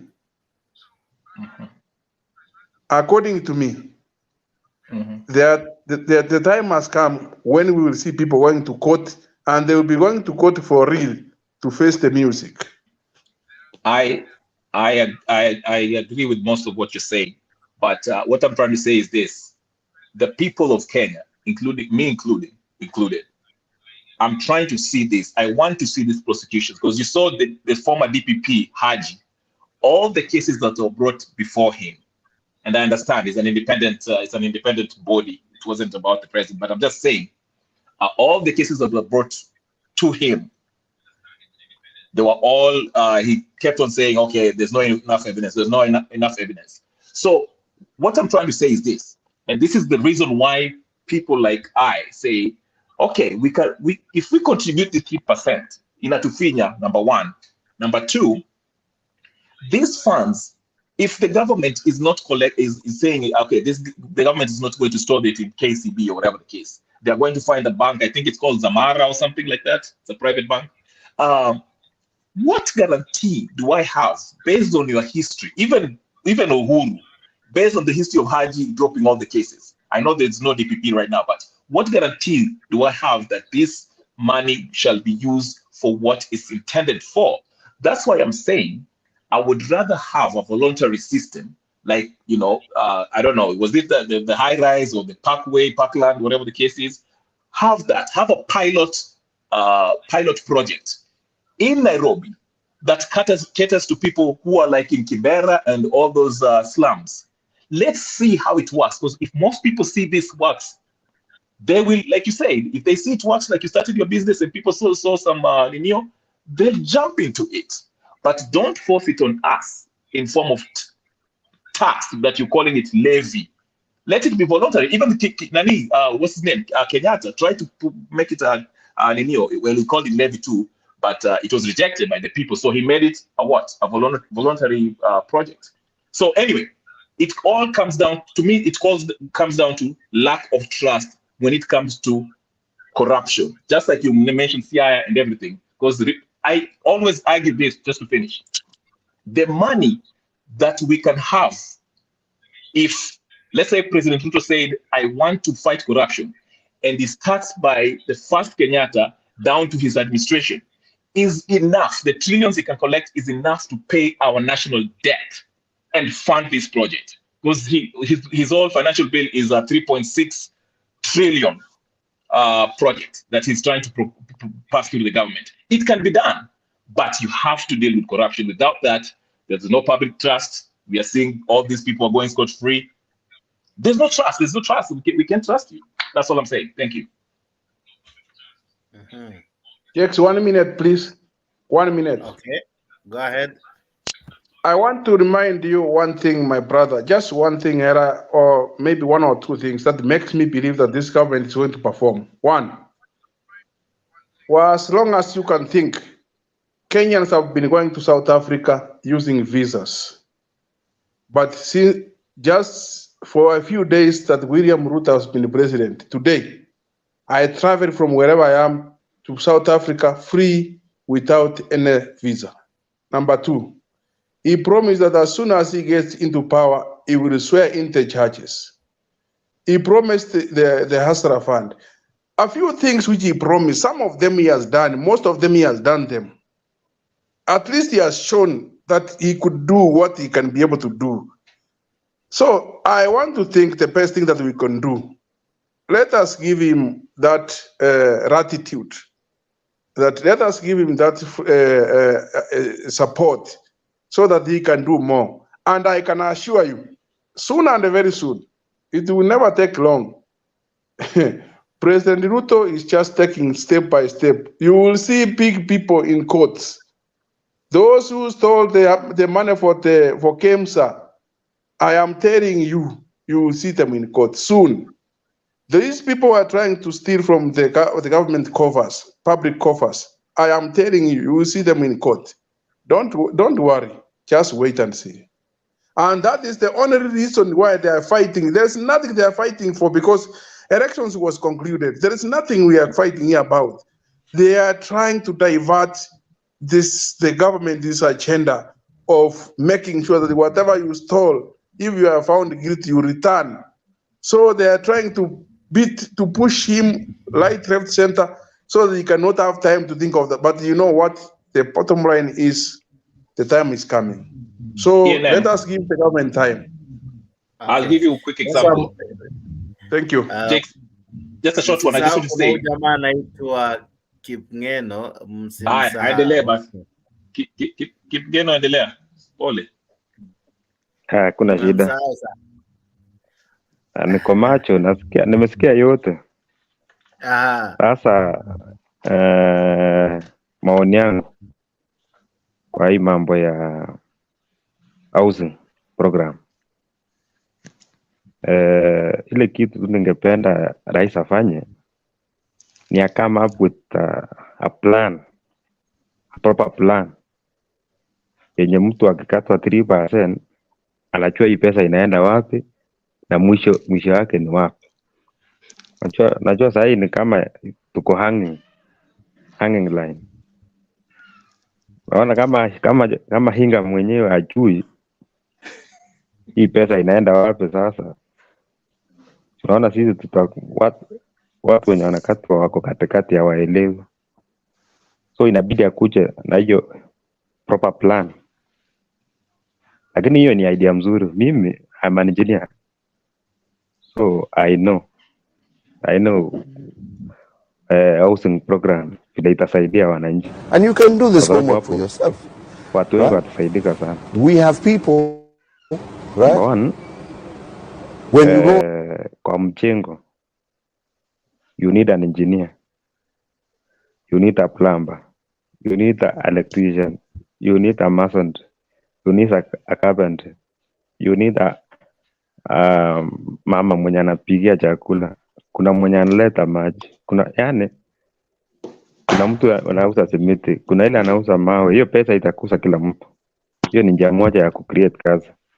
Hiyo nachangia hiyo, lakini ikuwe na program nzuri ndio tukue tunaaminiana. Lakini hii serikali ya Ruto ako sawa, mimi sioni shida, ni venye tu atatoka na hiyo kitu tuelewe nzuri. But mimi naona ako sawa, ni ile tu akikuja na hiyo program nzuri, tujue proper program, tujue hiyo pesa hii inakatwa au secure it, hapo ndio itasaidia. Hata sina maneno mingi, nimesikia tu, nimepongezi fighter, nimeona fighter ako sawa, naona anaelewa kabisa. Pia kuna mzee fulani hapo nimeona anaelewa, so hii platform bwana Mtembe, endelea, hii nitachangia kila siku. ENM. Yes, swali kwa ENM. Yes. Kwa ENM. Yes. Kidogo tu. Yes. Kwa ENM. Amesema very soon Ruto will bring these people to justice. Yes. I think he appointed Kidero on some, what did he appoint it for? Kidero was appointed for something. Yes. He has a history of corruption. Okay? These are the people who are supposed to be brought to court, okay, to pay for the money he has looted from Nairobi. Now, if he brings somebody in his government like that, tag, what confidence do I have as a Mwananchi that if I give you that 3% that I'm from my hard-earned money, that my money will be secure? If another Kidero, takes that money and use it for whatever he uses for, disappears, will Ruto prosecute him? Because so far, the people he's appointing, they're tarnished already. So going by that, I don't have any confidence in this. Thank you. Okay. Can I answer that? Yes. Yes, Mzalendo. Let me attempt to answer what my brother has been worried about. And I have to start by saying that when you see a politician in court, like the ones that you are seeing towards the end of Uhuru's term, Those were politically instigated arrests because of political affiliations and all that. Now, why the prosecutor Haji was called Haji, or was he Haji or Nurdin Haji. Nurdin Haji could not proceed with these cases is because there's no enough evidence. There's no enough evidence to take these people to court and jail them. That is the problem with our police.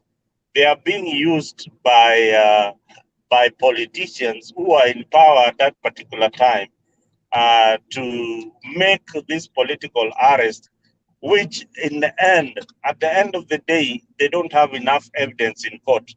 Look at the case of Shakahola. This guy is arrested. The owner of is called who? I've forgotten his name. Mackenzie. Mackenzie is arrested. Why do you arrest somebody if you don't have enough evidence to take him to court? Why can't you build the evidence, then arrest the person when you have everything? And by today, Mackenzie would have been in jail, serving a sentence. By today, yeah, he would already be serving a sentence because the police did their job.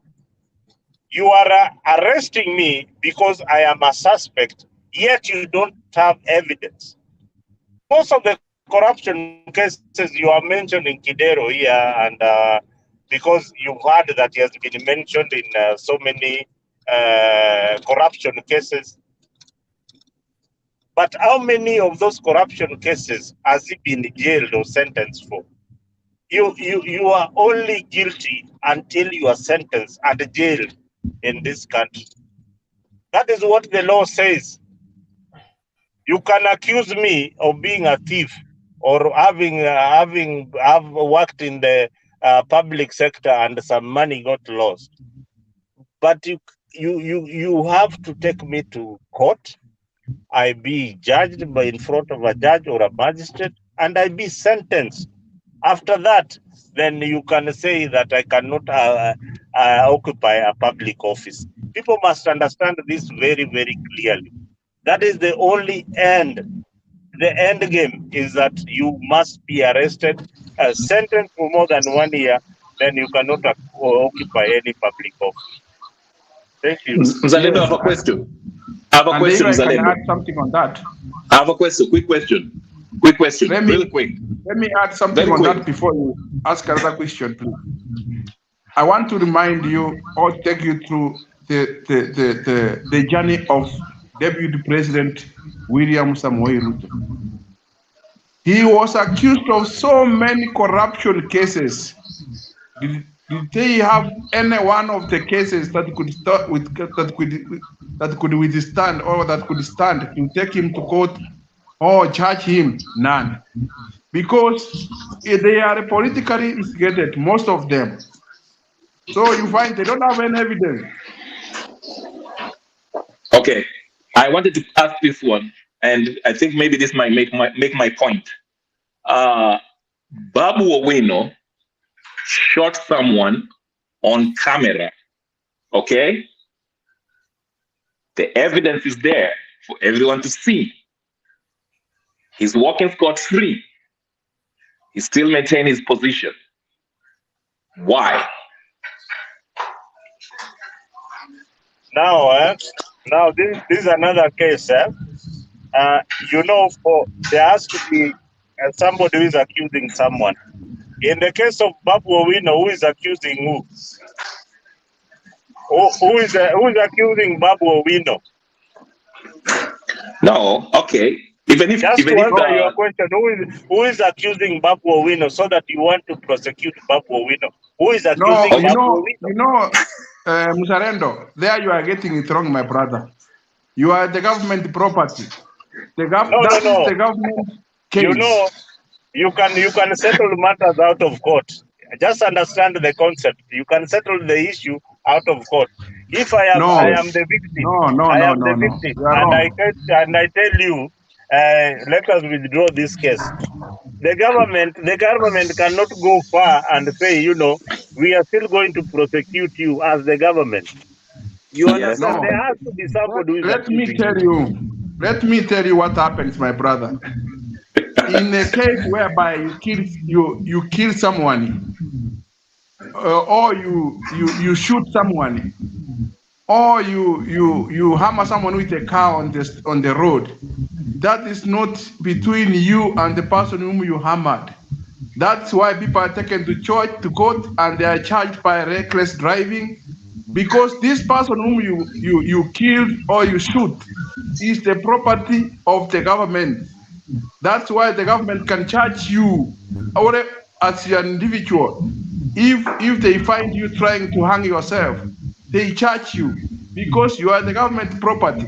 So when it comes to such cases like this one for Papa Wino, that is called a state case. Is this the state case? Whether they agrees at home and settle it down there, the government will still remain to charge the Babo Wino for using his arms carelessly and doing. Only thing that made him to be scot-free or moving out here is because he was aligned with the regime which was corrupt, and that's why they gave him that freedom. So let me tell you, that's a state case, and he's supposed to charge whether they agree or not with the one whom he shot. Mr. Fighter, you're making my point. That's exactly my point. In Kenya, if you have money, that's why we have a culture of impunity. These people keep on getting away with it. Kibero, Babu Owino, Ruto, Kenyatta, right? You cannot, unless you have someone who is willing to prosecute these people, bring the evidence, and actually follow through and jail these people, we are not going to see change. You made my point. That's why I don't trust we this are looking process. for that better government like that. We are looking forward for that government. And I don't see it in Ruto so far. He's doing some good things. I support some of his things, like helping the farmers. I like that. Okay, he's trying to do something about trade, manufacturing, bringing companies back. But the big thing is corruption. But corruption is tied in with impunity. So the people who are committing the big crimes, Sonko, these people will never be arrested. And these are the people who are messing up the economy because they're looting so much money that needs to be reinvested in the economy. So that's my point. That's why I'm saying I don't have faith in this 3% that it will go to what he's saying it will go to. I haven't seen the evidence to support it. My brother, my question comes to you. Where do you think we are going to get this angel who is not a Kenyan, who can change things, if we cannot start somewhere? Okay, this is what he can do. This is what he can do. First of all, he can go to the Kenyatta family and Moi's family and tell them, you know what? You guys haven't been paying that estate duty tax since 1969. How about you start paying it retrospectively from that time? Okay? He can start with that. He'll get. But you know what, my brother? That way you'll be going wrong. Ruto cannot go to those years. That would be very wrong. Let me tell you. He has said everyone will pay tax from where he is. So you cannot charge him for the past.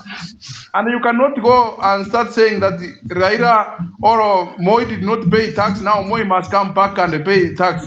Kenyatta, no, that would be the wrong way to go. Ruto has just said clearly that everyone will pay tax as from where he starts. So let us count on what he is doing now, not the past, for sure. Are you aware of the Pandora Papers, Panama Papers? Am I? Yes. Do you know anything about that? Am I aware of what? Panama Papers. The money the Kenyatta family has been. I'm aware of them, and I've spoken about them so much. So what I'm saying is, those are corruption. Those are the monies which they stole from the public coffers, which need to be reversed. So I'm saying, He cannot do that until they have the concrete evidence. Like this Mzalendo was saying, you cannot just rush and take them to court and tell them now bring the money back without any evidence that shows that this money disappeared from this account like this and this. So before you do that, you must gather the evidence, and that is what is being done. So let us not be impatient, just wait. What I'm saying is this: the evidence is there, the political will is not. Okay, because all of these people are corrupt. That's what I'm saying. My brother, you need to understand why money is being stashed in those offshore accounts. And there are regulations. You can't get that money back. You will never get it. So that is the reason why they take them to this island abroad. Because they can't take it to a place where the government can access it. They know what they're doing is wrong, but they know they're also protected by jurisdiction and laws of that particular country. So it's a tall order. It's a tall order, and unfortunately, maybe Ruto has also stashed some money in offshore accounts. You never know. So yeah, you can read the story of Isabella de Santos of Angola. The family of that, her father used to stash money outside of Kenya, the same places that these people are stashing that money. And the government that came after her, after her dad died, got off office, they repatriated all that money that he was stashing outside the country and brought it back to Angola. That was a good example that we can follow. But again, as Mzalendo is saying, there's no political will for this, and Ruto cannot put himself in that position because he might also have his hands dirty. Okay, so now I understand that. But I'm just saying, if you were serious about corruption, if Ruto was serious about corruption, he will even start with this KEMSA. So this project, it's going to raise trillions, and I can't say that I trust him with these trillions because he hasn't shown me any sign that they'll be secure. My brother, you know why KEMSA people are quiet? Have you ever heard of people like in Junet Mohammed? Have you ever heard them talk in public? No. Wait, you'll see what will happen. Just wait. Heads will roll, my brother. Okay, I'll give him time. I'm willing to give him time. Let me see. I'll see. Unasema hii mtu amekuja kwa hii hapa kwa hii sherehe ambaye hajaamuka kwake, ambaye alilala kwa barabara, ambaye alilala juu ya mabati, iko hapa. Si kila mtu ametoka kwa nyumba yake. Si umetoka umekula chai huko na umekunywa uji kwa nyumba yako. Sasa hii nyumba hakuna kitu umekula. Sasa kama chai ndio hakuna kwa nyumba, serikali walete chai na mkate kwa nyumba. Hiyo ndio kazi ya serikali. Mimi nataka kusema hivi. Hii pyramid scheme hii ni pyramid scheme ambayo wanataka kusanya pesa ya watu ili haijulikani inatumika kwa njia gani. Lazima tuangalie kama wabunge. Mbunge yoyote ambaye atasupport hii bill aende wapi? Aende wapi? Aende wapi? Aende wapi?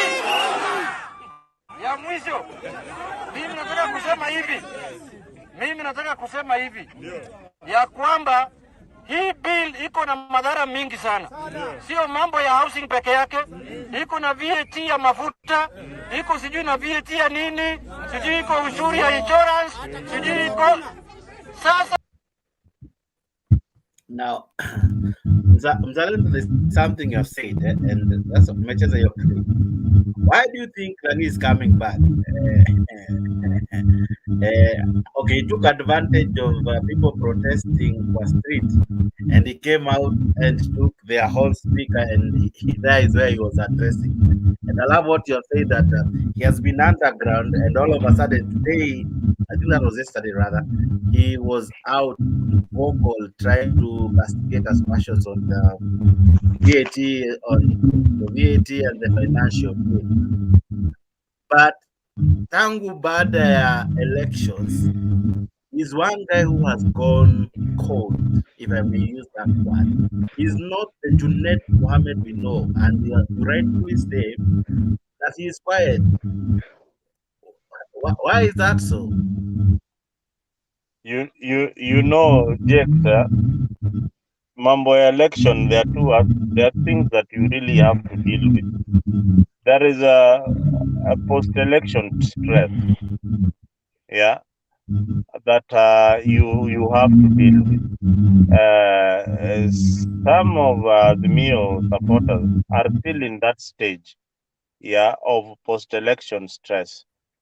You know, managing such a stress is so difficult sometimes. It can last until the next election. It will last until the next election.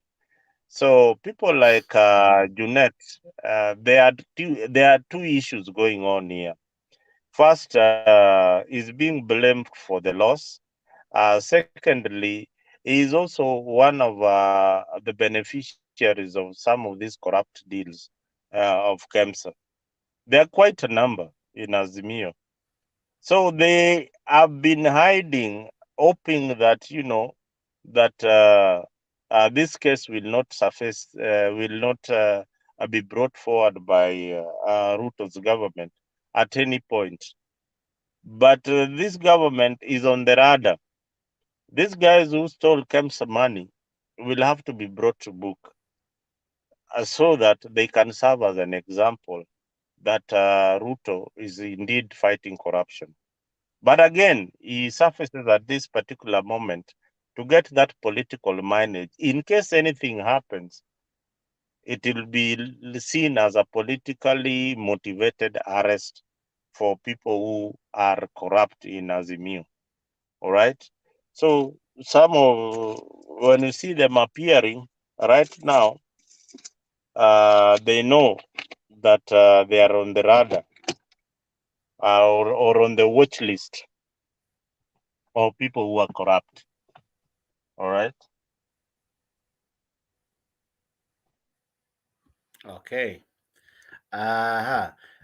Even as we near summary, jamaa anaitwa Kokwon. Kokwon, how are you? I see you. I don't know if you can hear me. Kokwon, if you can unmute, there is a mic just next to you. If you can unmute yourself, sir. Kokwon, can you hear me?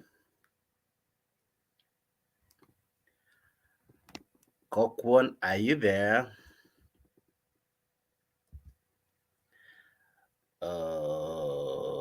Okay. Now, Eminem Fighter, I want to play another clip here.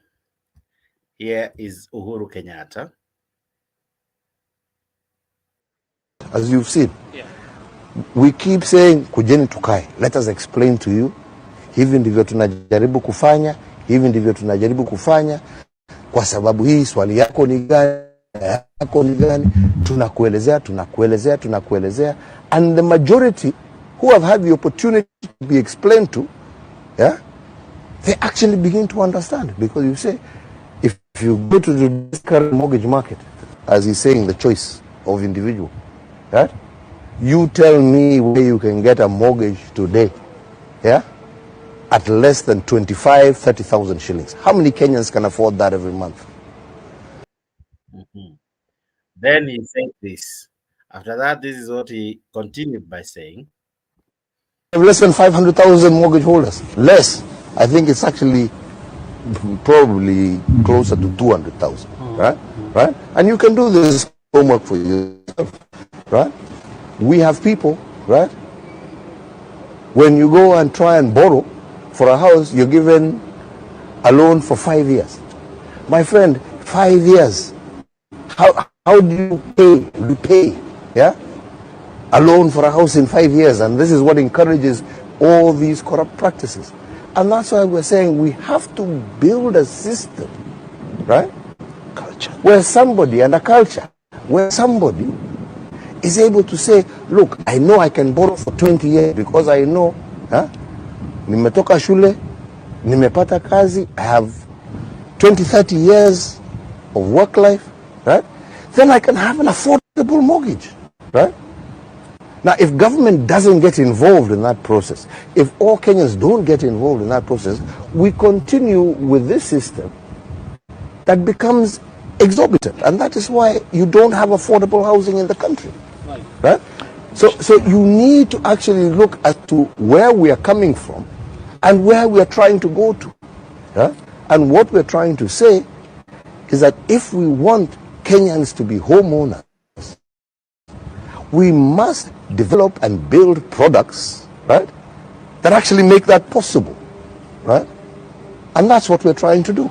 Mheshimiwa Rais, mojawapo And like ni vizuri nimalize hapa. And that is why I'm saying we are not actually, even when people go to court, we're not forcing it, as you've seen. Yeah. We keep saying kujeni tukae, let us explain to you, hivi ndivyo tunajaribu kufanya, hivi ndivyo tunajaribu kufanya, kwa sababu hii swali yako gani, shida yako ni gani, tunakuelezea. And the majority who have had the opportunity to be explained to, yeah, they actually begin to understand. Because you say, if you go it, as you've seen, yeah. We keep saying kujeni tukae, let us explain to you, hivi ndivyo tunajaribu kufanya, hivi ndivyo tunajaribu kufanya, kwa sababu hii swali yako ni gani, shida yako ni gani, tunakuelezea. And the majority who have had the opportunity to be explained to, yeah, they actually begin to understand. Because you say, if you go to today's current mortgage market, as he's saying, the choice of individual, right? You tell me where you can get a mortgage today, yeah, at less than 30,000 shillings. How many Kenyans? Now, I mean, why now are they opposing it? Yet initially, when it was the handshake, when the handshake spirit was ruling, it wasn't opposed. It was celebrated. Now they can't tolerate it. Why the sudden change of heart?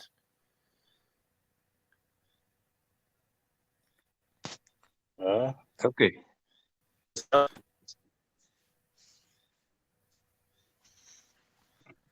I have actually answered that question before. If you could hear my submissions, I say this. This is just politically. Just one moment, Eminem, just one moment. Sorry? Eminem, just one moment. Just okay. 1 moment. Kokwon, are you speaking to me? Yes, I'm speaking to you. I think these people are trying to frustrate. I tried to get you. You're getting me? Yeah, initially I tried to get you, I couldn't, but now I'm happy I am getting you loud and clear. Yes. So what are you saying, sir? Yes, I think they're trying to frustrate the government because they don't want Ruto to. They don't want the government to do their agenda, and I think the government is determined to deduct the money. And we are ready. We are ready to pay. We are ready to pay the money because we want the affordable housing. So they're trying to frustrate, and I think the government should arrest these people. They should arrest these people and return the money because they stole everything. And I think everything will be okay by the end of by the end of by the end of June. Economy will be okay. Yeah. Why do you say by the end of June?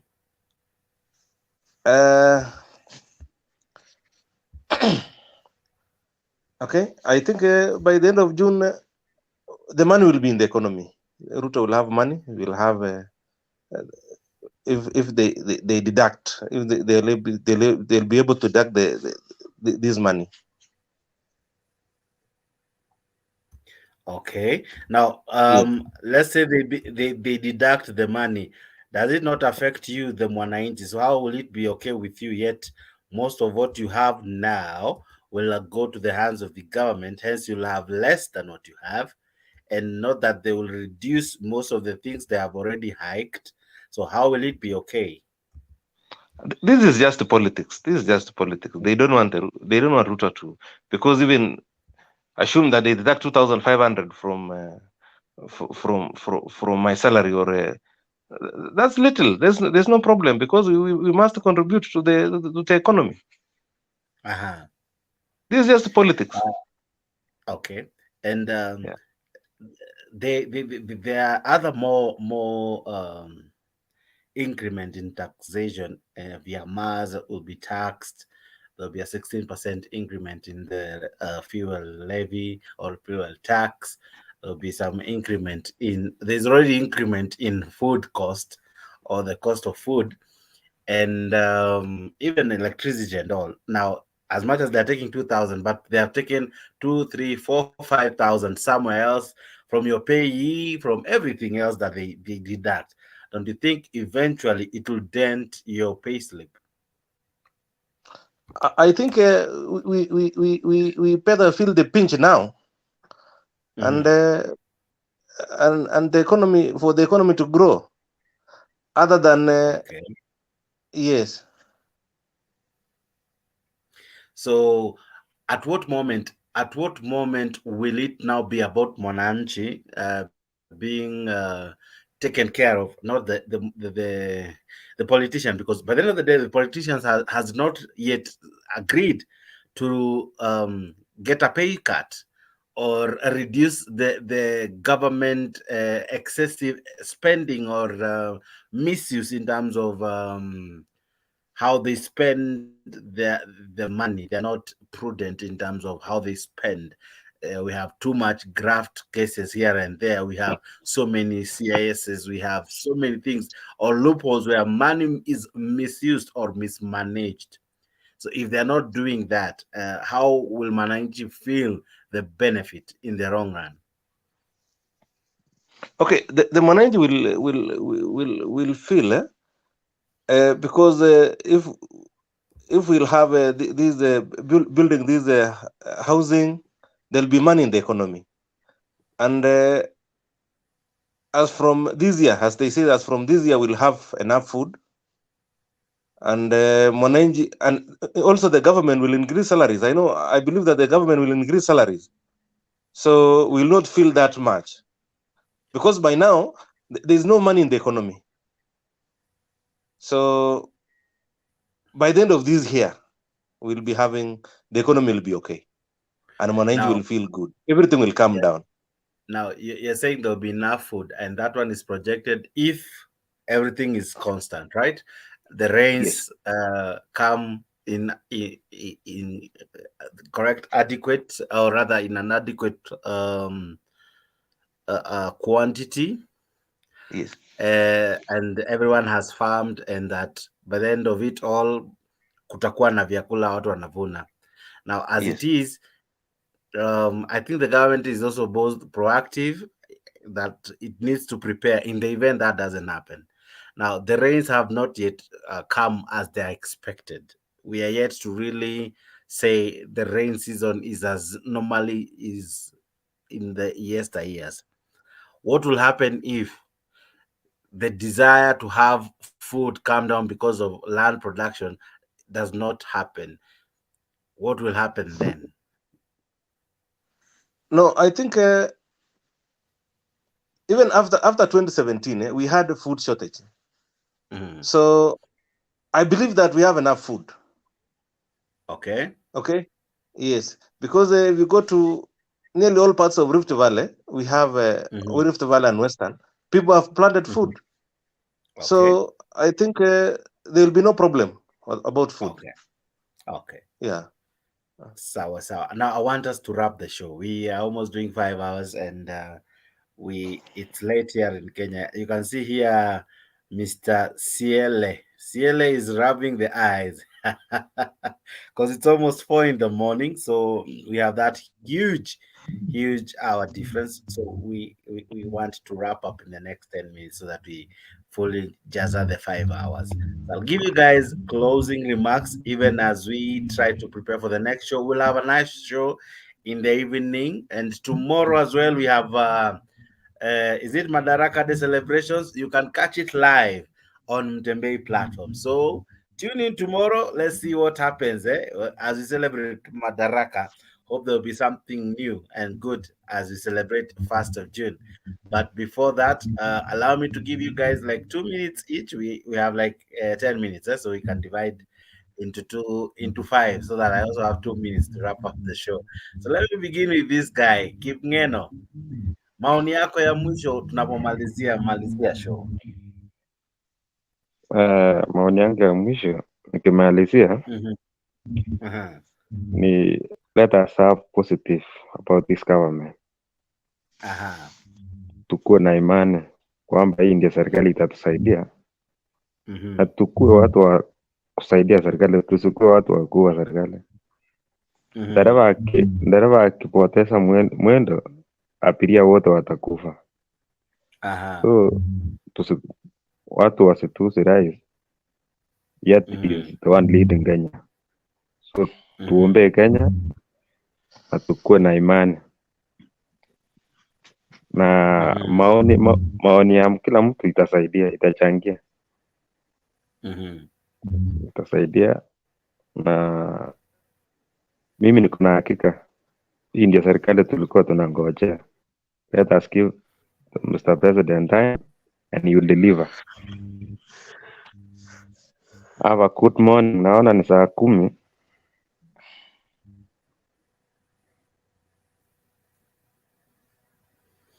Yeah. I'm okay. Thank you so much. Kip Ngeno, I know you'd want to at least lala kidogo. Let me allow you, and I wish to always invite you. This show will happen every day from 10, so I always try to find us. You can like the page and hit the notification. Utakuwa unatupata live. Eminem Fighter. You know, Jex, I've been with you in Mutebe for a long time, but you have never known my name. It's ENM, not ENM. I don't know what you are calling me. No, I call you that because there's a friend of mine. Yeah, let me say this. I want to be clear on this subject. They were supporting it, now they don't want to support it. There is only one reason. They want to sabotage this government because they failed to do it. They also want someone to fail so that it can be counted that, oh, he was saying we will do it, he never did it.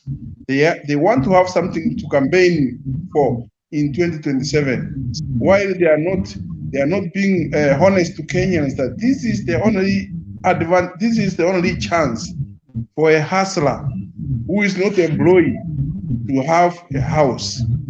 You know, this is the only chance for someone down there to have a house that you would be paying while you are buying it.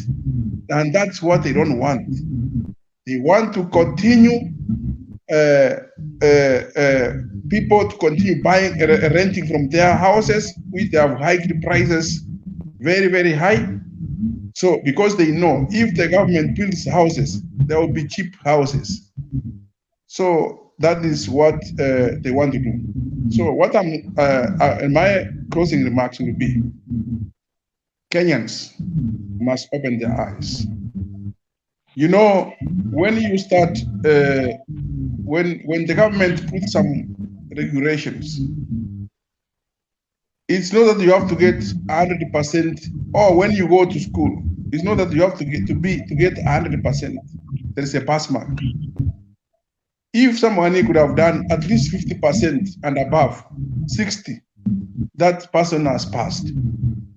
So if we try to look at what the president is doing, or he has already done in terms of from when he started up to this point of time, he has already passed. And we are hoping that going forward, by the time his report card will be read after 5 years, there will be massive changes in this country.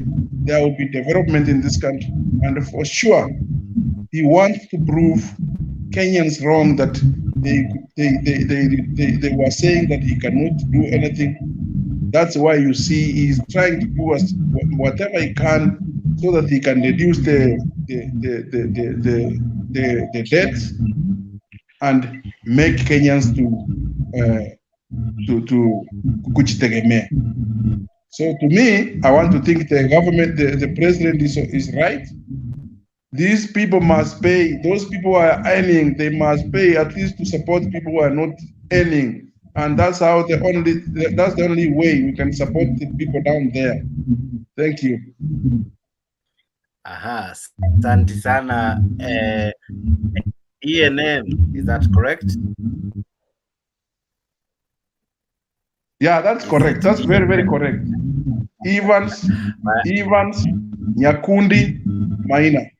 That's my name. Oh, so I don't know. I just like calling you Eminem, but anyway. Sawa sawa. Yeah. Aha, Mzalendo, my brother. I get to ask you to give us your closing remarks. Please, I'll leave you because I have to go to work in the morning, guys. Thank I wish you. Thank you so much, NM. Asante sana, Jex. See you later. The rest of the panelists who have been there. I will say this briefly because this is what Ruto wants to achieve or the government wants to achieve. First is to create employment for so many Kenyans who are in the informal sector. This will create employment for the people in the construction industry. This will create employment for suppliers. This housing scheme will create employment for mercenaries and so many other people, even the people in the transport sector. Now, what will happen eventually? Ruto, with this scheme, he will finish some of the political careers of some of these politicians. People like Kalonzo, if this thing takes off, then he has all these houses before 2000 and before the next general election, 2020, is it 2027? Then I can assure you that the political careers of most politicians will have ended. And that is the reason why they are fighting this thing so hard, so that it doesn't take off, because it will create employment in each and every county. It's not going to only create employment in Nairobi, but it's creating employment in each and every county in Kenya. And look at this, Jakes. How many times have you seen politicians building houses in the village for widows? Sijui mara wanajenga nyumba kwa ya mzee. I have even participated in one of those things to build houses. So this is something that they do, but they capitalize on it so that they can bribe the voters. So if you have a government creating housing for the elderly, then this is a plus, and this is something that we should embrace. Otherwise, I know this thing will be successful, whether wakatai, whether wakubali, this thing should go on. And Ruto should not listen a lot to the people who are not on the stage. Yeye ndio mcheza ngoma, na he has got the dancer, na dancer ni wale wa Kenya walimpigia kura. Wale wengine wote are spectators. They are watching the game. So wewe acheze game yake ama acheze kama yeye, amalize safari na watu wale walimpigia kura, aya na atimize ahadi zake. That is the only way he will cement his legacy, by providing these houses. Otherwise, thank you very much, Jakes. Thank you so much, Mzalendo. And before Kokon, are you still there? Yes, I'm there. Yeah, I give you 2 minutes to give us your closing remarks, and then I will be the last one to do the same. Okay. The government is determined The government is determined to deduct this money and they should continue. Waendelee hivyo hivyo. Hatuna we don't have any problem with the deduction. Wacha waendelee, we get money, we build this housing. This housing project is employing so many people. You can go to Kisumu, go to all these towns that it's employing people. So the government should not stop from doing that, and they should arrest these people and return our money because they stole all the money from our economy. So let them continue. Asante. Wow, thank you so very, very much. And asanteni sana, man. What can I say but to say thank you guys for always being part of this great show. Zainab Maneno, I see you. Karibu sana. Unasema hi guys, hope you are all well and fine. We are fine. Hope you are well as well, but we are good and thank you so very much. I see Domi Leisa, I see you. Karibuni sana. Black, I see you. Pen Nyagaka, I see you. Godfrey Ruto, I thank you for being part of this show. Brother Benson, and by the way, Brother Benson has a station, has a YouTube channel. Check out that channel, Brother Benson Media, BBM. That guy is doing manenos. Go there, check the guy, check the station, check the channel, like, subscribe. What a Brother Benson, Brother Benson is also one guy that comes to the show. I'm sure one of these fine days mtamuona. Ingia huko naye Brother Benson, changamka, fanya vitu kule. We will support you as much as we can. I see Jeff Mboro ako around. Karibu sana my brother. Mason Sanders, karibu sana. David Ngugi, I see you. Vicky ulikuwa ndani. Dogo Janja. I don't know if I'm pronouncing. Let me read it slowly. Dongo Janja. Yes. Okay. Asante sana. Ulikuwa ndani ya show. Karibu sana tena na tena. Kennedy Kathale, I thank you. I see Godiex ulikuwa ndani. Aha. Nani mwingine hapa? Dennis Ondieki, I saw you. I see you really contributed a lot. Kadabilo the Somali and many other commenting friends. Asanteni sana. You guys are just wonderful. I salute you. Let's do this show again from 10 p.m. Kenyan time. You can always tune in and you can trust us to give you nothing but quality debate. Thank you, Nyagaka. Thank you, everybody that made time for us. Thank you for tuning in. We are glad that you chose Mtembei. As I've said, tomorrow, today is 31st. Tomorrow, the events za Madaraka Day, cut them live hapa Mtembei TV. We shall definitely have them prepared for you. We'll also have a show in the evening, and also today, 31st, we'll still have a show. So, tukutane jioni. Kwa wale ambao kwao ni asubuhi, good morning. Kwa wale ambao kwao ni usiku wa manane, good night. Kwetu Kenya ni very, very good morning because ni very early. It's 4 in the morning. But above all, God bless you. God do you well. See you when you see me. And keep doing our country proud. By doing what? By participating in such conversations, airing your views, and not minding who is listening to you now. Either they might not agree with you, but Mtembei will listen to you because you guys listen to us. And your voice will land in nice places, and you never know. You could be the voice that finally changes our country. Asanteni sana, msiogope kuwa miongoni mwetu kila jioni. Nyinyi ambao mmekuwa pamoja nasi mnajua hii show ni show yenye, show kali, show fiti, show mumeipenda, nasi tunawapenda sana sana sana sana. Bye bye. Let me leave you with sentiments kidogo kidogo too, like one from Raila Odinga and many other small clips, and then we wrap it up. But good night, good morning, good afternoon. Bye bye. One is if I want to invest, I must have a choice where I want to invest. I should not be forced to invest in this venture or this other venture.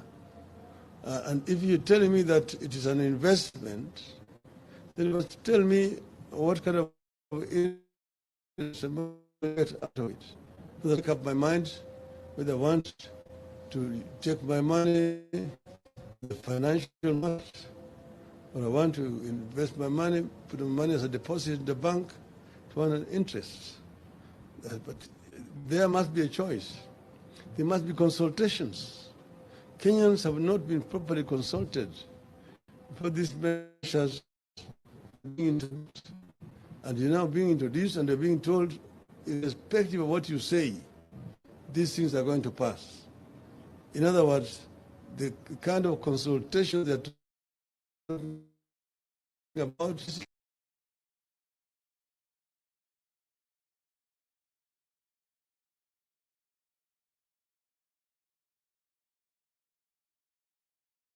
maliza mkutano yake kupitia kwa virtual meeting au Zoom, akakuja katika KICC.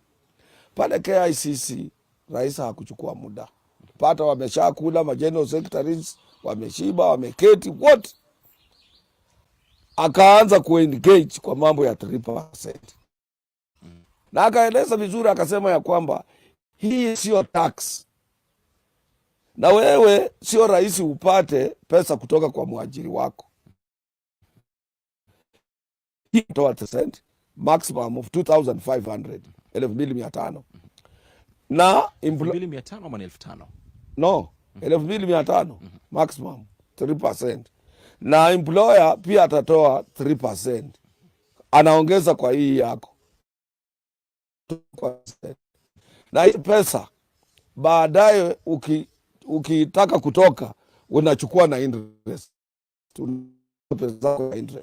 Na serikali tayari imeshaweka kwa hiyo 5 billion ya support housing, na kabla hujachukua watakuwa wanajenga nazo nyumba, na hizi nyumba ni za kuuza kwa bei ya chini, na pesa ya serikali iko ndani. Sasa hizi pesa sio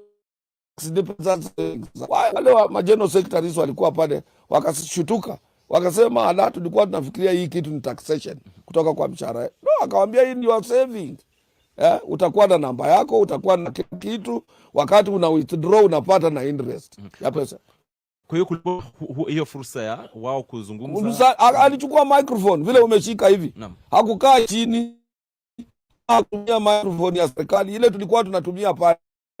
Akatoka akasonga anatumia kwa wafanyikazi akiwauliza maswali. Wengi waliuliza maswali na wakajibiwa. Mageneral secretaries, viongozi wote walikuwa pale. Wale viongozi ambao hawakuwa pale wakiongozwa na ndugu yangu Daktari Mkhwaya wa chama cha KUSA. KUSA ni chama cha staff wa universities. Alafu wengine pia ni UWASU ambayo kinaongozwa na ndugu yangu Bwana Wesonga. Kilikuwa hapo. Yule katibu mkuu ambaye ni wa wafanyikazi wa serikali, Bwana Odege mheshimiwa, yeye ni mbunge wa kule Nyatike ndani ya parliament. Pia anakaa katika ile labor board ya parliamentary kule bunge. Hawa maofisa watatu hawakuwa, kwa hiyo hawakukuja Labor Day, wakati wanajua hii maneno inahusu members wao. Iko very touchy.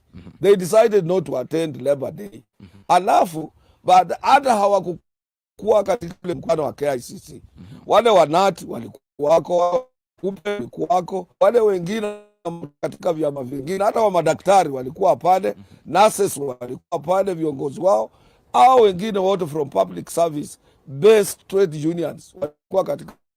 Hiyo ni kwamba hautatarajia upinzani kutokana na maelezo hayo, na rais kueleza upinzani haswa kutoka kwa vyama hivi vingine vya wafanyikazi. Hakuna upinzani, hakuna, because there was na ukitaka mkutano ambapo mtu anakuambia uulize maswali, kama wewe hapana iko satisfied, raise a question.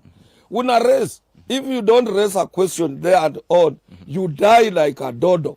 Because you are there and you are given opportunity. Kama katibu wa muungano wa wafanyakazi, itakuwa vyema nikuulize, manake unatozwa hizi asilimia hizi 3 lakini tayari pia imetangazwa kwamba kuna wale ambao hawatafuzu kunufaika na hazina hii ya nyumba. Wengi basi watauliza ipo haja gani? Manake si kila mtu ambaye anafuzu kupata hazina hiyo. Wacha nikwambie, hata sasa hivi tuna contribute pesa kwa NHIF na ukui mgonjwa mwaka mzima na zinasaidia watu wengine. That is hiyo pool ya kusaidia nchi world over. Wewe unatoa pesa yako kila mwisho wa mwezi inaenda kwa NHIF. Na wewe unamaliza miaka 2 miaka 3 hujalazwa. Watu wanatibiwa, wengine fund is there for them.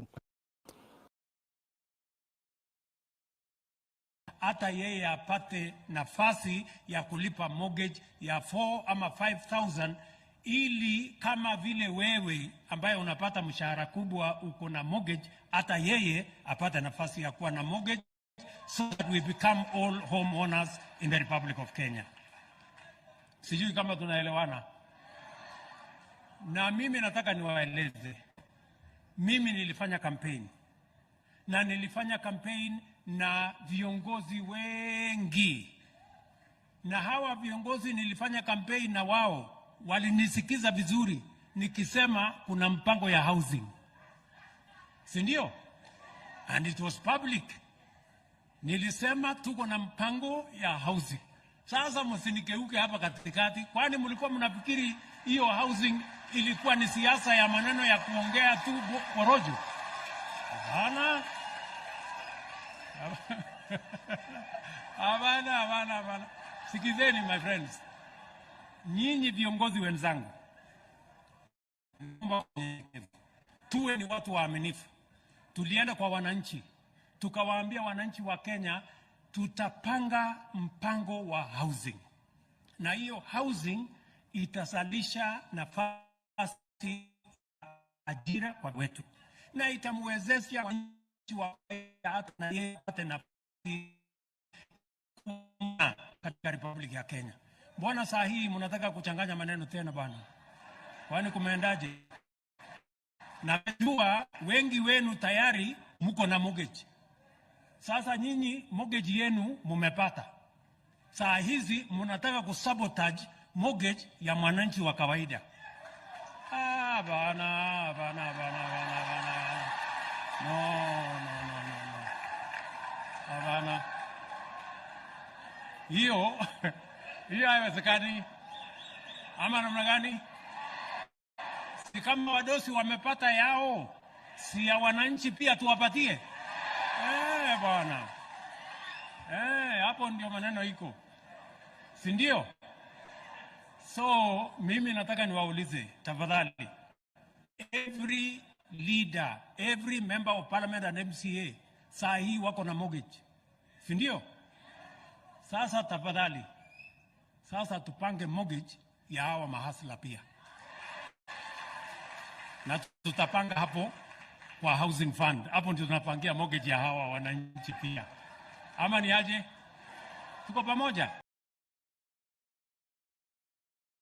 30% ya housing.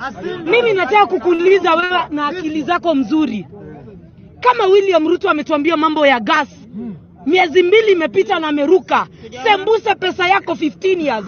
Are you going to trust that conman? Utaamini huyo mkora wewe? Wewe utapatia William Ruto pesa na Gachagua na uamini hiyo pesa utaipata baada ya miaka 15? Wananchi power. Wananchi power. It is time tuseme ujinga na upumbavu iishe nchi. Ama aje? Kama baba utatupeleka maandamano, mimi nitaongoza vijana tuende tukatoe jambo. Ama aje? Kwa sababu huyu mtu mimi sijui nikimpata nitamfanyia nini. Anaumiza wananchi. Our members have come to the conclusion that it has only bad news, worst news, and the worst news. We consider this to be a bill from people living either in another planet or another country, rather than Kenya. It is the position of the parliamentary group that the millions of Kenyans struggling with the high cost of unga, sugar, fuel, school fees, and electricity, among others, businesses struggling with shortage of supplies, high taxes, Kenyans struggling with high medical expenses, parents, civil servants struggling with diminishing pay and increased tax deductions, do not believe this bill is from a government working for them. They do not believe anyone living in this country can come up with the raft of taxes contained in the Finance Bill 2023. Our parliamentary group has also taken an extremely dim view of the arrogance with which the Kenya Kwanza administration wants to take billions out of the pockets of some of the poorest people in this country, while expecting them to cheer. Kenya Kwanza position on the finance bill is take or leave it. We take the position that the budget proposals offer completely no support for working people and upcoming businesses. For the taxes being levied, people are getting nothing in return. We oppose the burden being imposed on working people through reckless measures like house levy, income tax, and taxes on per diem. We oppose increased taxes on startups and small businesses. We oppose increased taxes on fuel, which will raise the cost of the product by at least Kenya shillings 10 per litre. Azimio is of the view that this finance bill takes us back to the 1980s. It takes us back to the era of cost sharing in public institutions. It takes us back to the era of structural adjustment programs. It takes us back to the 1980s because the people who were in charge back then are in charge today. It is our position that in the long history of budget making in this country, never has a regime tasked our people to sacrifice so much by way of taxes for so little by way of gains. We have refused to sit back and watch as Kenyans are being harassed to fix cash crunch caused by economic mismanagement, wasteful spending, corruption, and skewed and incompetent hiring into critical public positions. We reject this backward march.